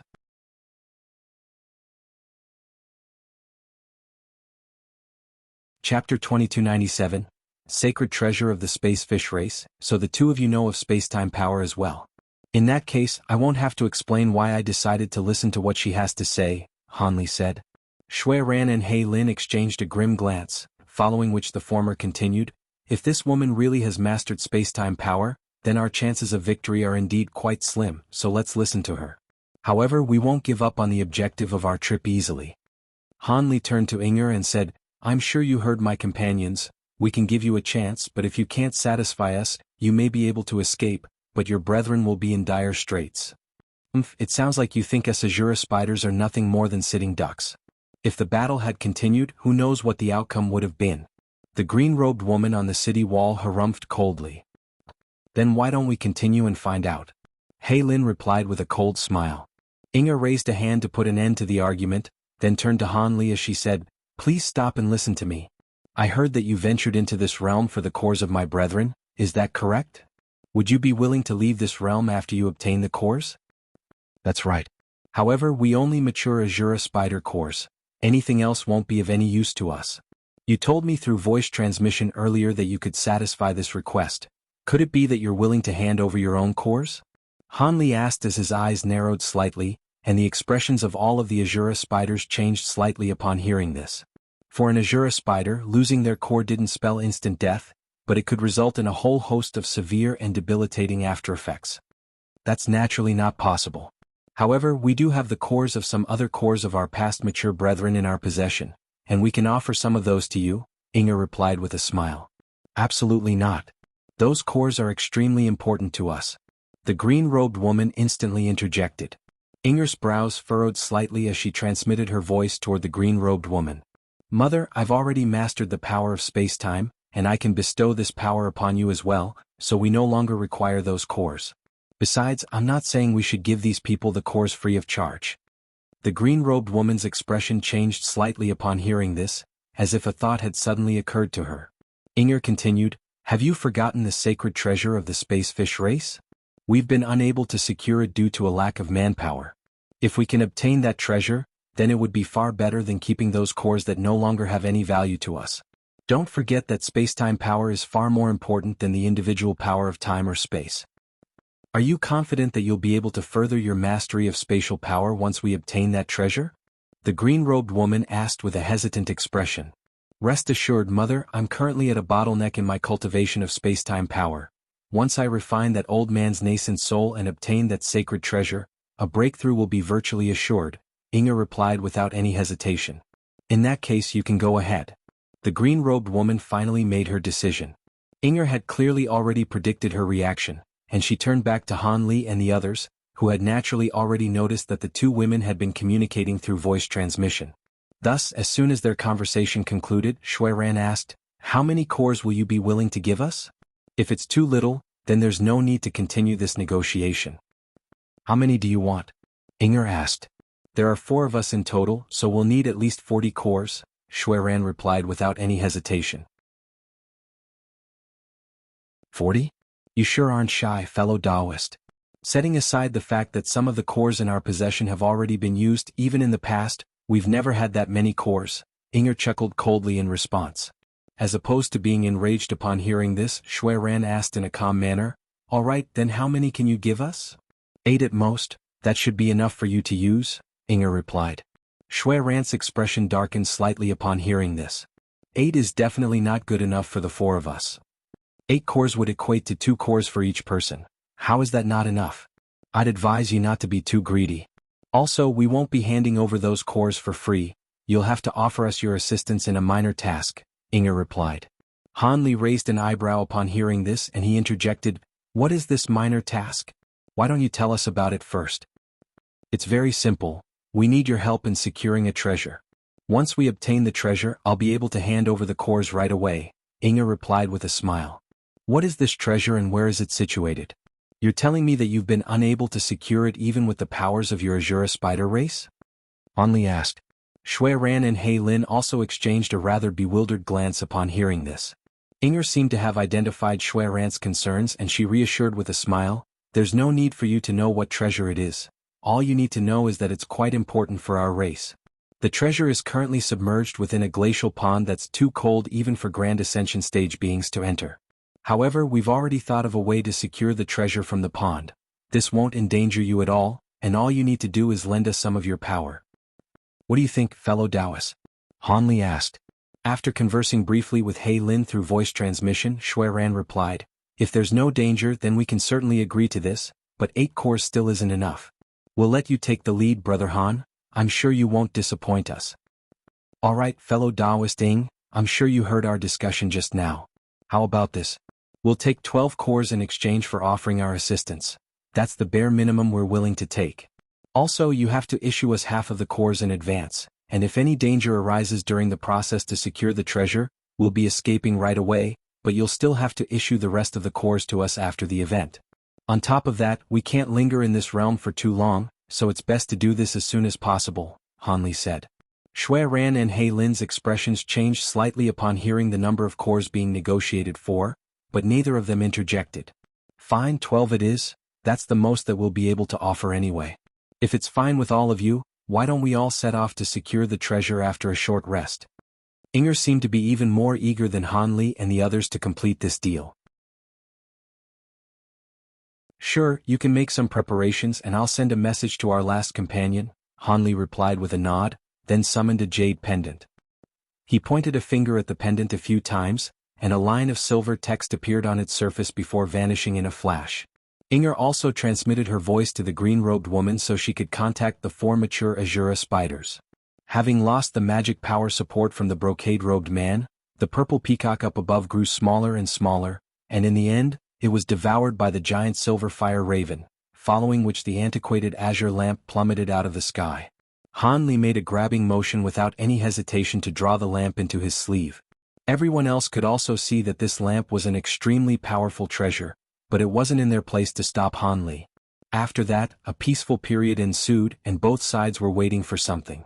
Around 15 minutes later, spatial fluctuations erupted in the distant sky, and a streak of white light emerged before flying directly toward Hanli. After just a few flashes, the white light receded, and Emo Jianli arrived on the scene.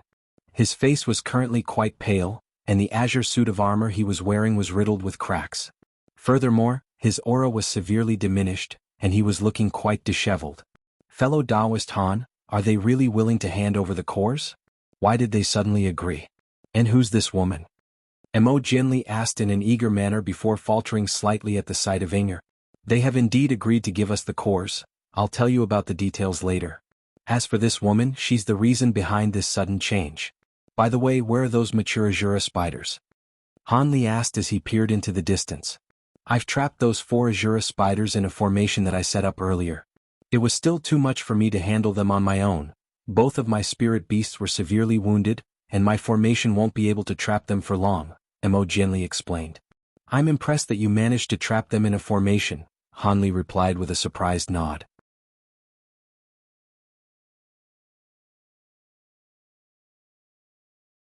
Chapter 2298, Glacial Pond. Unfortunately, 2 of the puppets that you lent me were destroyed during the battle.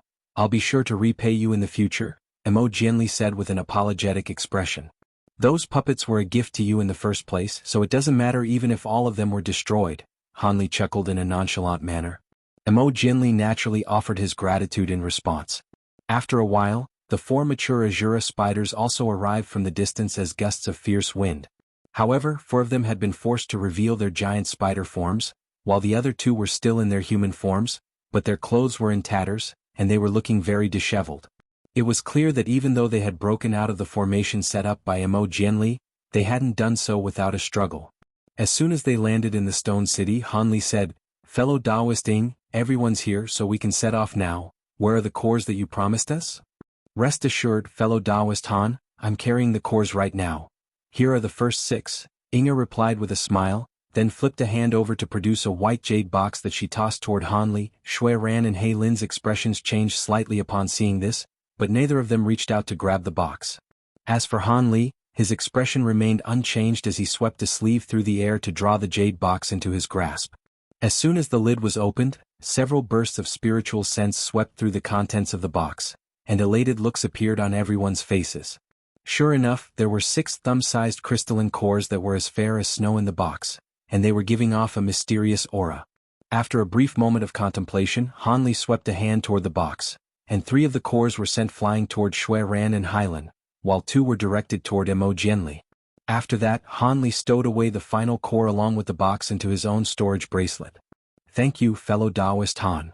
Shui Ran and He Lin were ecstatic, and the former made a grabbing motion to draw 2 of the oncoming cores into his grasp, while He Lin reached out to grab the other one. In contrast, Emo Jianli was rather hesitant as he caught the 2 cores flying toward him. Fellow Taoist Han, surely it's not right that you're only getting one of the cores. Rest assured, Brother Emo will be getting the rest of the cores sooner or later, so it makes no difference, Hanli replied in a nonchalant manner. Emo Jianli was still rather hesitant, but in the end, he gritted his teeth and carefully stowed the cores away. In that case, I'll keep these cores in my possession for now. I've already issued the cores, should we set off now? Inger asked in an unhurried manner. Sure, please lead the way, Hanli immediately replied. Inger gave an affirmative reply before descending into the Stone City. At her behest, a body integration stage demonic cultivator in the Azura spider race transformed into a massive black falcon that was over 100 feet in length, and everyone promptly flew onto its back. Immediately thereafter, the falcon spread its wings and took flight. Let's go. Hopefully we can secure the rest of the cores without a hitch, Hanli said as he raised a hand to release a streak of azure light, which transformed into a giant triangular azure carriage.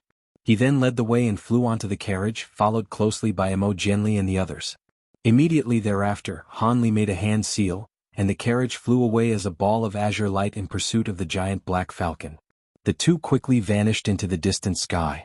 Close to a day later, a gust of black wind and a ball of azure light were gliding over a boundless ocean. The more powerful sea beasts in the nearby area quickly scattered in alarm upon sensing the fearsome auras emanating from the two transportation devices. All of a sudden, the gust of black wind slowed down before dissipating to reveal a massive majestic falcon. The ball of azure light faded to reveal a huge carriage, and Han Li's voice rang out from inside. Have we arrived? Indeed. The glacial pond is situated on an island not far ahead. We'll be counting on you soon, Inger replied from the giant falcon up ahead. Good. If this trip had dragged on for any longer, then I would have grown rather suspicious, Han Li replied in a calm manner. Do you still not trust me, fellow Taoist? Inger chuckled. Hee, I can't afford to grow complacent until we secure the remaining cores, Han Li replied in an ambiguous manner. At this moment, many black dots had appeared on the surface of the ocean up ahead, and after drawing a little closer, it was discovered that these dots were a cluster of islands of different sizes with vastly contrasting habitats. How interesting. The distribution of the world's origin chi of different attributes is different on each island, Emo Jinli remarked with an intrigued look in his eyes. I can sense some restriction fluctuations. It seems that the strange spiritual chi distribution here is a result of many restrictions and formations. What exactly is this place, fellow Taoist Ing? Shui Ran asked with a wary expression as he swept his spiritual sense toward the cluster of islands. Han Li's brows furrowed slightly upon hearing this, and he cast his gaze toward the azure spiders on the giant falcon. Rest assured, this is merely a battlefield left behind in ancient times. There are indeed many residual formations and restrictions, but all of them are incomplete and pose no threat to us. If you don't believe me, you can examine the islands more closely, and I'm sure you'd arrive at the same conclusion, the green-robed woman replied with a cold smile. Emo Jinli hurriedly swept his spiritual sense toward the area, following which his expression eased slightly. I can confirm that the residual restrictions here have retained less than 1% to 2% of their former potency. It looks like we were being a little too careful, Shui Ran chimed in as he also swept his spiritual sense over the islands. Thus, the giant falcon and carriage quickly sped toward the cluster of islands one after the other. The azure spiders seemed to be very familiar with this region of the sea, and the giant falcon was able to easily avoid all of the residual restrictions in the area as it continued into the island cluster. Around 2 hours later, everyone arrived before a giant island that was enshrouded under a layer of ice and snow. From a distance, the island appeared to be over 10,000 kilometers in size, and even though its features were masked under a thick layer of snow, the outlines of several tall mountains could still be seen. This is the place. The glacial pond is situated in a valley here, Inger said with a hint of excitement in her eyes before descending toward the island atop the giant falcon. Han Li and the others exchanged a few glances before following along. Around 15 minutes later, everyone arrived over 100 feet above a valley covered by a thick layer of snow. Both the giant falcon and flying carriage were nowhere to be seen. Where is the glacial pond? He Lin asked with a peculiar expression as he swept his spiritual sense through the surrounding area. The treasure in the glacial pond may be inaccessible, but we certainly weren't going to leave it out in the open. It's already been concealed by a formation. Go and undo the illusionary formation, the green-robed woman instructed. The four mature azure spiders immediately strode forward before flying toward a corner of the valley. One of them flipped a hand over to produce a resplendent square formation plate, while the other opened his mouth to release a white flag. The two of them began to chant something while tossing their treasures up into the air, and the formation plate revolved on the spot before releasing countless five-colored runes that drifted forward through the air. Meanwhile, a giant white tiger image appeared on the white formation flag amid a flash of white light. The tiger opened its cavernous mouth amid a rumbling boom, then released a pillar of transparent light that vanished into a corner of the valley in a flash. As for the five-colored runes, they intermingled with the wind and snow before surging toward the same direction. In the next instant, the space in that corner of the valley blurred before revealing a massive formation. The formation appeared to be quite profound with a series of fist-sized crystals of different colors embedded all around it. At the center of the formation were layers of crystal-like profound ice, forming a cylindrical platform with wisps of white light flashing within it. So this is the glacial pond? It doesn't seem to be all that special, Shui Ran said with furrowed brows as he appraised the platform.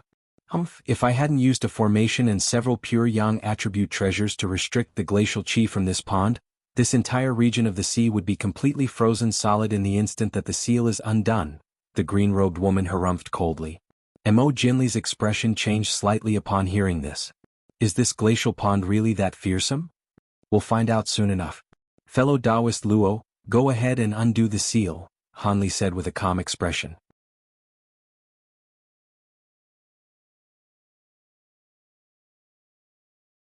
Chapter 2299, Dredging for the Treasure? Alright, but before that we have to make some other preparations. Inger, tell them to begin, the green-robed woman said. Yes, mother. Begin modifying the formation right away, Inger instructed. The remaining Azura spiders immediately gave affirmative replies, then rose up into the air before flying toward the formation around the ice platform. Some of them produced a series of formation treasures, while others summoned some other treasures of peculiar descriptions, and all of the treasures were tossed toward the ice platform. As soon as these items fell into the formation, they vanished into the ground as a streak of light of different colors. Immediately thereafter, the Azura spiders began to chant incantations while making hand seals, then pointed their fingers down toward the formation incessantly from above.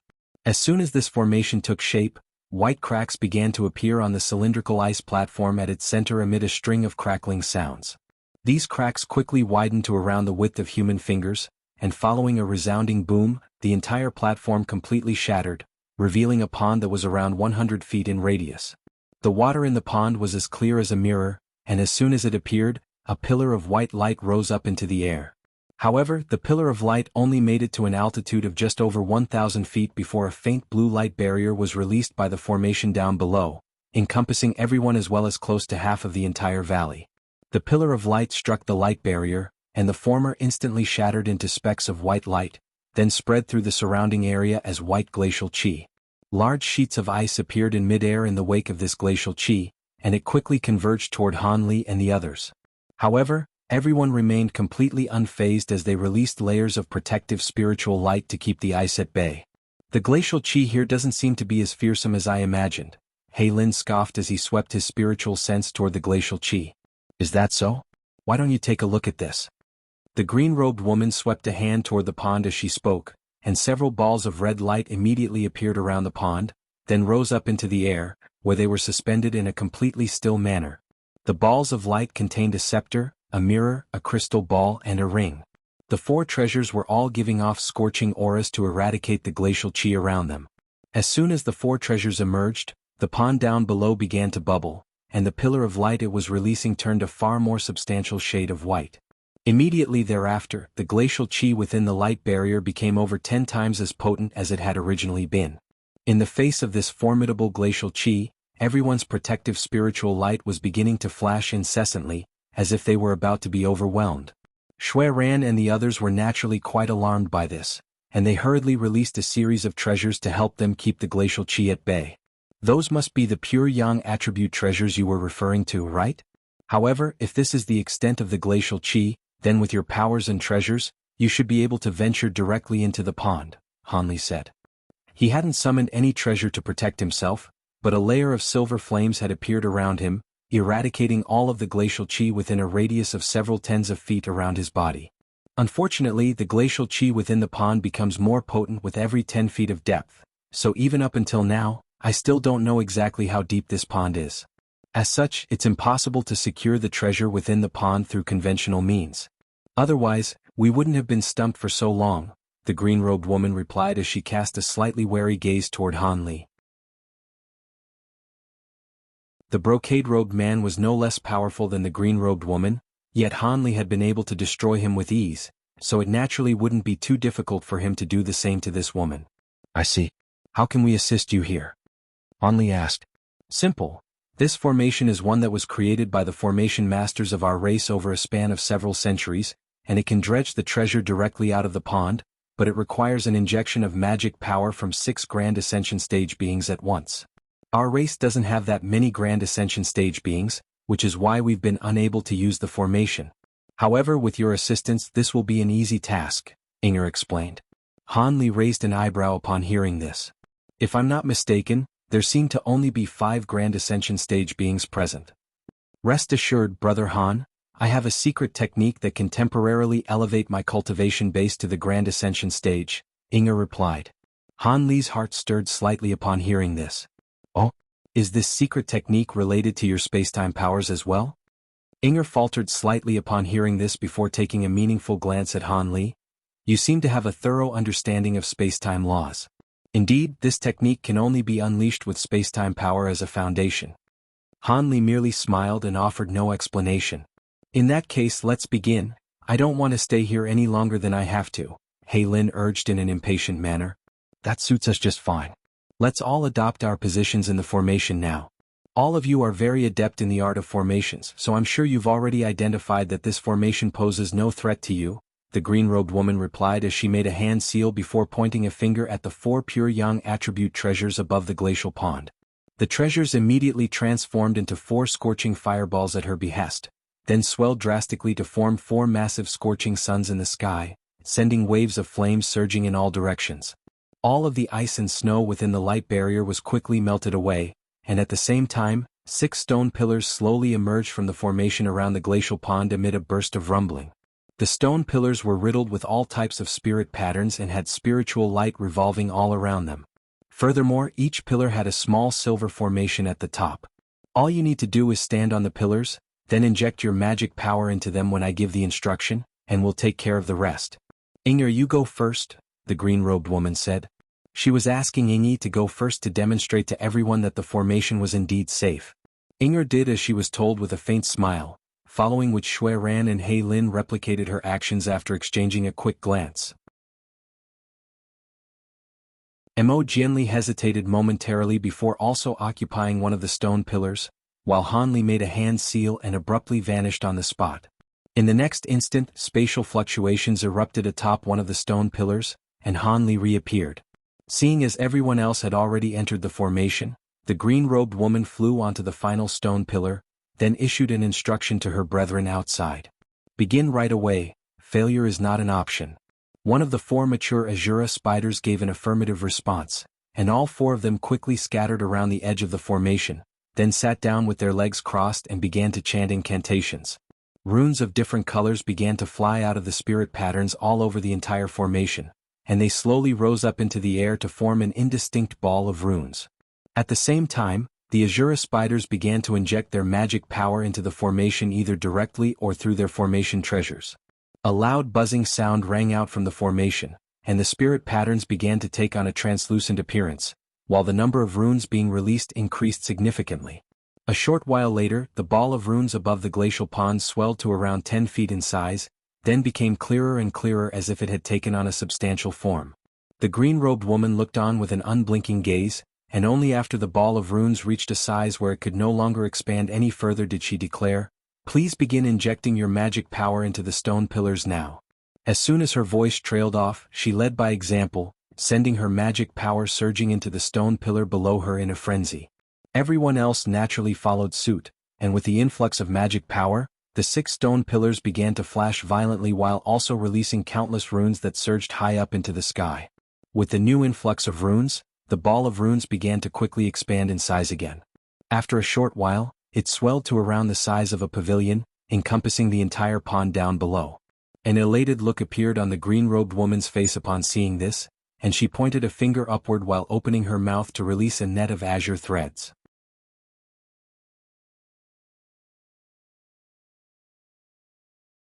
Chapter 2300, Treasure in the Glacial Pond. The azure threads vanished into the ball of runes in a flash, following which the green-robed woman continued to chant while pointing up at the ball of runes incessantly. Radiant light suddenly erupted from the surface of the ball of runes, and it transformed into a funnel-shaped 5-colored cloud. The runes within the cloud flashed incessantly, and it was as if something were rapidly taking shape within it. All of a sudden, light flashed from the underside of the cloud, and 5 dazzling translucent threads emerged before descending toward the glacial pond. As soon as the translucent threads came into contact with the water in the pond, a layer of white glacial chi swept forth, causing white frost to accumulate over the threads. The green-robed woman's brows furrowed slightly upon seeing this, and she immediately pointed a finger toward the cloud again. A rumbling boom akin to a dull thunderclap rang out, and a burst of five-colored light swept down along the translucent thread, instantly eradicating the white glacial chi and the frost that had gathered on the threads. Thus, the translucent thread plunged into the glacial pond. A hint of caution appeared on the green-robed woman's face, and she began to make a rapid string of hand seals. The 5 translucent threads descended deeper and deeper into the glacial pond, and Han Li was appraising everything while continuing to inject his magic power into the stone pillar beneath his feet. The green-robed woman had told them to give it their all, but with Han Li's immense magic power, he was able to make do with very little effort. At the same time, he was calculating the approximate depth of the translucent threads using a secret technique. 100 feet. 300 feet. 1,000 feet. 3,000 feet. As time passed, Han Li's eyes began to narrow slightly. At this point, the translucent threads were encountering significant resistance and had slowed down drastically. After passing the 10,000 feet mark, the green-robed woman heaved a sigh of relief, but the cautious look on her face still didn't fade. With each passing breath, the translucent threads were only able to sink several inches further. Even with all of her treasures, this was the deepest point that the green-robed woman had ever been able to reach. Thus, the translucent threads could reach the bottom of the glacial pond at any moment, and that was making the green-robed woman quite apprehensive. At this moment, Inger was entirely enshrouded within a cloud of crimson mist with an indistinct projection flashing behind her. It was unknown what type of secret technique she had unleashed, but the aura she was releasing really was no less powerful than that of the average Grand Ascension stage being. She hadn't been lying when she had declared that she could elevate her cultivation base using a secret technique. As a result, Shui Ran and the others were regularly sneaking intrigued glances at her. Around an hour later, the translucent threads were still in the pond, but they were now covered in a thin layer of frost, and the speed of their descent was almost undetectable to the naked eye. After continuously releasing magic power for such a long time, Mo Jianli and the others were beginning to display signs of strain. Shui Ran's brows were tightly furrowed as he communicated with He Lin through voice transmission, while the Azura spiders outside the formation had all turned very pale and were truly beginning to struggle. A sense of urgency welled up in the green-robed woman's heart upon seeing this. If she couldn't secure the treasure in the pond on this occasion, then there would be no chance for her in the future. With that in mind, she arrived at a decision and suddenly laid a hand onto the top of her own head, upon which a green spider that was around a foot in length emerged amid a flash of green light. The spider was glowing with green light, but its compound eyes were of a bright purple color, and as soon as it appeared, it opened its mouth to release a fist-sized ball of azure light upward. Inside the ball of light was a white crystalline core, and it instantly vanished into the funnel-shaped cloud in a flash. The woman had released her core, and it seemed that she was making one last roll of the dice. Everyone's hearts stirred slightly upon seeing this, and as soon as the core vanished into the cloud, a burst of loud rumbling rang out, following which a stream of piercing light flowed down along the translucent threads in a frenzy. The frost that had gathered over the translucent threads was dispelled again, and its speed of descent increased by about tenfold, quickly plunging down several hundred more feet before slowing down again. The green-robed woman's expression darkened slightly upon seeing this. Right at this moment, a faint sigh rang out from within the cloud of crimson mist, following which a pillar of silver light emerged before also plunging into the cloud. Another burst of bright light flowed down the translucent threads, which accelerated in its descent once again. However, on this occasion the translucent threads only plunged down around 70 to 80 feet further before falling still again. The bottom has been reached. Please hold on just a little longer while I find the treasure's exact location, the green-robed woman said in an excited manner before switching to a different hand seal and closing her eyes. Enormous spiritual sense surged out of her glabella, traveling along the 5 translucent threads to instantly reach the bottom of the glacial pond. Moments later, an elated look appeared on her face, and her eyes instantly sprang open as she pointed a finger at the 5 translucent threads while uttering an urgent incantation. Almost at the exact same moment, Han Li felt his magic power output rate into the stone pillar increase by over twofold. His brows furrowed slightly, but he merely adjusted his magic power slightly and didn't oppose this change. Right at this moment, the 5 translucent threads tremored violently while emitting a faint buzzing sound, then slowly withdrew toward the funnel-shaped cloud. 1 inch, 2 inches, half a foot, 1 foot. The translucent threads were extremely slow, as if they were dragging up something very heavy. The still surface of the pond suddenly began to churn violently, forming a black vortex that was unfathomably deep, attempting to crush everything around and within it. Only the 5 translucent threads remained resolute at the center of the glacial pond. Bursts of glacial chi that were several times more potent than before gushed out of the vortex, but were kept at bay by the surrounding restrictions. Everyone appraised the unfolding scene with intense, unblinking eyes. As it turned out, it took far longer for the translucent threads to be withdrawn than extended. After a long while, a resounding boom rang out within the vortex, following which a blue stone around the size of a human head was drawn out. The stone was giving off strong law fluctuations, and a hint of greed flashed through Hei Lin's eyes as he murmured to himself, "That thing contains spatial power." Spatial power wasn't as mysterious as the power of time, but very people had truly mastered it. Most Grand Ascension stage beings were capable of tearing through space and teleporting oneself, but most of them had to rely on their immense power and spatial treasures, so they couldn't even compare with someone with true mastery over the law of space. As such, a treasure that could assist one in mastering the law of space was naturally an extremely precious treasure for Grand Ascension stage beings. In contrast, Hanli remained unmoved by this treasure. He could transform into a heavenly phoenix, which was proficient in spatial powers, so if he wanted to master the law of space, it was only a matter of time. Shui Ran also cast his gaze toward the blue stone with a greedy expression, while Mo Jinli remained quite calm and collected, seemingly just as unmoved as Hanli was. Just as Shui Ran and Hei Lin were hesitating about whether to intervene, Inga raised a hand to release a translucent thread, which wrapped up the blue stone in a flash before drawing it back to her like an arrow. Shui Ran's expression changed slightly upon seeing this, and he curled the fingers of his hand, which was concealed up his sleeve. However, right at this moment, a cold dagger-like gaze was directed toward him, striking him with a stinging sensation on his face. His heart jolted as he turned toward this gaze to find that the green-robed woman was currently appraising him with a threatening look in her eyes.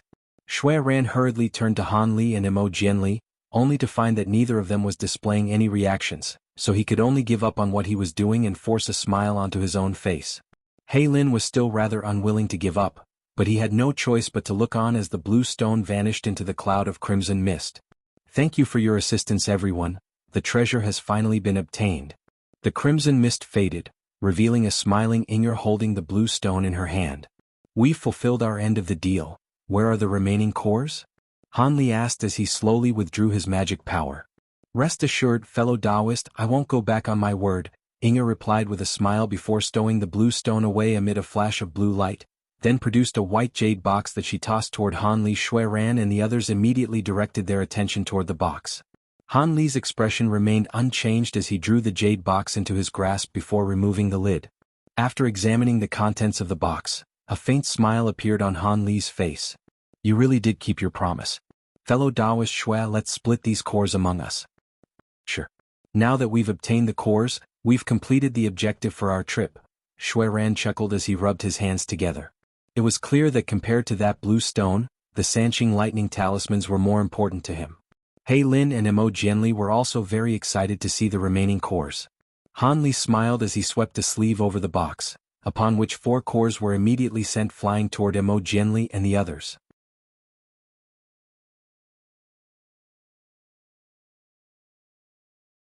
Chapter 2301. Return. Mo Jianli and the others caught the cores before examining them to ensure that there wasn't anything amiss, then stowed them away with elated expressions. "Seeing as our deal is complete, we won't have to continue our battle any longer. May I ask when you're planning to leave this realm?" "This is only a small realm, and it can't contain too many Grand Ascension stage beings," the green-robed woman said. "Rest assured, fellow Taoist Luo, we'll be leaving in a few days at most. Prior to that, we're planning to collect some resources from this small Azura realm. I'm sure you wouldn't stop us, right?" Han Li replied with a smile. "Hee, if it's just collecting resources, then of course we won't intervene. However, there are a few other beings in this realm that are very difficult to deal with, so do be careful," the green-robed woman cautioned with a meaningful smile. "Oh, could it be that one of those beings is that Chechizi?" Mo Jianli asked. The green-robed woman was rather surprised to hear this. "Have you encountered it already, fellow Taoist Mo?" "Indeed I have. As expected of a legendary ancient beast, even I almost perished by its hands, Mo Jianli sighed. A hint of excitement appeared on Shui Ran's face upon hearing this, and he hurriedly interjected, "Would you be able to tell me where the lair of this Che Chizi is, fellow Taoist Luo? I actually do know the location of the Che Chizi's lair, but—" A hint of hesitation appeared on the green-robed woman's face as he spoke.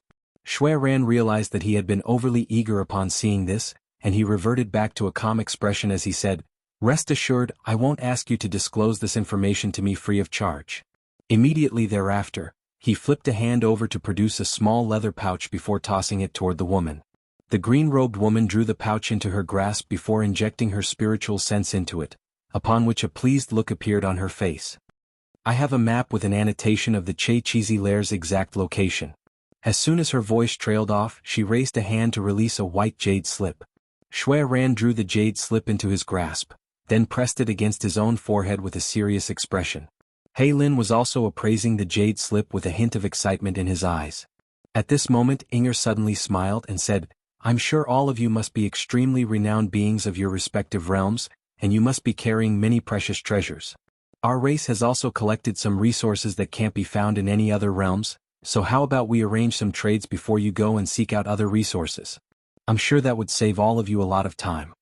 Han Li faltered slightly upon hearing this before chuckling, "Oh? Are you proposing an impromptu exchange convention, fellow Taoist Ing?" "That's right. Truth be told, our race has a collection of all of the precious resources in this realm. As long as you can offer the right price, we'll be sure to satisfy your needs," Inger replied. The green-robed woman didn't say anything to stop her, so she was clearly in approval as well. Mo Jianli and the others were very tempted upon hearing this. With the limited time they had left in this small Azura realm, it was very unlikely that they would be able to collect all of the resources they wanted. As such, it certainly wouldn't be a bad idea to exchange for some resources. "Alright, I'd be happy to trade some items with you," Mo Jianli agreed after a brief moment of contemplation. "We would also be open to some trades," Shui Ran said after communicating with He Lin through voice transmission. "In that case I'll join in as well," Han Li chimed in. This was a win-win arrangement, so there was no reason not to participate. The smile on Inger's face became more pronounced upon hearing this and she proposed, "Alright, then let's go somewhere nearby to begin our exchanges."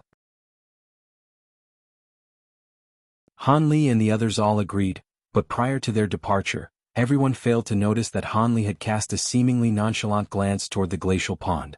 Several hours later, the Azura spiders departed with pleased expressions from the island where the glacial pond was situated on the giant black falcon. Thus, Han Li and the other foreign Grand Ascension stage beings were left on their own. After a series of trades, all of them had reaped great rewards, obtaining many precious resources that could only be found in this realm.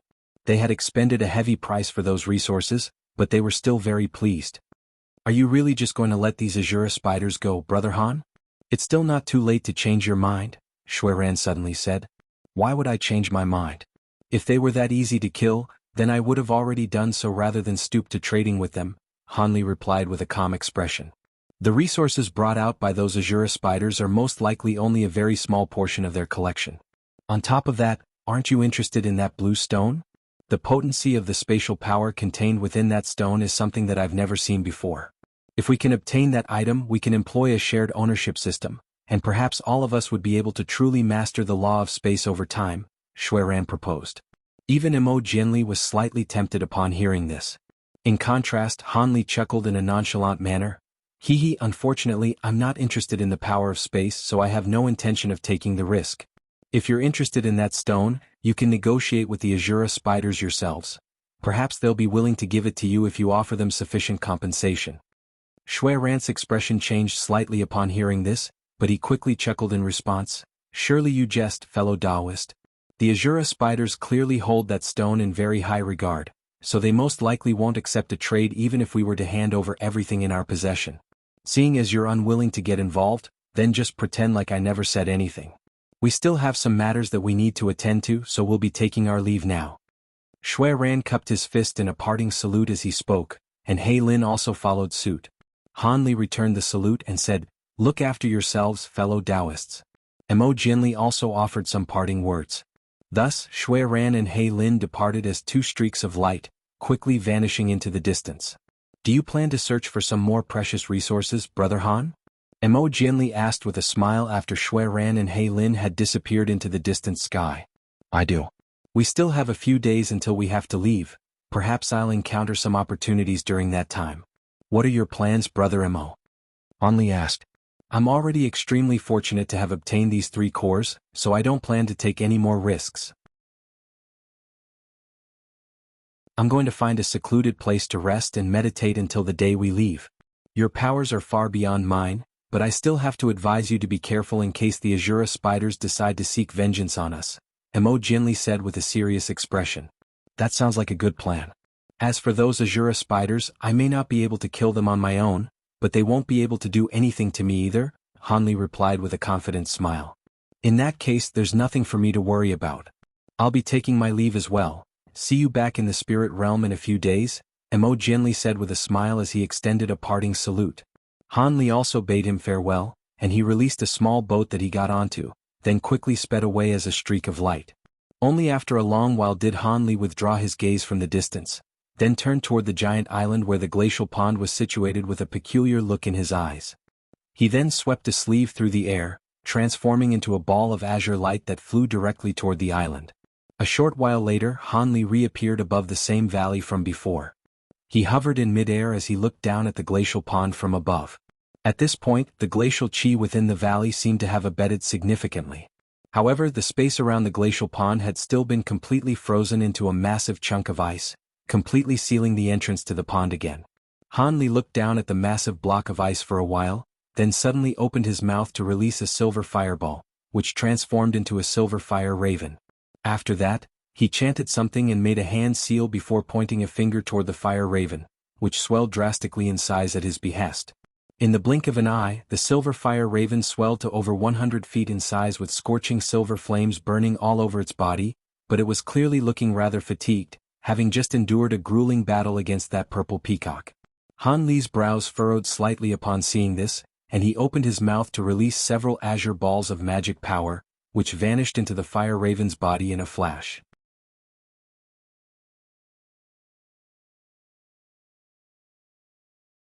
Chapter 2302, The Second Sacred Treasure. The silver fire raven immediately spread its wings and swelled to several thousand feet in size, and its silver flames also brightened significantly to illuminate the entire sky.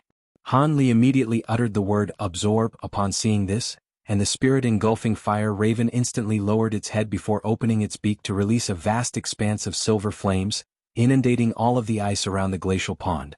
The ice began to melt away at an astonishing rate, while specks of silver light emerged from the ice before fusing into the silver flames. In the blink of an eye, all of the ice was melted away, and the entrance to the glacial pond was revealed once again. The silver flames continued downward to encompass the entire pond as well, and all of the glacial chi being released by the pond transformed into wisps of silver light, white were devoured by the silver flames to further fuel them. The spirit-engulfing heavenly flames were a type of mutated flames that were very peculiar in that it combined both yin and yang attributes. As such, it could absorb both extreme glacial and extreme yang attribute items to bolster its power. As soon as the seal over the glacial pond had been undone by the Azura spiders, the spirit-engulfing heavenly flames within Han Li's body had become extremely restless, yearning to devour the glacial chi here. Han Li had been ecstatic to sense this.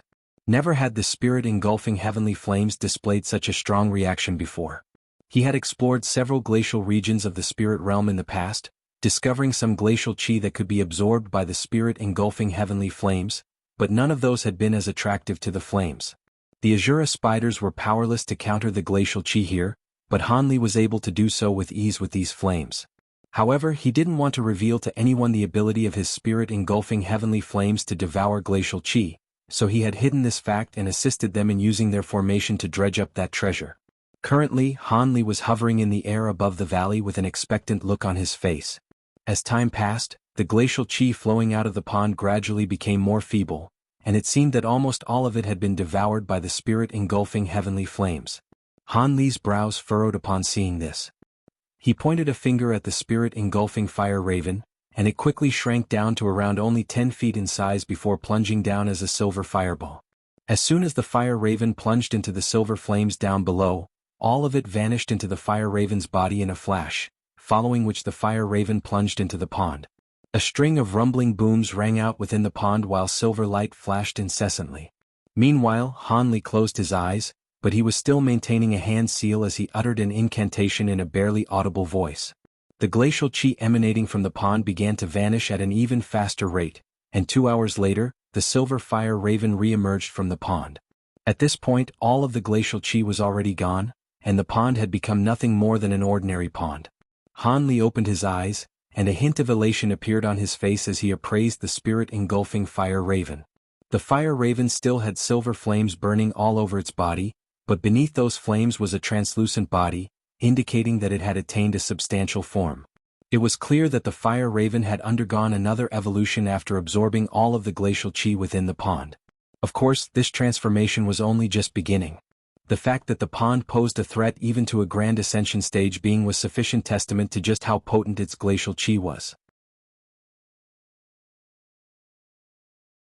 Even with the spirit engulfing fire raven's immense powers, it couldn't refine and absorb so much glacial chi in such a short time, so it could only slowly do through a slow process. Hanli switched to a different hand seal as he prepared to withdraw the spirit engulfing fire raven, but right at this moment, it suddenly opened its beak to send a ball of white light flying directly toward him.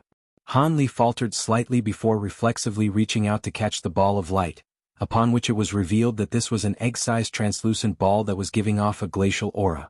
If it weren't for his protective spiritual light and his incredible physical constitution, his hand would have most likely been harmed by the ball upon contact. Interesting. Did you find this in the pond? Hanli asked. The silver fire raven merely hovered before him and displayed no reaction.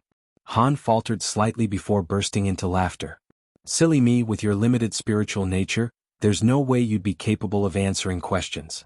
After appraising the ball for a while longer, Hanli swept his spiritual sense toward it, upon which a hint of surprise appeared on his face. As soon as his spiritual sense came into contact with the surface of the ball, it naturally slid off to the side as if there were nothing in his hand.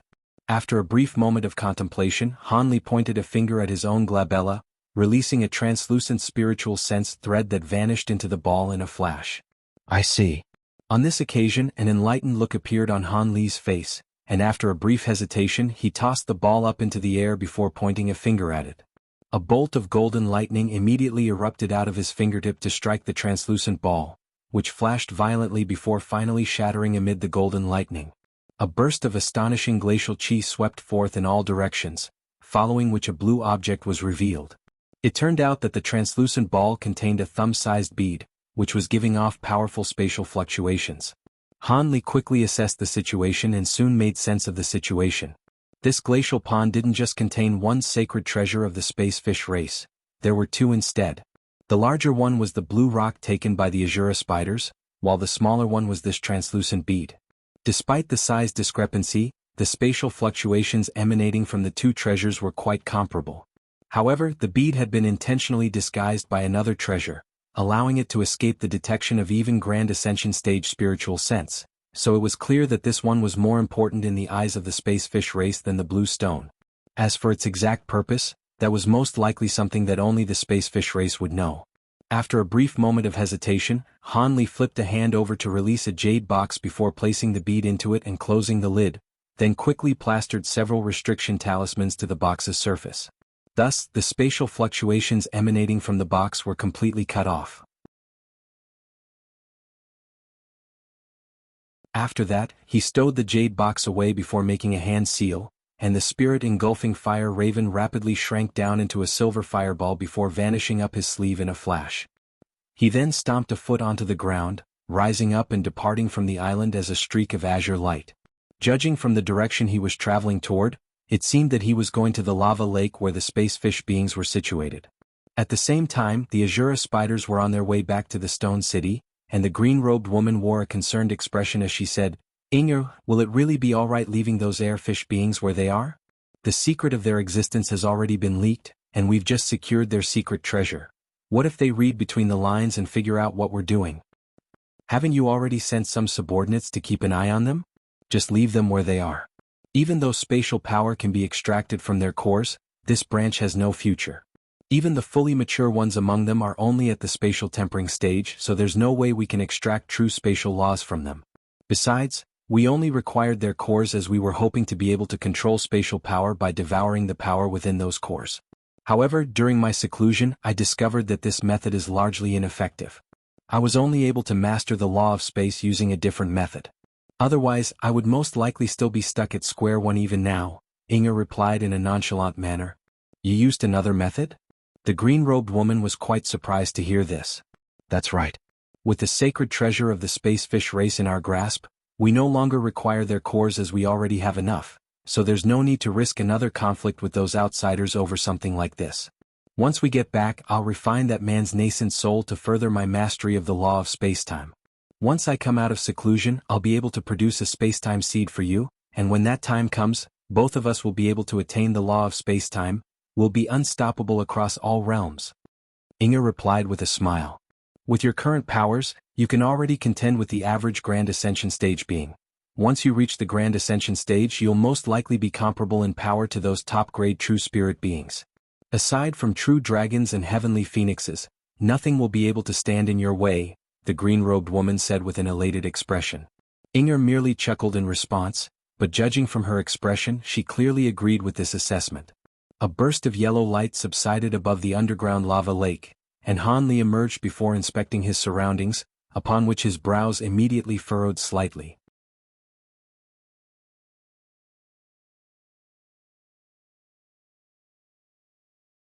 Chapter 2303, Space Fish Chieftain. There were several dismembered wolf-like beast carcasses strewn around the lava, clearly having been sliced apart by some type of sharp blade. Jin Tong, Han Li called as he withdrew his gaze. 1. Spatial fluctuations erupted nearby, and the gold-devouring beetle monarch instantly appeared before extending a deep bow toward Han Li, then said something to Han Li in an unintelligible language, but Han Li seemed to be able to understand it. So these things arrived here not long after I left. They must have been sent here by the Azura spiders. It's a good thing I left you here. Otherwise, I wouldn't know what the Azura spider race was planning. Come back for now, Han Li said as he swept a sleeve through the air, and Jin Tong immediately flew over to him before vanishing up his sleeve in a flash. Jin Tong was a name that Han Li had given the gold-devouring beetle monarch on a whim, and he felt it to be quite appropriate. After that, Han Li flicked a finger toward the dismembered beast carcasses, releasing several crimson fireballs that incinerated everything into ashes. Only then did Han Li direct his attention toward the lava lake again, and a faint smile appeared on his face. He flipped a hand over to produce the talisman-covered jade box that contained that blue bead, then swept a hand over the box, upon which all of the talismans and the lid was removed, revealing the bead inside. As soon as the bead appeared, it immediately released a burst of powerful law fluctuations that were guided into the lava lake by Han Li's magic power. Upon first seeing the blue stone and this bead at the glacial pond, Han Li had discovered that they imbued with a familiar aura in addition to their immense spatial power. After pondering the matter, he discovered that this aura was identical to that of the space fish beings he had encountered earlier. However, this aura was extremely feeble on these two items, to the extent that it was barely detectable. If it weren't for the fact that he had only encountered the space fish beings only several days prior, he most likely wouldn't have been able to detect it either. As such, even though Han Li didn't know that the treasures in the glacial pond were the so-called sacred treasures of the space fish race, he had guessed that there was a connection. Furthermore, he didn't have any concrete evidence to support this, but he felt like this treasure was hiding a secret. Thus, as soon as he obtained the bead, he immediately traveled to this lava lake. The blue bead within the jade box was flashing erratically, and the law fluctuations it was giving off were becoming more and more potent, causing the nearby space to buzz incessantly while blurry bands of light materialized in the air. The entire underground cave also began to tremor slightly, sending countless rock fragments raining down from above. If a normal person had been in Han Li's shoes, they would at least be dealt some injuries if not killed by this rain of rocks, but as a Grand Ascension stage being, Han Li was naturally able to eradicate the falling rocks with ease with his protective spiritual light. All of a sudden, the lava lake parted and several human-fish hybrid creatures emerged, wielding all types of different weapons. These were none other than the space fish beings that Han Li had seen a few days ago, and they immediately surrounded him before appraising him with bewildered expressions. There was a burly male space fish being among them, and he was that spatial tempering stage leader of the space fish race. His gaze was firmly locked onto the jade box, and there was a hint of indescribable excitement intermingled with the bewilderment in his eyes. Han Li merely appraised the space fish beings in silence with a hint of a smile on his face. Who are you and why are you unleashing your power here, senior? Are you targeting our race? The burly space fish being asked in a wary voice. He possessed the most advanced cultivation base among all of the space fish beings present, yet he had only just reached the spatial tempering stage, and he was completely unable to glean Han Li's cultivation base, so he was naturally feeling very anxious. I want to meet your leader, Han Li said in an implacable voice as he stowed the jade box and beat away amid a flash of white light. The burly man's expression changed slightly upon hearing this, and following a brief moment of contemplation, he replied with a slightly forced smile, Yes, senior, we'll take you to our chieftain right away. He was clearly well aware that Han Li was far too powerful for him to turn down. Even so, he still turned to two of his companions and quickly communicated something to them through voice transmission, then made an inviting hand gesture toward Han Li. The two space fish beings immediately plunged into the lava lake as two balls of red light at his behest. Han Li paid no heed to this and drifted down into the lava lake in an unhurried manner as well. In the instant that Han Li descended into the lava lake, it immediately parted to create a massive passageway several tens of feet wide. The passageway was unfathomably deep and seemed to reach all the way to the lake bed. That's the fire evasion technique.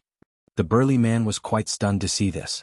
The fire evasion technique was a very commonplace technique that even elementary cultivators could master, but it was astonishing that such an incredible phenomenon could be created using such a simple technique. The burly man took a moment to compose himself, then descended into the lake along with his companions. The lava lake didn't appear to be all that large, but it was unexpectedly very deep. Only after descending for about 3,000 to 4,000 feet did Han Li finally catch sight of a blue light barrier down below. His expression changed slightly as he passed directly through the light barrier, upon which he arrived in another small space. As soon as he entered this space, loud sirens rang out in all directions, and around a dozen patrolling space fish beings immediately surrounded him with menacing expressions.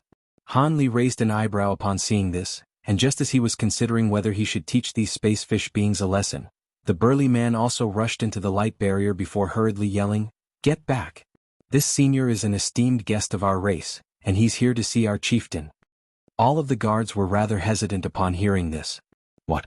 He wants to meet our chieftain? Surely that's not appropriate.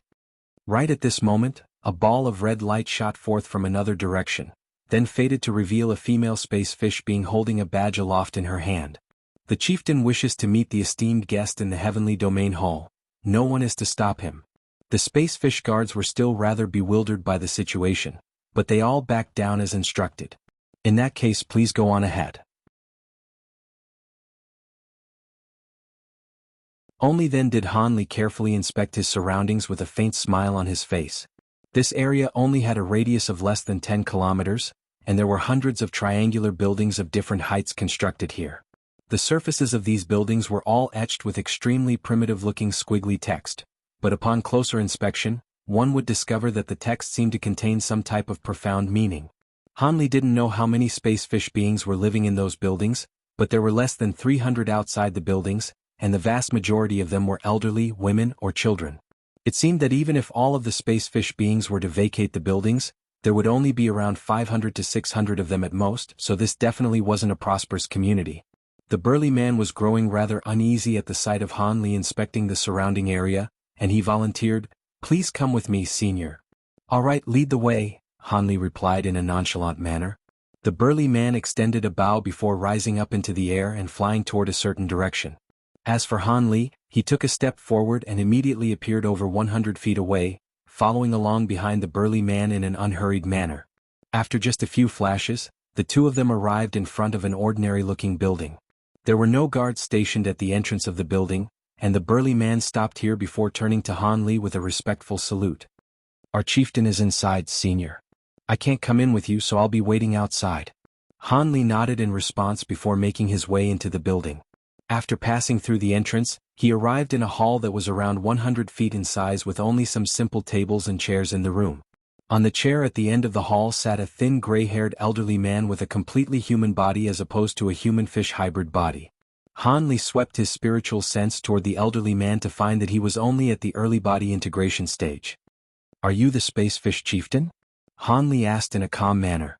The elderly man had already risen to his feet as soon as Han Li entered the hall, and after briefly sweeping his spiritual sense toward Han Li, his expression changed slightly as he replied in a respectful manner, "My name is Lu Shura, and I am indeed the chieftain of the space fish race. May I ask where you've come from, senior? Are you a Grand Ascension stage being?" There was a hint of peculiar excitement intermingled with the elderly man's respectful expression. "That's right, I am a Grand Ascension stage from a foreign realm," Han Li replied with a faint smile. A mixture of grief and elation appeared on the elderly man's face upon hearing this, and he suddenly fell to his knees before kowtowing toward Han Li. "Thank heavens! A powerful being from a foreign realm has finally blessed us with his presence. Please save our race, senior. If you can save us from the Azura spider race, we'll accept you as our master and serve you for generations to come." 1. Jin, Tong, literally translates to golden child.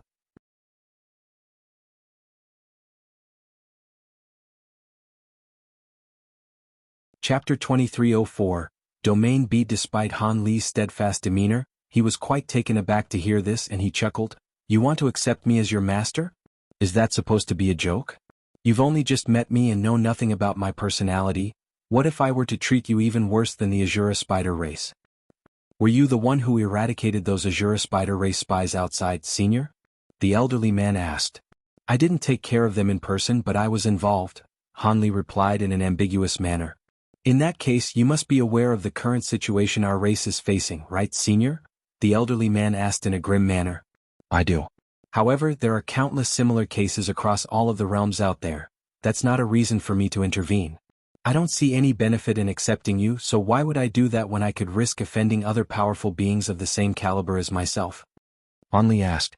"You've already taken care of those spies and come to visit us in person, so there must be something that we can do for you. As long as you agree to accept us, we'll be willing to do anything for you. Us spacefish beings are rather adept in control over spatial power. Perhaps that won't be able to directly assist you in battle, but we're more than capable of opening up small spaces and managing cave abodes," the elderly man replied in an extremely earnest manner. "Hee, you make a compelling case. There is indeed something that you can do for me. Setting everything aside for now, do you recognize this thing?" Han Li flipped a hand over to summon the blue bead as he spoke. As soon as the bead appeared, it immediately began to emit a buzzing sound, resonating with the elderly man in a peculiar manner. Much to Han Li's surprise, the elderly man wasn't all that surprised to see the bead. Instead he sighed, "That's the domain bead. As expected, our sacred treasure has fallen into your hands." It seemed as if a burden had been lifted from his shoulders. "So this is a sacred treasure of your race? You seem to already have been aware that it was in my possession," Han Li said as his eyes narrowed slightly. "I only just found out not long ago. Please take a look at this, senior." The elderly man raised an arm as he spoke to reveal a peculiar symbol on his wrist. The symbol was identical in shape to the bead that Han Li was holding, and it was also flashing with faint blue light. This sacred symbol is something that only the past chieftains of the airfish race can possess. Aside from its purpose as a mark of identification, its main purpose is to detect the sacred treasure of our race. At my current cultivation base, I'll be able to sense the exact location of the domain bead as long as it's within a radius of 100 kilometers around me. This is why I was willing to immediately accept you as the master of our race. I believe that this is a sign from the heavens. Otherwise, how would our sacred treasure have fallen into your hands?" The elderly man said in a serious manner. "Interesting. You can stand up now. I happened to obtain this treasure by chance. Seeing as it's the sacred treasure of your race, it must have some other important purpose aside from the power of laws contained within it, right?" Han Li asked with an intrigued expression. "That's right, this domain bead is an extremely rare treasure that contains a realm in itself. However, back when our race first began to fall into decline many years ago, the treasure was sealed by a powerful being in our race using a secret technique.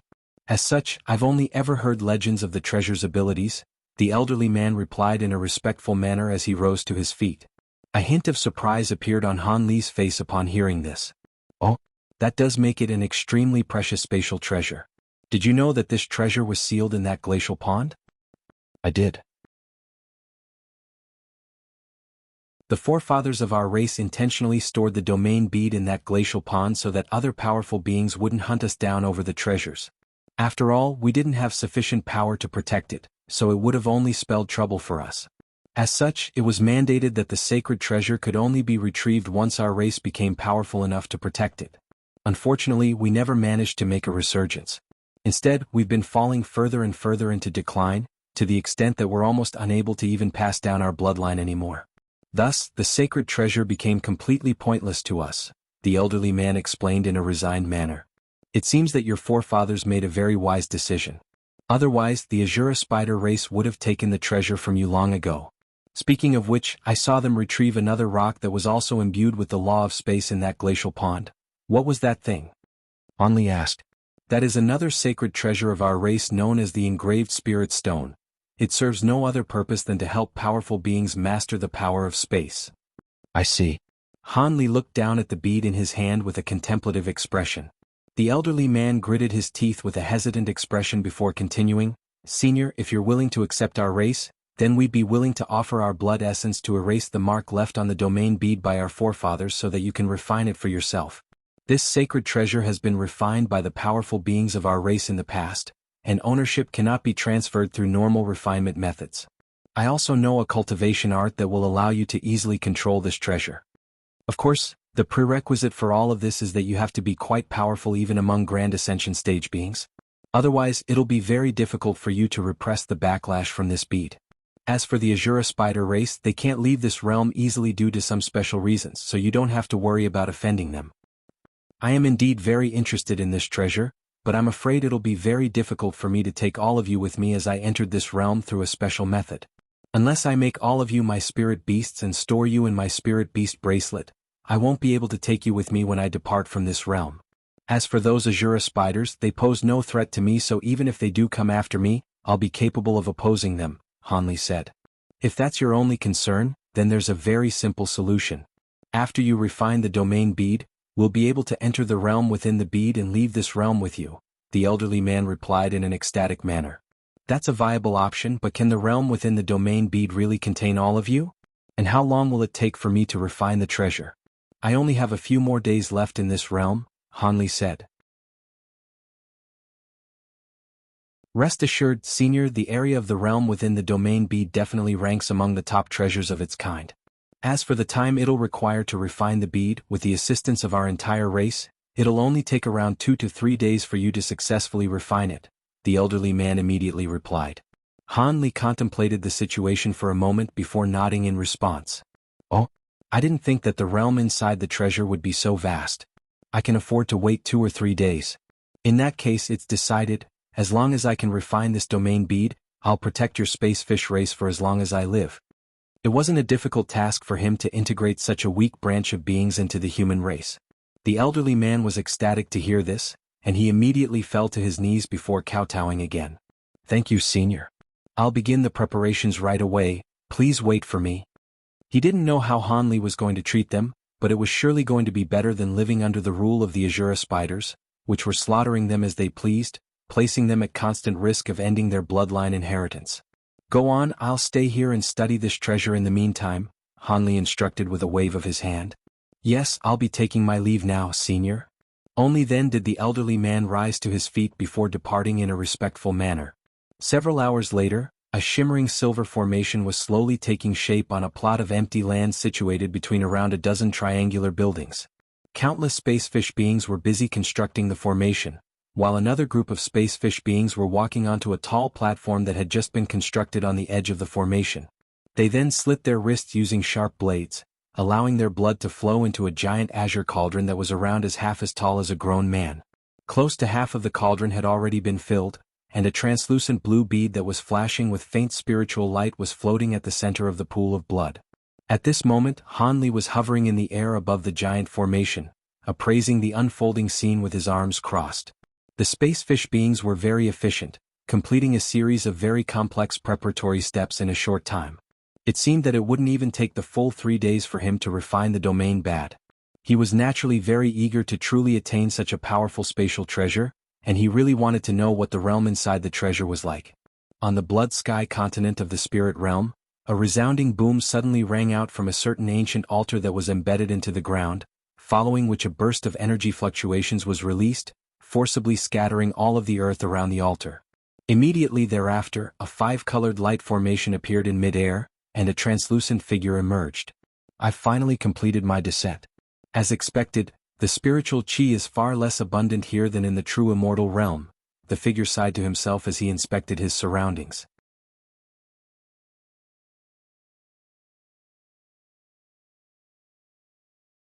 Chapter 2305, Collective Vow. The figure suddenly swept a sleeve through the air, and the entire formation disintegrated into countless golden and silver runes, revealing the figure to be a black-robed young man with his hands clasped behind his back. The young man had particularly pale skin that had an almost sickly appearance in contrast with his black robes. After taking a glance at the black space around him, he seemed to have immediately realized what environment he was in, and his brows furrowed slightly as he pointed a finger upward. Around a dozen silver runes instantly shot forth before vanishing into the surrounding space, and in the next instant, a burst of loud rumbling rang out all around him. All of the surrounding earth was rapidly peeled back as if it had sprung to life, forming an extremely long canyon that led all the way to the surface of the ground. The young man cast his gaze upward, and a pleased look appeared on his face at the sight of faint white light shining down from above. A burst of light swept up from beneath his feet, carrying his body directly up toward the top of the canyon. Moments later, the young man emerged from the canyon amid a flash of silver light, and only after rising to an altitude of over 10,000 feet above the ground did he finally draw to a halt. He quickly inspected his surroundings to discover a barren black landscape that was devoid of all signs of life aside from some short patches of wild weeds. It was as if this were a realm of death. He didn't seem surprised by this in the slightest, and after a brief moment of contemplation, he made a hand seal, upon which specks of spiritual light emerged up above to form a menacing beast that was over 1,000 feet in length. The beast had the head of a lion and the body of a chelan. Its upper body was covered in scorching crimson flames, but its lower body was shimmering with silver light, and it was impossible to identify what type of beast this was. In the next instant, the young man's face suddenly paled even further, and the giant beast he had just summoned disintegrated amid a dull thump, only able to maintain a blurry projection form. Humph, to think that my magic power has been restricted to such a degree. As expected, being sent down into a lower realm really isn't a good thing. It's no wonder that I was chosen, the young man murmured to himself. Then again, this is a good thing. It means that those geezers won't be able to interfere with my actions. That treasure of mine is still yet to be completely refined. I'll be able to arrange another blood sacrifice now. The blood essence of the vast majority of living beings in lower realms is quite impure, but if I can gather enough of them, then the quantity will make up for the lack of quality. As for that traitor, there's no need to track him down right away. Those geezers won't be happy with me for delaying the completion of my mission, but it's not like they can do anything, the young man chuckled in a bone-chilling voice. Immediately thereafter, he flipped a hand over to produce a shimmering golden cylinder, within which was a cluster of vibrant red bamboo slips. The surfaces of these bamboo slips were etched with beautiful silver patterns, and there were lights of all types of different colors revolving all around them, indicating that they were no ordinary treasures. The young man tossed the cylinder high up into the air before chanting something, and it quickly transformed into a ball of golden light, following which a giant 8 trigrams projection emerged. The young man ceased in his chanting before pointing a finger upward, then uttered the word rise. A streak of green light immediately shot out of the 8 trigrams projection before speeding toward a certain direction. Looks like that direction is where the greatest number of living beings are situated. Let me start there, the young man mused to himself with a sinister expression before flying away as a streak of golden light, followed closely by the beast projection he had just summoned. So this is the true form of the domain bead, Hanli said as he appraised the bead in his hand with a surprised expression. The bead had already shrunk down to less than half its original size, making it comparable to a pea. However, its surface had become extremely smooth, and it had taken on a 5-colored appearance with a wisp of white chi revolving around it, presenting quite a mysterious sight to behold. That's right, Senior. The mark left in the bead has already been completely erased, so the disguise cast on it by our forefathers has also been lifted. You can now begin refining this treasure right away, the chieftain of the spacefish race replied in a respectful manner, and his face was looking slightly pale, clearly indicating that he had expended quite a bit of blood essence. All right, get all your brethren to pack up their belongings. We'll leave the small Azura realm once I finish refining this bead, Hanli instructed. Thank you for your kindness, Senior. I'll arrange that right away. By the way, you must require a quiet place in which you can refine this bead, so please come to the secret chamber that I normally cultivate in, the chieftain replied with an excited expression. All right, lead the way, Hanli replied with a nod. Shortly thereafter, Hanli was led to the bottom of a triangular building, where a tightly shut bluestone gate appeared before him. Please come in, senior, the elderly man said as he made an inviting hand gesture after opening the gate. Hanli strode in through the gate, and a hint of surprise flashed through his eyes. Aside from some commonplace fixtures that one would normally find in a secret chamber, there was also a row of black wooden shelves that were laden with bamboo slips, jade boxes, and other containers, as well as a crimson pill refinement cauldron that was several feet tall. Are you adept in pill refinement as well? Hanli asked. No, senior, these things are all for my granddaughter. She has some aptitude when it comes to pill refinement. Unfortunately, she's limited by the lack of diversity in the spirit medicines in this realm, so she's unable to refine many types of pills, the chieftain hurriedly explained with a bow, and a hint of pride could be seen in his eyes as he talked about his granddaughter. If she really does have some aptitude in pill refinement, I can nurture that talent once we get back to my realm, Hanli said with a faint smile. That would be immensely fortunate for her. The chieftain was naturally ecstatic to hear this. All right, you can go now. Everything will have to wait until we leave this realm, so I'm going to begin refining this domain bead now, Hanli instructed. The chieftain hurriedly did as he was told, departing from the secret chamber after extending a respectful bow. Hanli swept a sleeve toward the gate, and it swung shut on its own amid a flash of light. At the same time, countless runes appeared on its surface, instantly forming a restriction. Only then did Hanli take a seat on a futon in the secret chamber, then flipped a hand over to produce a yellow jade slip. This was a refinement technique recorded by the spacefish race, and it had been given to him by the chieftain not long ago. He pressed the jade slip to his forehead before injecting a wisp spiritual sense into it, and his expression changed slightly.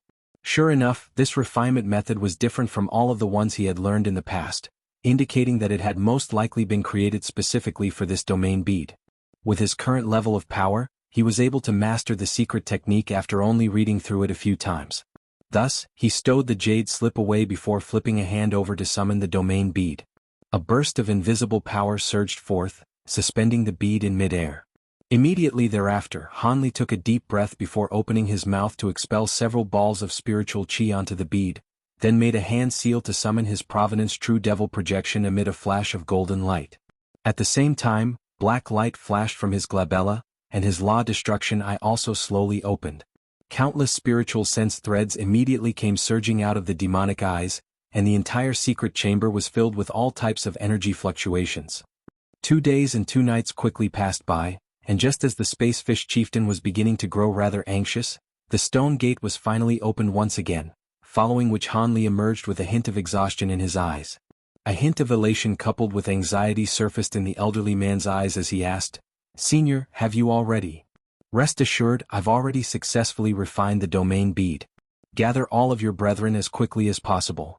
I can already sense that this realm is beginning to reject me, so I won't be able to stay here for much longer," Hanli replied. "That's fantastic. I'll arrange that right away," the chieftain replied in an ecstatic manner before hurriedly departing. Around 15 minutes later, several hundred excited spacefish beings were gathered on the plaza, but all of them were completely silent and standing in rigid and formal postures. At the very front of the group stood the chieftain, and in the instant Hanli emerged from one of the triangular buildings, he knelt down before kowtowing as he said in a respectful voice, "Thank you for saving our race, Master. The 512 members of our race hereby swear to serve you for generation after generation until the end of time. If we break this vow, then our entire race will receive divine retribution, erasing our entire race from the face of the world." As soon as his voice trailed off, the chieftain made a grabbing motion to summon a short dagger, which he plunged several inches deep into his own chest, and blood immediately began to flow from the edge of the wound. The spacefish beings behind him also kowtowed toward Hanli before summoning all types of sharp blades that they plunged into their own bodies, then swore the same blood vow. A massive crimson rune that was around an acre in size emerged in the sky as a result of the vow, but it then quickly vanished in a flash. "You can all get up now. The fact that you've sworn a collective blood vow is sufficient testament to your loyalty. In return, I will treat you like my own brethren without any bias or discrimination," Hanli said as he appeared in the air above all of the spacefish beings.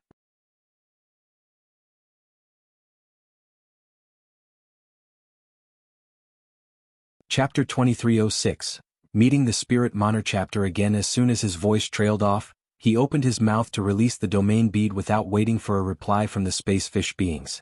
As soon as the bead emerged, it began to revolve on the spot before releasing a burst of 5-colored light. As the burst of light swept over the plaza, all of the space fish beings quickly vanished, and after just a few seconds the plaza was completely empty. Han Li also vanished in a flash amid a burst of spatial fluctuations, then reappeared within a mysterious space. Most of the space was comprised of a massive body of water with only 4 islands, 1 large and 3 small, at its center. Han Li had appeared directly above the largest island, and he quickly caught sight of the space fish beings that had just been transferred into this space. All of them were standing on a lawn, appraising their surroundings with elation in their eyes. So this is the realm within the domain bead. Build some houses and reside in here for now. I'll release all of you from the bead once I find a suitable place for you to live, Han Li instructed in an implacable voice. Yes, master, the space fish chieftain replied without any hesitation as he extended a deep bow, and all of the other space fish beings echoed him as they fell to their knees. There's no need for such formalities, Han Li said with a faint smile before stepping forward to depart from this space. Only then did the chieftain repress his excitement before calling out to his brethren, and they began to find a suitable place to live on the islands. Meanwhile, Han Li reappeared in the outside world before descending onto the ground, where he sat down with crossed legs before closing his eyes. He could already sense an invisible force rejecting him from all directions, and it was quite uncomfortable. Time slowly passed, and after a long while, a burst of peculiar energy fluctuations suddenly erupted overhead, while a blanket of dark clouds appeared. The air around Han Li began to twist and warp, making it impossible to see through it. All of a sudden, Han Li opened his eyes and flipped a hand over to produce a certain item, which then instantly exploded. A thick bolt of silver lightning came crashing down from above, and Han Li vanished on the spot in a flash amid the lightning. A burst of loud rumbling rang out on the summit of a barren mountain in the spirit realm, and a white spatial rift was opened up, following which a ball of 5-colored light emerged from within. The ball of light then transformed into a giant light formation that was over 100 feet in size. In the next instant, a burst of spatial fluctuations surged forth amid flashes of countless arcs of lightning, and Han Li stumbled out of the formation. He took a moment to steady himself, and the spatial rift and formation below it both disappeared amid a dull thump. Everything returned to normal, and aside from the sudden emergence of Han Li, it was as if nothing had changed. Han Li quickly inspected his surroundings before pointing a finger toward his own glabella. A burst of enormous spiritual sense was instantly released, surging in all directions around him. Looks like I'm not too far away from the predetermined coordinates. This has been quite a successful trip, Han Li mused to himself as he removed his finger from his own glabella. However, instead of immediately departing, he sat down onto the clean rock and began to meditate there while a treasure was flashing incessantly up one of his sleeves. Around 6 hours later, a streak of white light shot forth toward him from the distance before reaching the mountain summit in just a few flashes. The light then faded to reveal Mo Jianli, who said with an ecstatic expression, "I'm glad to see you've returned safely as well, Brother Han. I knew you wouldn't be too far away." It would have been unnecessary to set the coordinates in too secluded a location. Seeing as we've both returned, let's go and see the spirit monarch. It wouldn't be a very good situation if he doesn't have enough Sanqing lightning talismans and all of them get taken by Shui Ran and He Lin, Han Li replied in an unhurried manner. Mo Jianli's expression changed slightly upon hearing this and he replied, "That's true. Let's head to Concealed Spirit Mountain right away." Han Li nodded before making a hand seal, rising up into the air as a streak of azure light before flying toward a certain direction, followed closely by Mo Jianli. The two of them quickly vanished into the distance, and shortly thereafter, they arrived near Concealed Spirit Mountain before immediately heading toward the mountain summit. A dull thump rang out up ahead as restrictions of different colors emerged to stop them. Han Li's brows furrowed slightly upon seeing this, yet just as he was about to destroy these restrictions by force, a male voice suddenly rang out. "Greetings, seniors, the spirit monarch has instructed us to lead you to him." As soon as the voice trailed off, the bald holy spirit by the name of Ling Yin appeared, and he extended a respectful bow toward Han Li's duo. Han Li's eyes narrowed slightly and he instructed, "Lead the way." "Please follow me, senior." Ling Yin extended another slight bow before doing as he was told. All of the restrictions up ahead automatically parted for him, and Han Li's duo trailed along behind him. A short while later they were taken to the hall where they had first met the spirit monarch, and upon their entry, they immediately caught sight of two familiar figures. Shui Ran and He Lin were seated on one side of the hall, discussing something in a quiet voice. However, their voices drew to an abrupt halt as soon as Han Li and Mo Jinli entered the hall, and they both turned their attention toward Han Li's duo. Mo Jinli's pupils contracted slightly upon seeing this, but he feigned nonchalance as he chuckled. I had thought that we had already arrived quite early, but it seems we're still a little late. How long have you two been here for? Have you already completed your trade with Brother Spirit? Shui Ran cast a reflexive wary glance toward Han Li, then forced a smile on his own face as he explained, the two of us have only just arrived as well, and we still haven't even met Brother Spirit yet. Mo Jinli heaved an internal sigh of relief upon hearing this. I see, so we're not too late then. Where is Brother Spirit and when is he coming out to meet us? He should be here soon. I was just informed that Brother Spirit has been in seclusion these past few days, so it'll take him some time to get here, Shui Ran replied. I see, Mo Jinli replied with a smile before taking a seat on the other side of the hall with Han Li. Han Li had remained silent thus far, but he could naturally see the wariness that Shui Ran and He Lin harbored toward him. It seemed that the battle in the small Azura realm had left quite a lasting impression upon them. By the way, did you manage to find that Che-Cheezy? Han Li suddenly asked. We did, but that creature was extremely cunning, and it only clashed with us once before abandoning its lair. Unfortunately, we couldn't stay in the small Azura realm for too long. Otherwise, we would have definitely hunted it down, Shui Ran replied in a disappointed manner. That's quite a pity, Han Li replied, and it was unclear whether he actually believed this story. Just as Shui Ran was also about to ask him something, an elated voice suddenly rang out from outside the hall. Haha, you finally returned, fellow Taoists. I've been waiting for quite some time. An elderly white-robed figure then appeared outside the hall before making his way into the room. He Lin was ecstatic to see the elderly man, and he immediately stood up as he said, Brother Spirit Monarch, we've already obtained the Azura spider cores you requested. Is that so? Would I be able to examine them? The Spirit Monarch hurriedly asked as a hint of elation flashed through his eyes. Of course. He Lin flicked a wrist to send a green storage bracelet flying through the air without any hesitation. The Spirit Monarch caught the bracelet before sweeping his spiritual sense into it, upon which a pleased look appeared on his face. These are indeed mature Azura spider cores, and the power of time within them should be enough for me to refine a thread of time. In that case. A rather anxious look appeared on He Lin's face. Rest assured, fellow Taoist He, the Spirit Monarch chuckled before stowing the storage bracelet away, then swept a sleeve toward He Lin to release a jade box that had several talismans plastered to it. He Lin was ecstatic as he opened his mouth to release a burst of black light, which swept up the jade box before dragging it toward him.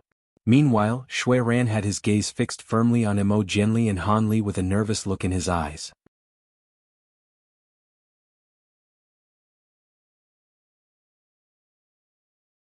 Chapter 2307.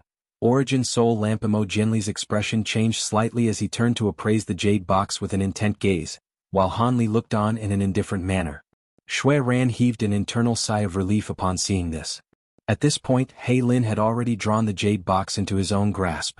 The talismans and lid on the box were removed, and a loud thunderclap rang out as a jade badge that was around half a foot in length flew out from within. The jade badge had arcs of lightning flashing all over its surface and countless golden runes inscribed upon it. So this is a Sanqing lightning talisman, He Lin murmured to himself with an ecstatic expression. Brother Spirit, I also have 3 Azura spider cores here. Would you like to take a look? On this occasion, it was Mo Jinli who had spoken. Shui Ran's expression darkened slightly upon hearing this, yet just as he was about to say something, the Spirit Monarch chuckled. Rest assured, fellow Taoists, I don't have many of these talismans, but there are definitely enough to trade for all of the cores in your possession. That's good to hear, Mo Jinli said, but he still tossed a green wooden box toward the Spirit Monarch. Shui Ran gave a cold harumph as he produced a storage bracelet and also tossed it toward the Spirit Monarch. Only Han Li continued to sit still on the spot, as if he really weren't worried that there wouldn't be enough Sanqing lightning talismans for everyone. The Spirit Monarch took a meaningful glance at Han Li before sweeping a sleeve through the air to catch the cores being offered to him by Shui Ran and Mo Jinli. After a brief inspection, he tossed a jade box toward each of them as well. Mo Jinli and Shui Ran's eyes lit up in unison as they caught the boxes, then removed the talismans and lids with excitement on their faces. "Fellow Taoist Han, are you uninterested in my talismans or have you returned empty-handed?" the spirit monarch asked. "Of course I haven't returned empty-handed, but firstly, I'd like to ask how many talismans you have left," Han Li replied with a smile. The spirit monarch was rather taken aback to hear this. "How many? Could it be that you've obtained a lot of Azura spider cores?" Han Li offered no explanation and merely awaited the answer to his question with a smile on his face. Shui Ran and the others were rather befuddled to see this. Each of them had only received 3 cores from the Azura spiders, so why did it sound like Han Li had more? The spirit monarch was silent for a long while before finally replying, "Truth be told, the Sanqing lightning talismans are the most precious treasures of our spirit race, so even I don't have many in my possession. Right now I only have 2 left. If you really have that many Azura spider cores, then you can take both of them." "Alright, then I'll do just that," Han Li replied without any hesitation. Immediately thereafter, he flipped a hand over to produce a jade box and a small translucent sword amid a flash of spiritual light. With a flick of his wrist, he sent the 2 items flying toward the spirit monarch as 2 balls of white light. The spirit monarch caught the 2 items in his grasp, and instead of opening the box right away, he cast a curious gaze toward the small sword. Moments later, a hint of enlightenment appeared in his eyes. This flying sword is something that I obtained from a powerful enemy in the small Azura realm, and it's constructed from a few Azura spider cores. There were 5 of those swords in total, but 4 of them were destroyed during our battle, and this is the only one left," Han Li explained in an unhurried manner. Shui Ran and the others were also enlightened upon hearing this. This flying sword was none other than one of the 5 being wielded by the brocade-robed man. 4 of them had been destroyed in battle, but the final one had fallen into the sand and was taken by Han Li in secret after the battle. The brocade-robed man seemed to have forged a very strong alliance with the Azura spiders prior to being betrayed, so it wasn't all that far-fetched to think that he could obtain so many cores to refine those flying swords. It was quite a brilliant piece of innovation to directly use cores to refine flying swords. As for the jade box accompanying the sword, that naturally contained the other 3 Azura spider cores. After examining the cores to ensure that there was nothing amiss, the spirit monarch gave the other 2 talismans to Han Li without any hesitation. For him, the more threads of time he could refine, the better. Thus, all sides were very happy in the wake of the trades. After that, Han Li and the others didn't linger any longer on concealed Spirit Mountain, and they quickly stood up to bid the spirit monarch farewell. The spirit monarch didn't try to keep them either, so all of them quickly departed. As soon as Han Li and Mo Jianli left, they headed straight toward the place where Silver Moon was waiting for them along with the Ink Spirit Holy Arkansas. Half a day later, the 2 of them descended into a concealed valley, where they were greeted by the ecstatic Silver Moon, Zhu Guer, and Patriarch Hua Shi. Shortly thereafter, a burst of buzzing rang out from within the valley, and the Ink Spirit Holy Ark emerged before flying toward human territory. Han Li was seated at the center of a secret chamber on the bottom floor of the Ark, and there were several items hovering around him, consisting of an antiquated lamp, 2 jade badges that with countless arcs of lightning flashing all over them, a 5-colored bead and a small white vial. These were all treasures that he had obtained during this trip. After examining these items for a short while, he suddenly raised an eyebrow before pointing a finger toward the jade badge. Countless golden runes immediately appeared on the surface of the badge, and a bolt of lightning shot forth from it before striking the tip of his finger. Han Li was struck by a numb sensation, and he lost all feeling in that entire hand while his skin turned slightly charred black. Han Li's heart jolted slightly upon seeing this, and he immediately injected his enormous magic power into his hand. Only then did his numb hand regain its feeling and its former complexion. As expected of a legendary immortal talisman, I hope it really will be useful against heavenly tribulations, Han Li murmured to himself with a pleased look on his face. After that, he flipped a hand over to produce 2 jade boxes which he stored the pair of jade badges into. The 2 boxes were then stowed away in a flash before he waved a hand toward the antiquated lamp. The treasure was immediately drawn into his grasp, and he began to carefully inspect it. The lamp was capable of summoning a peacock similar to the Mulan sacred beast, so it was definitely no ordinary treasure. Thinking back to how the brocade-robed man's true form was also a peacock, one had to ponder what his relationship with the peacock manifested using the treasure was. Aside from the spirit patterns all over the surface of the lamp, the materials used to refine it were extremely rare, and even Han Li wasn't able to identify all of them. However, the materials that he was able to identify were all very precious. After a moment's contemplation, he seemed to have made a decision. He made a hand seal, and a translucent thread shot out of his glabella amid a flash of spiritual light before vanishing into the lamp. He then closed his eyes and began to thoroughly examine the treasure. Time slowly passed by, and only after a day and a night did the translucent thread return to Hanli, following which he opened his eyes with an elated expression. So this treasure is known as an origin soul lamp. No wonder it's able to summon that peacock. It's formed by a wisp of the creature's soul. Hanli was ecstatic upon making this discovery. An origin soul lamp was a treasure that could enhance soul fragments. There were also other treasures that soul fragments could be stored in, but unless the soul fragment could become an independent existence, it would inevitably disintegrate unless it returned to its host. In contrast, there was no such concern with this origin soul lamp. In fact, the treasure was capable of nurturing and enhancing the soul fragments stored within it over time. If the soul fragment could be refined using some special secret techniques, then it could even become a clone-like existence. Furthermore, regardless of how powerful the clone was, there was no need to worry about backlash as long as one possessed this origin soul lamp. Under the correct circumstances, this treasure could even nurture a soul fragment of its owner to become more powerful than the owner themselves. Hanli took a deep breath, and a hint of excitement appeared in his eyes.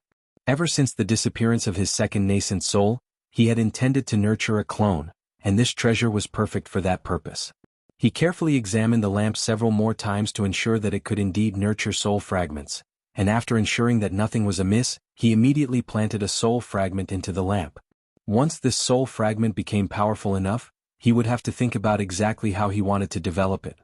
Thus, Hanli swept a sleeve through the air, releasing a burst of spiritual light to stow the origin soul lamp away before directing his attention toward the small vial. The contents of the vial was none other than the Xian Wu true blood he had obtained. Once he devoured this blood and refined it, he would be able to drastically enhance the power of his 12 awakening transformations.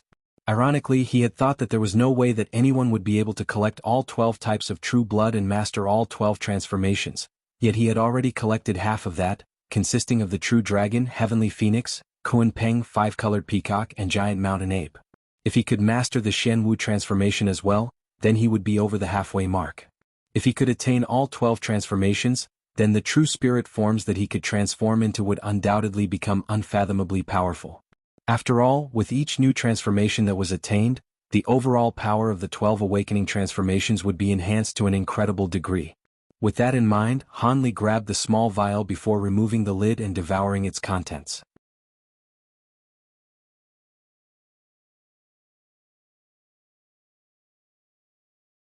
Chapter 2308 Law Insight. Several days later, Hanli reopened his eyes, and at this point he had already refined the Xian Wu true blood. He immediately made a hand seal, transforming into a giant black turtle amid a flash of radiant light. The turtle was around 50 to 60 feet tall and took up virtually the entire secret chamber. There were countless runes surging over its black shell, forming a light barrier that presented quite a mystical sight to behold. In terms of overall ability, this Xian Wu form couldn't even begin to compare with his other transformations, but it definitely possessed the best defensive prowess. This was a conclusion Hanli quickly arrived at after briefly inspecting the Xian Wu form, and it came as no surprise to him. After all, Xian Wu had always been renowned for its durability among all true spirit beings. The giant turtle disappeared amid another flash of light, and Hanli reverted back to his human form. After taking a moment to settle the unrest in the energy within his body brought on by the transformation, he swept a sleeve through the air, and the bead that had been forced into a corner of the secret chamber came flying back toward him. This was none other than the domain bead, and Hanli inspected it briefly before making a hand seal, upon which he abruptly vanished from inside the secret chamber. In the next instant, Hanli re-emerged within the domain bead, hovering directly above the same giant island. He looked down but failed to see anyone, so he released his spiritual sense to quickly sweep over the entire island, upon which his brows furrowed slightly. There wasn't a single space fish being on the island. Hanli then laid a finger onto his own glabella, and the spiritual sense that he was releasing was instantly enhanced by several-fold. His enormous spiritual sense immediately expanded to encompass all of the other islands as well, and as a result he finally discovered something. He immediately flew toward a certain direction as a streak of azure light, and moments later, he appeared above one of the small islands amid a burst of spatial fluctuations. He cast his gaze downward and a faint smile appeared on his face. The barren island was now riddled with a series of brand new triangular buildings of different heights, and there were many space fish beings making their way in and out of these buildings. As soon as Han Li appeared, some of the most powerful space fish beings immediately noticed him, and they hurriedly fell to their knees with awe and veneration in their eyes. As a result, everyone else noticed him as well and they quickly fell to their knees as well. Moments later, all of the space fish beings were gathered beneath Han Li, standing with their hands hanging respectfully by their sides. "Master, you've finally visited us again," the chieftain said as he rose up into the air with an elated expression. "Am I not welcome here?" Han Li asked with an amused smile. "Of course you are, Master. All of us are ecstatic and greatly honored by your visit," the chieftain hurriedly replied with a fawning smile. "Haha, it's alright, I was just joking. There's a bigger island over there and 2 other islands as well. Why have you all gathered on this island alone?" Han Li asked with a curious expression. "The domain bead has already been refined by you, so it belongs to you, and we are already extremely fortunate to have been allowed to stay in here. If we alter this realm too much and somehow cause something to go wrong, we would be committing a major transgression," the chieftain replied. "There's no need to be too concerned. If this realm were that easy to damage, then the domain bead wouldn't be considered to be such an exceptional treasure.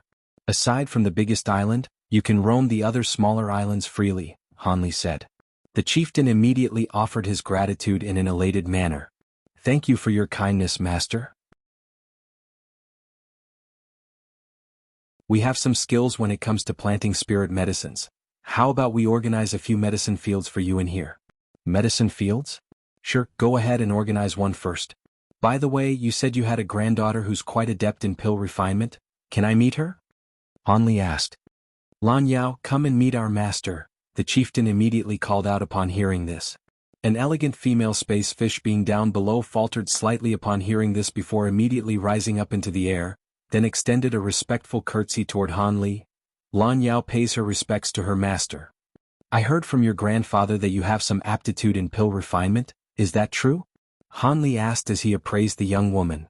"Grandfather is being far too liberal with his praise. Pill refinement is just a hobby of mine.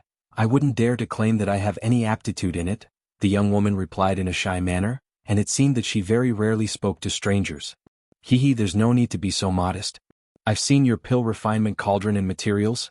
You wouldn't even be able to use a lot of those things unless you were very adept in the art of pill refinement. I have some questions about pill refinement that I would like to ask you. Just answer them to the best of your abilities," Han Li said. "I'll do my best," the young woman replied in an obedient manner. Han Li nodded in response before dismissing the other space fish beings, then began his line of questioning. Han Li was a pill refinement master in his own right, and his questions weren't all that deep and profound, but they were all very special and niche questions that the ordinary pill refinement master definitely couldn't answer. However, Lan Yao was able to provide answers to most of the questions, and after an hour of questioning, Han Li was very stunned and impressed with her talent in the art of pill refinement. Han Li was silent for a moment before proposing something that came as quite a surprise to both Lan Yao and her grandfather. "I can tell that you do indeed have brilliant aptitude in this field. As long as your cultivation base can keep up, perhaps you'll be able to go even further than I do in the art of pill refinement. How about this? Why don't you accept me as your master in pill refinement? I can provide you with support in your normal cultivation, as well as some specialized guidance in pill refinement to help improve your mastery of the art." The chieftain was so ecstatic that he could barely believe his own ears. "You'd be willing to accept Yaoer as your disciple? That's fantastic. Yaoer, hurry up and greet your master." Yaoer pays her respects to her master. Lan Yao immediately knelt down and kowtowed toward Han Li again. "Haha, there's no need for such formalities. As a new disciple of mine, I'm obligated to give you a present. Here are some pills and cultivation insights that I've gathered. Get yourself to the spatial tempering stage first, and I'll begin instructing you in pill refinement after that," Han Li said with a smile as he tossed 7 or 8 vials of pills and a jade slip toward Lan Yao. "Thank you, master. I'll be sure to do my best," Lan Yao replied as she caught the vials and jade slip in an elated manner. "Keep cultivating in this realm for now. Once we return to the human race, I'll bring you out to meet your senior martial brothers and sisters." "Alright, I'm leaving now," Han Li said with a smile, then prepared to leave after giving the chieftain a parting nod. However, a thought suddenly occurred to the chieftain, and he hurriedly said, "Please wait, master, I have something to give you." Han Li was rather taken aback to hear this. "Oh, what is it?" "Please take a look, master," the chieftain said as he pulled a black box out of his sleeve before offering it to Han Li with both hands. Han Li swept a sleeve through the air, and the box was immediately drawn toward him. He then flicked a finger toward the box, and the lid flew off on its own, revealing around a dozen objects of different sizes, including some stone shards, jade slips, and scrolls. Instead of reaching for the items right away, Han Li asked, "What is this?" "These are some insights into the law of space left behind by the past powerful beings of our space fish race. Only the chieftains of our race are entitled to view these records, but my cultivation base is too lackluster for these things to be of any use to me, so I'm offering them to you in the hope that they can help you, master," the chieftain replied in a respectful manner. "Oh, so you've identified the fact that I also possess spatial power?" Han Li asked as a faint smile appeared on his face. "As the chieftain of the space fish race, I'm far more sensitive to spatial power than even my brethren. The spatial power within your body isn't very potent, but I can still sense it," the chieftain replied. "These things are indeed useful to me, so I'll keep them. I'm really going to leave now," Han Li said with a meaningful nod, then stowed the box away before truly departing, this time amid a burst of spatial fluctuations. Following Han Li's departure, the chieftain turned to Lan Yao and sighed, "Let's go back down. You really are in luck, Yaoer. Looks like you'll be the future hope of our entire race. From now on, you'll be free to use all of the resources in our race so you can progress in your cultivation as quickly as possible." Several months later, the Ink Spirit Holy Ark finally returned to the human race. As soon as they arrived, they were immediately informed of a piece of astonishing news.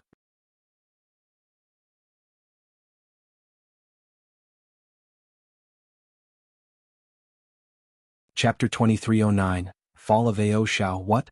My grandfather is going to be transcending his tribulation in 7 days? Why is the tribulation arriving so soon?" Silver Moon exclaimed in a panicked manner. They had just arrived in the teleportation hall of Deep Heaven City, and the elder that was on duty was the one who had just informed them of this terrible news.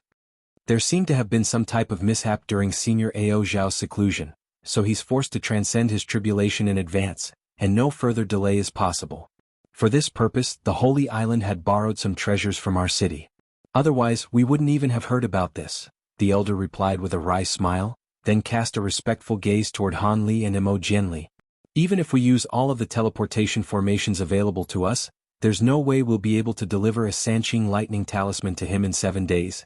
We'll only have a chance if Brother Ao can last a few days while facing the heavenly tribulation," Mo Jianli said with a grim expression.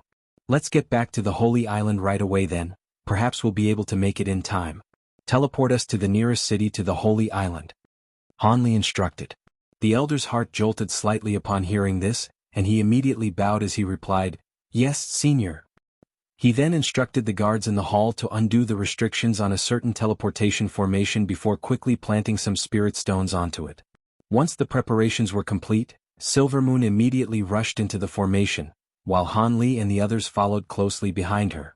Shortly thereafter, Han Li's trio vanished amid a flash of spiritual light. 9 days later, a giant black ark suddenly appeared near the Holy Island before speeding directly toward the island.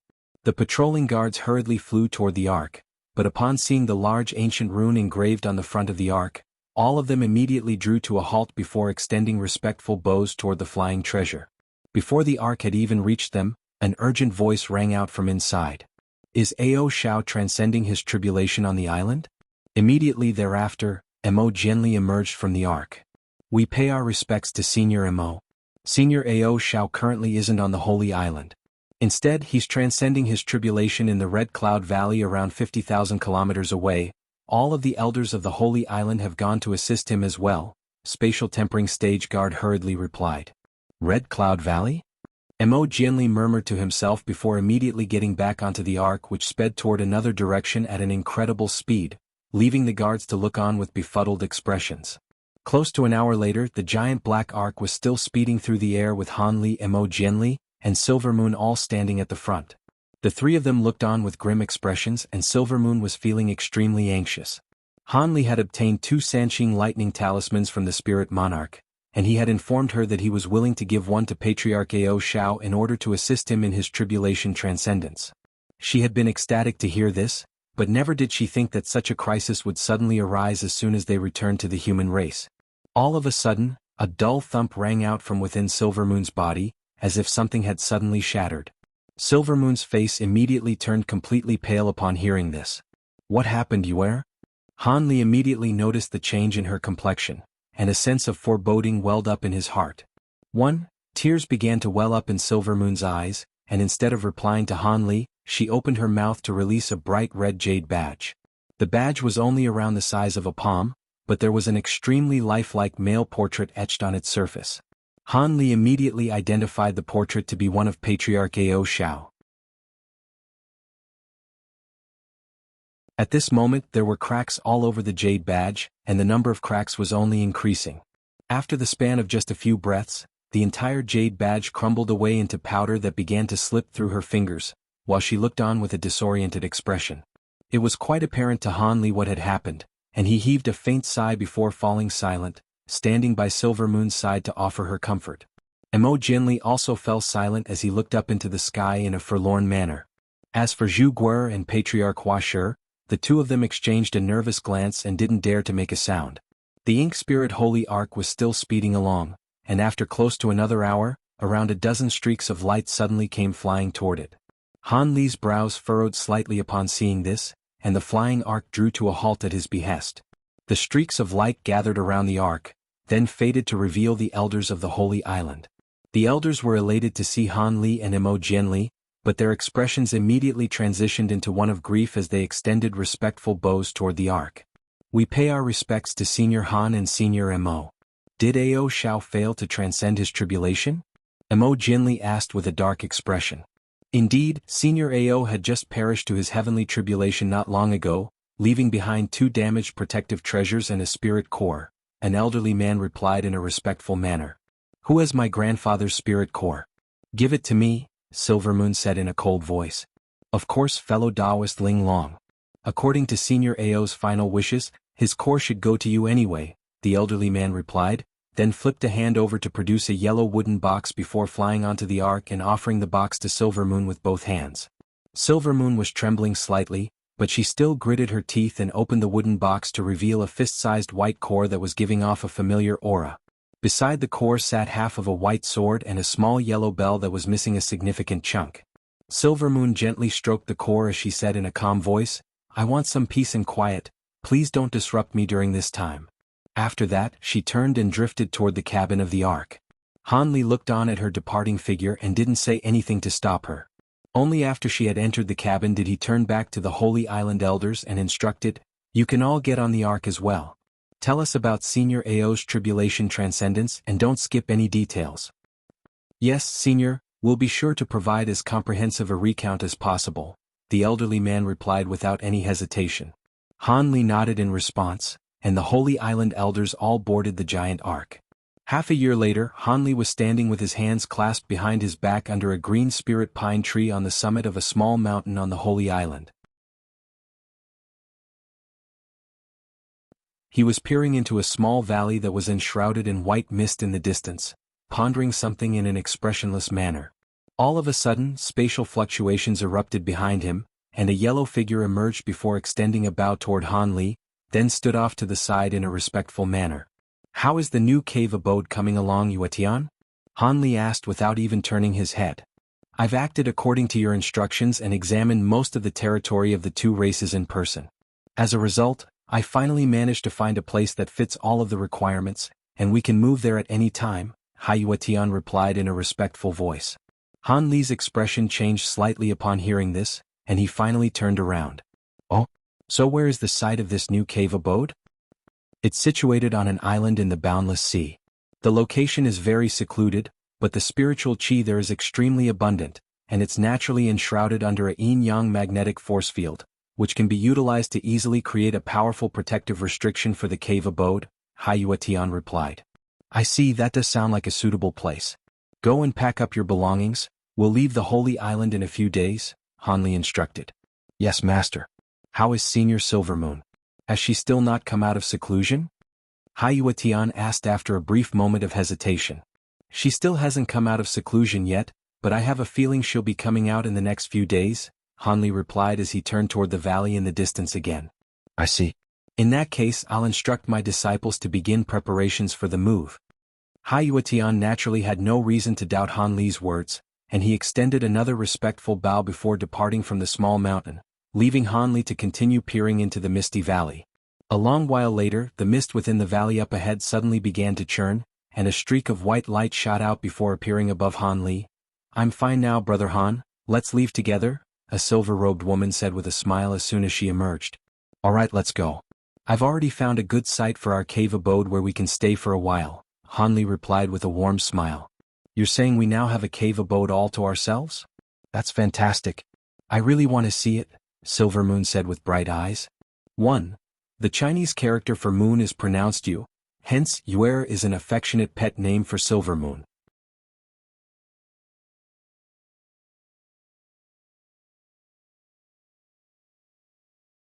Chapter 23:10, Boundless Sea and Origin. Integration Island. On the sea between the human and demon territories was a cluster of islands, among which was a giant island with a radius of thousands of kilometers. Thousands of low-grade cultivators were busy at work on this island, constructing a series of buildings around the tallest mountain on the island. At the same time, a series of formation treasures were being set up all over the island, sending restriction fluctuations surging through the air in all directions. In the belly of the tallest mountain, Han Li was currently placing a round black and white stone that was roughly the size of a human head into a giant formation that covered several acres in area. In the instant the stone was set down, the entire formation instantly emitted a loud buzzing sound while releasing countless golden and silver runes. Black and white light flashed from the stone, and a burst of peculiar energy fluctuations erupted forth before fading away. Can this formation really make use of the yin-yang magnetic light to defend the island? Silver Moon asked as she stood behind Han Li. I set up this yin-yang attracting formation by studying an ancient formation. There are several large magnetic light earth veins under the island, and once fully activated, not only will they be able to defend the island, they can even expand the area of the formation by over tenfold, Han Li replied. In that case, the safety of this origin integration island will be assured. I've witnessed the power of the yin-yang magnetic light. As long as the magnetic light veins remain unharmed, they'll be able to trap even a grand ascension stage being for some time, Silver Moon said. Not only that, but I've discovered that the entire magnetic light formation of the Boundless Sea is gathered under this cluster of islands. The other islands also have similar earth veins beneath them, and although those veins aren't as powerful as the one under this origin integration island, they can still facilitate the construction of some simpler yin-yang attracting formations. Once those formations are set up, they'll be able to resonate with the formation on this island to further increase its power and expand its range to an astonishing degree, Han Li replied in a slightly smug manner. If we can do that, then the entire Boundless Sea will be an impregnable fortress for you, Brother Han, Silver Moon said. Are you a little envious? If I recall correctly, the wolf race has recently sent over another group of people. Are you really not going to meet them? If you're willing to go back, then you'll definitely become the next wolf monarch, Han Li said with a smile. I have no intention of undertaking that duty. I'll let those geezers choose the next wolf monarch. All I want now is to progress to the Grand Ascension stage so I won't be left too far behind by you, Silver Moon said with a roll of her eyes. In that case, don't go back. As for the art of indifference that you've cultivated, I've consulted many tomes and discovered that it's not as irreversible as Senior Ao Shao once proclaimed, Han Li said as a serious look suddenly appeared on his face. Silver Moon was ecstatic to hear this, but an incredulous look then appeared in her eyes. What? You're saying the art of indifference can be reversed? But my grandfather told me that there was no way to abandon this cultivation art unless I was willing to return to the spatial tempering stage. Also, if I decide to give up the cultivation art, it'll be very difficult for me to make further progress in my cultivation. It's indeed impossible to completely abandon the art of indifference, but it wouldn't be impossible to separate it out of your body, Han Li replied. What does that mean? Silver Moon was rather perplexed to hear this. It's very simple in theory, but the actual execution is rather difficult. Long story short, I can refine a clone that you can transfer the power of your art of indifference into. Once you do that, there's a very good chance that those negative emotions will also be expelled from your body, Han Li explained. That's it. Silver Moon was still in disbelief. Of course, it can't just be any normal clone, and once the power of your art of indifference is separated out of your body, you'll still revert back to the spatial tempering stage, but the difference is that you'll be able to cultivate back to the body integration stage without encountering any bottlenecks. The only issue is that you'll have to spend some time returning to your current cultivation base, Hanli said. That's not an issue if I can reverse the effects of the art of indifference. What probability do you think this has of succeeding? Silvermoon asked in a hesitant voice. It should be around 70% to 80%. However, in order to expel the art of indifference from your body, you require the assistance of someone with far superior cultivation base and spiritual sense to yourself. If you decide to take this path, I'll assist you myself, Hanli replied with a serious expression. That's quite a high chance of success. However, it sounds like it won't be an easy task to create a suitable clone for this purpose, Silvermoon said. Rest assured, even if we fail, there will be no threat to your safety. Also, I've already prepared a clone for you, Hanli said with a smile, then summoned a shimmering green figure amid a flash of green light. Isn't that your spirit body? Are you giving it to me as a clone? Silvermoon was stunned by the sight of the green figure. That's right. This spirit body is different from normal clones in that it doesn't possess any spiritual nature and is only an empty vessel. I normally control it using a wisp of my spiritual sense or through chewer. At my current cultivation base, this body integration stage spirit body doesn't really have much use for me anymore, so it's perfect for you. The spirit body is extremely and can easily absorb all types of different power. On top of that, it's already at the pinnacle of the body integration stage, so it'll be able to accept the power of your art of indifference without any fear of backlash. Hanli pointed a finger at the spirit body as he spoke, and it immediately took on an identical form to Silvermoon at his behest, except its skin was still green. Silvermoon was stunned to see this, while Hanli was appraising the spirit body with a slightly forlorn expression. He had hoped that the mysterious green liquid would allow it to progress indefinitely in its cultivation base with no ceiling, but for some reason, it was stuck at the pinnacle of the body integration stage, and regardless of how much green liquid he used, it was still unable to reach the grand ascension stage. Thus, there was no better use for it than to act as the clone to resolve Silvermoon's issues surrounding her art of indifference. In that case, I'll accept this spirit body. With this clone at my disposal, I'm more confident that we'll succeed. I'll begin refining this spirit body right away, and once that process is completed, we can begin reversing by art of indifference, Silvermoon said. All right, the sooner this issue is resolved, the sooner I can heave a sigh of relief. During your seclusion, I'll complete the cave abode and all of the formations. After that, I'll be able to lend you my undivided assistance, Hanli said as he nodded with a smile. Silvermoon also smiled in response before making a hand seal, upon which she instantly vanished on the spot. Following her departure, Hanli turned around again and began to test out all of the restrictions that the formation was capable of manifesting. He was in such a hurry to resolve the issue of Silvermoon's art of indifference as he was preparing for the long journey that he was going to be making soon. He had to travel to another continent, and he didn't know what type of dangers he could encounter, so he was naturally unwilling to have Silvermoon accompany him. After all, the spirit realm was a massive place, and even though he could ensure self-preservation, he couldn't guarantee the same for those around him. Hanli had planned to travel to the other continents in several years, and he was only going to take Zhu Guer and Patriarch Huashur along with him. Zhu Guer's spiritual power was required to search for an entrance to the small spirit sky, while Huashur was very adept in water attribute abilities, so he could come in useful on this trip. With that in mind, a beautiful figure that resided deep in his heart flashed through his mind, but he took a deep breath to repress the thoughts of her. If his journey to the other continents were to go smoothly, then he would be able to meet her in the near future. What he had to do now was complete the yin-yang attracting formation and ensure that there was nothing amiss. 3 days flew by in a flash, and the Origin Integration Island had undergone a drastic transformation. The spiritual chi on the island was far more abundant, and some spirit beasts had appeared on the mountains. Some buildings that were guarded by armed puppets had also been erected, and the puppets were patrolling set routes over and over again in a monotonous and expressionless manner, adding a hint of menace to this immortal paradise-like scene.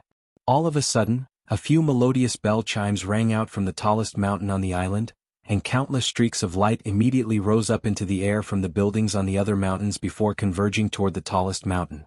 Several thousand cultivators quickly gathered on the mountain, then knelt down and kowtowed in unison toward a silver palace up ahead. We pay our respects to our patriarch.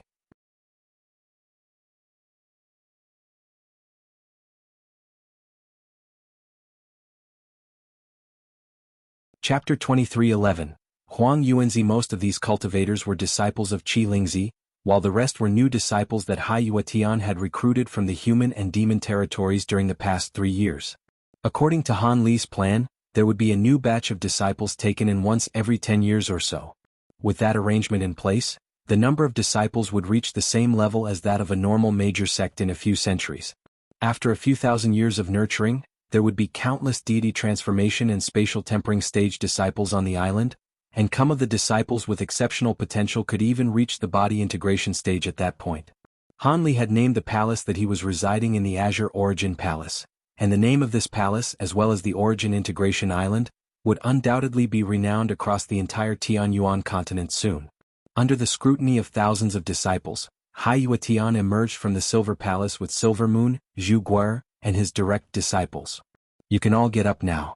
I'm going to be leaving the island and embarking on a long journey soon, and in my absence Yuetian will be responsible for everything on the island, while Silver Moon will be taking care of the Azure Origin Palace.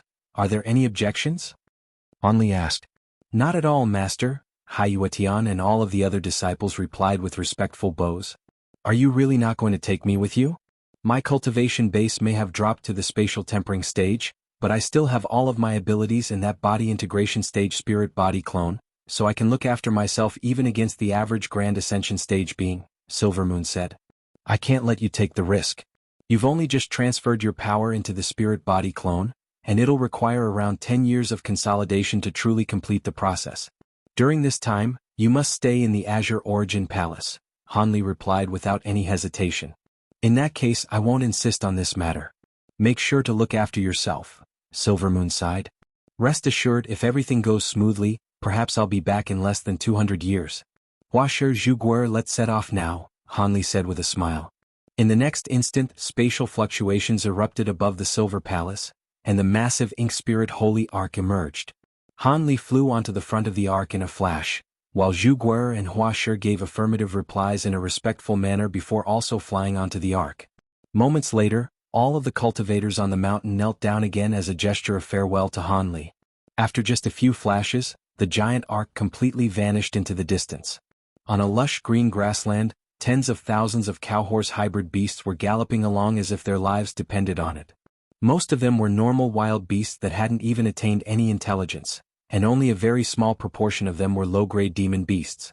Those demon beasts were flying through the air with the wings on their backs, or rushing along with gusts of demonic wind around their bodies. All of a sudden, a sharp howl rang out from behind the stampede of beasts, following which 3 mountainous heads emerged above them amid a flash of crimson light in the sky. The 3 heads were covered in glossy green scales, while their eyes were a deep shade of yellow with long and thin pupils. These were 3 giant python heads, and as soon as they appeared, they opened their sharp-fanged mouths in unison to release 3 balls of light, 1 azure, 1 yellow, and 1 red. The balls of light descended from above to encompass the entire grassland, and all of the galloping beasts down below were immediately dragged up into the air before flying toward the cavernous mouths of the 3 python heads like moths to a flame. After the span of just a few breaths, all of the beasts were completely devoured by the 3 heads. The middle head burped with a satisfied expression, then suddenly began to blur as if it were about to depart by fading out of existence.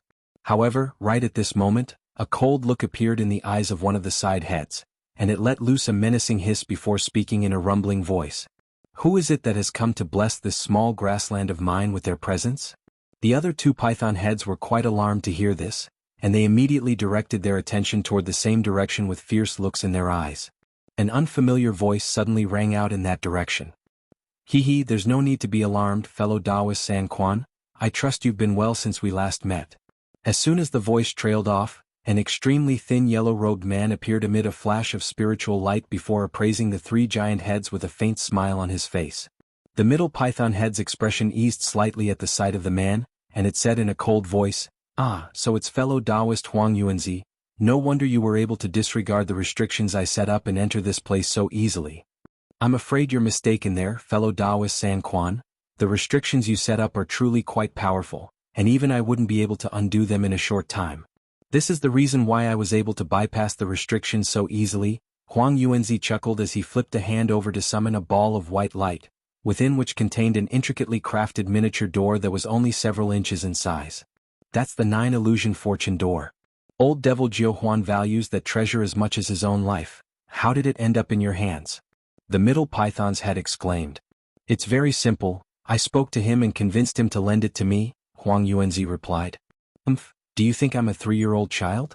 If a treasure of this caliber can be borrowed through words alone, then I'll twist off my own head and give it to you right away. The middle python's head said in a menacing voice. Perhaps words alone wouldn't be enough, but what if I had thrown in an alluring deal as well? Huang Yuanzi asked. The final python's head that hadn't spoken this entire time finally broke its silence. What deal did you offer him? 3 Chang Yuan pills, each of which can delay a heavenly tribulation by over 3,000 years, so 3 of them can grant him 10,000 extra years to prepare for his next tribulation. Perhaps that could be the difference between life and death, Huang Yuanzi replied. I see. Chang Yuan pills are the sacred medicine of your Chang Yuan race. Countless outsiders have tried to secure such a pill to no avail, yet you've given old devil Jiu Huan 3 at once. It's no wonder that he was willing to lend you his bonded treasure. However, why have you come here? I have no interest in those pills, so don't expect to tempt me with them, the middle python's head harumphed coldly. Instead of being enraged by the python's cold demeanor, a sly look appeared in Huang Yuanzi's eyes as he said, Perhaps you're not interested in Chang Yuan pills, but would you be interested in the Infernal Sutra? The Infernal Sutra? You're in possession of that item? That's impossible. All 3 pythons' heads were stunned to hear this, and it seemed that this was something extremely important to them. Of course I wouldn't possess a treasure of that caliber, but I have some leads on where half of the sutra can be found. Are you interested? Huang Yuanzi asked. Is that true? The middle python's head asked as a cold light flashed through its eyes. I wouldn't dare to lie about something like this, Huang Yuanzi replied with a serious expression. A hint of contemplation appeared in the eyes of all 3 pythons' heads upon hearing this, and after a brief hesitation the middle head said, All right, then tell me what you want me to do in exchange for this information. Don't tell me you came here just to have a chat. I enjoy speaking to straightforward people like you, fellow Taoist San Quan. I came here as I want your help in hunting down a sworn enemy of mine. For this purpose, I also invited the immortal heavenly lord of the immortal cave, Huang Yuanzi replied in a cold voice. The 3 giant pythons' heads suddenly vanished, only to be replaced by a young Taoist priest with serpentine patterns all over his face, as well as vertical pupils that were identical to those of the pythons' heads. You managed to recruit the immortal heavenly lord as well? You must have expended quite a heavy price to do so. Who exactly is this sworn enemy of yours that's making you go this far? Do you know of Qing Yuanzi? Huang Yuanzi asked through gritted teeth. I've never heard of such a person, but your name is Huang Yuanzi, so that Qing Yuanzi must be related to you somehow, right? Is he a Grand Ascension stage being? Taoist San Quan speculated. You don't need to know about that.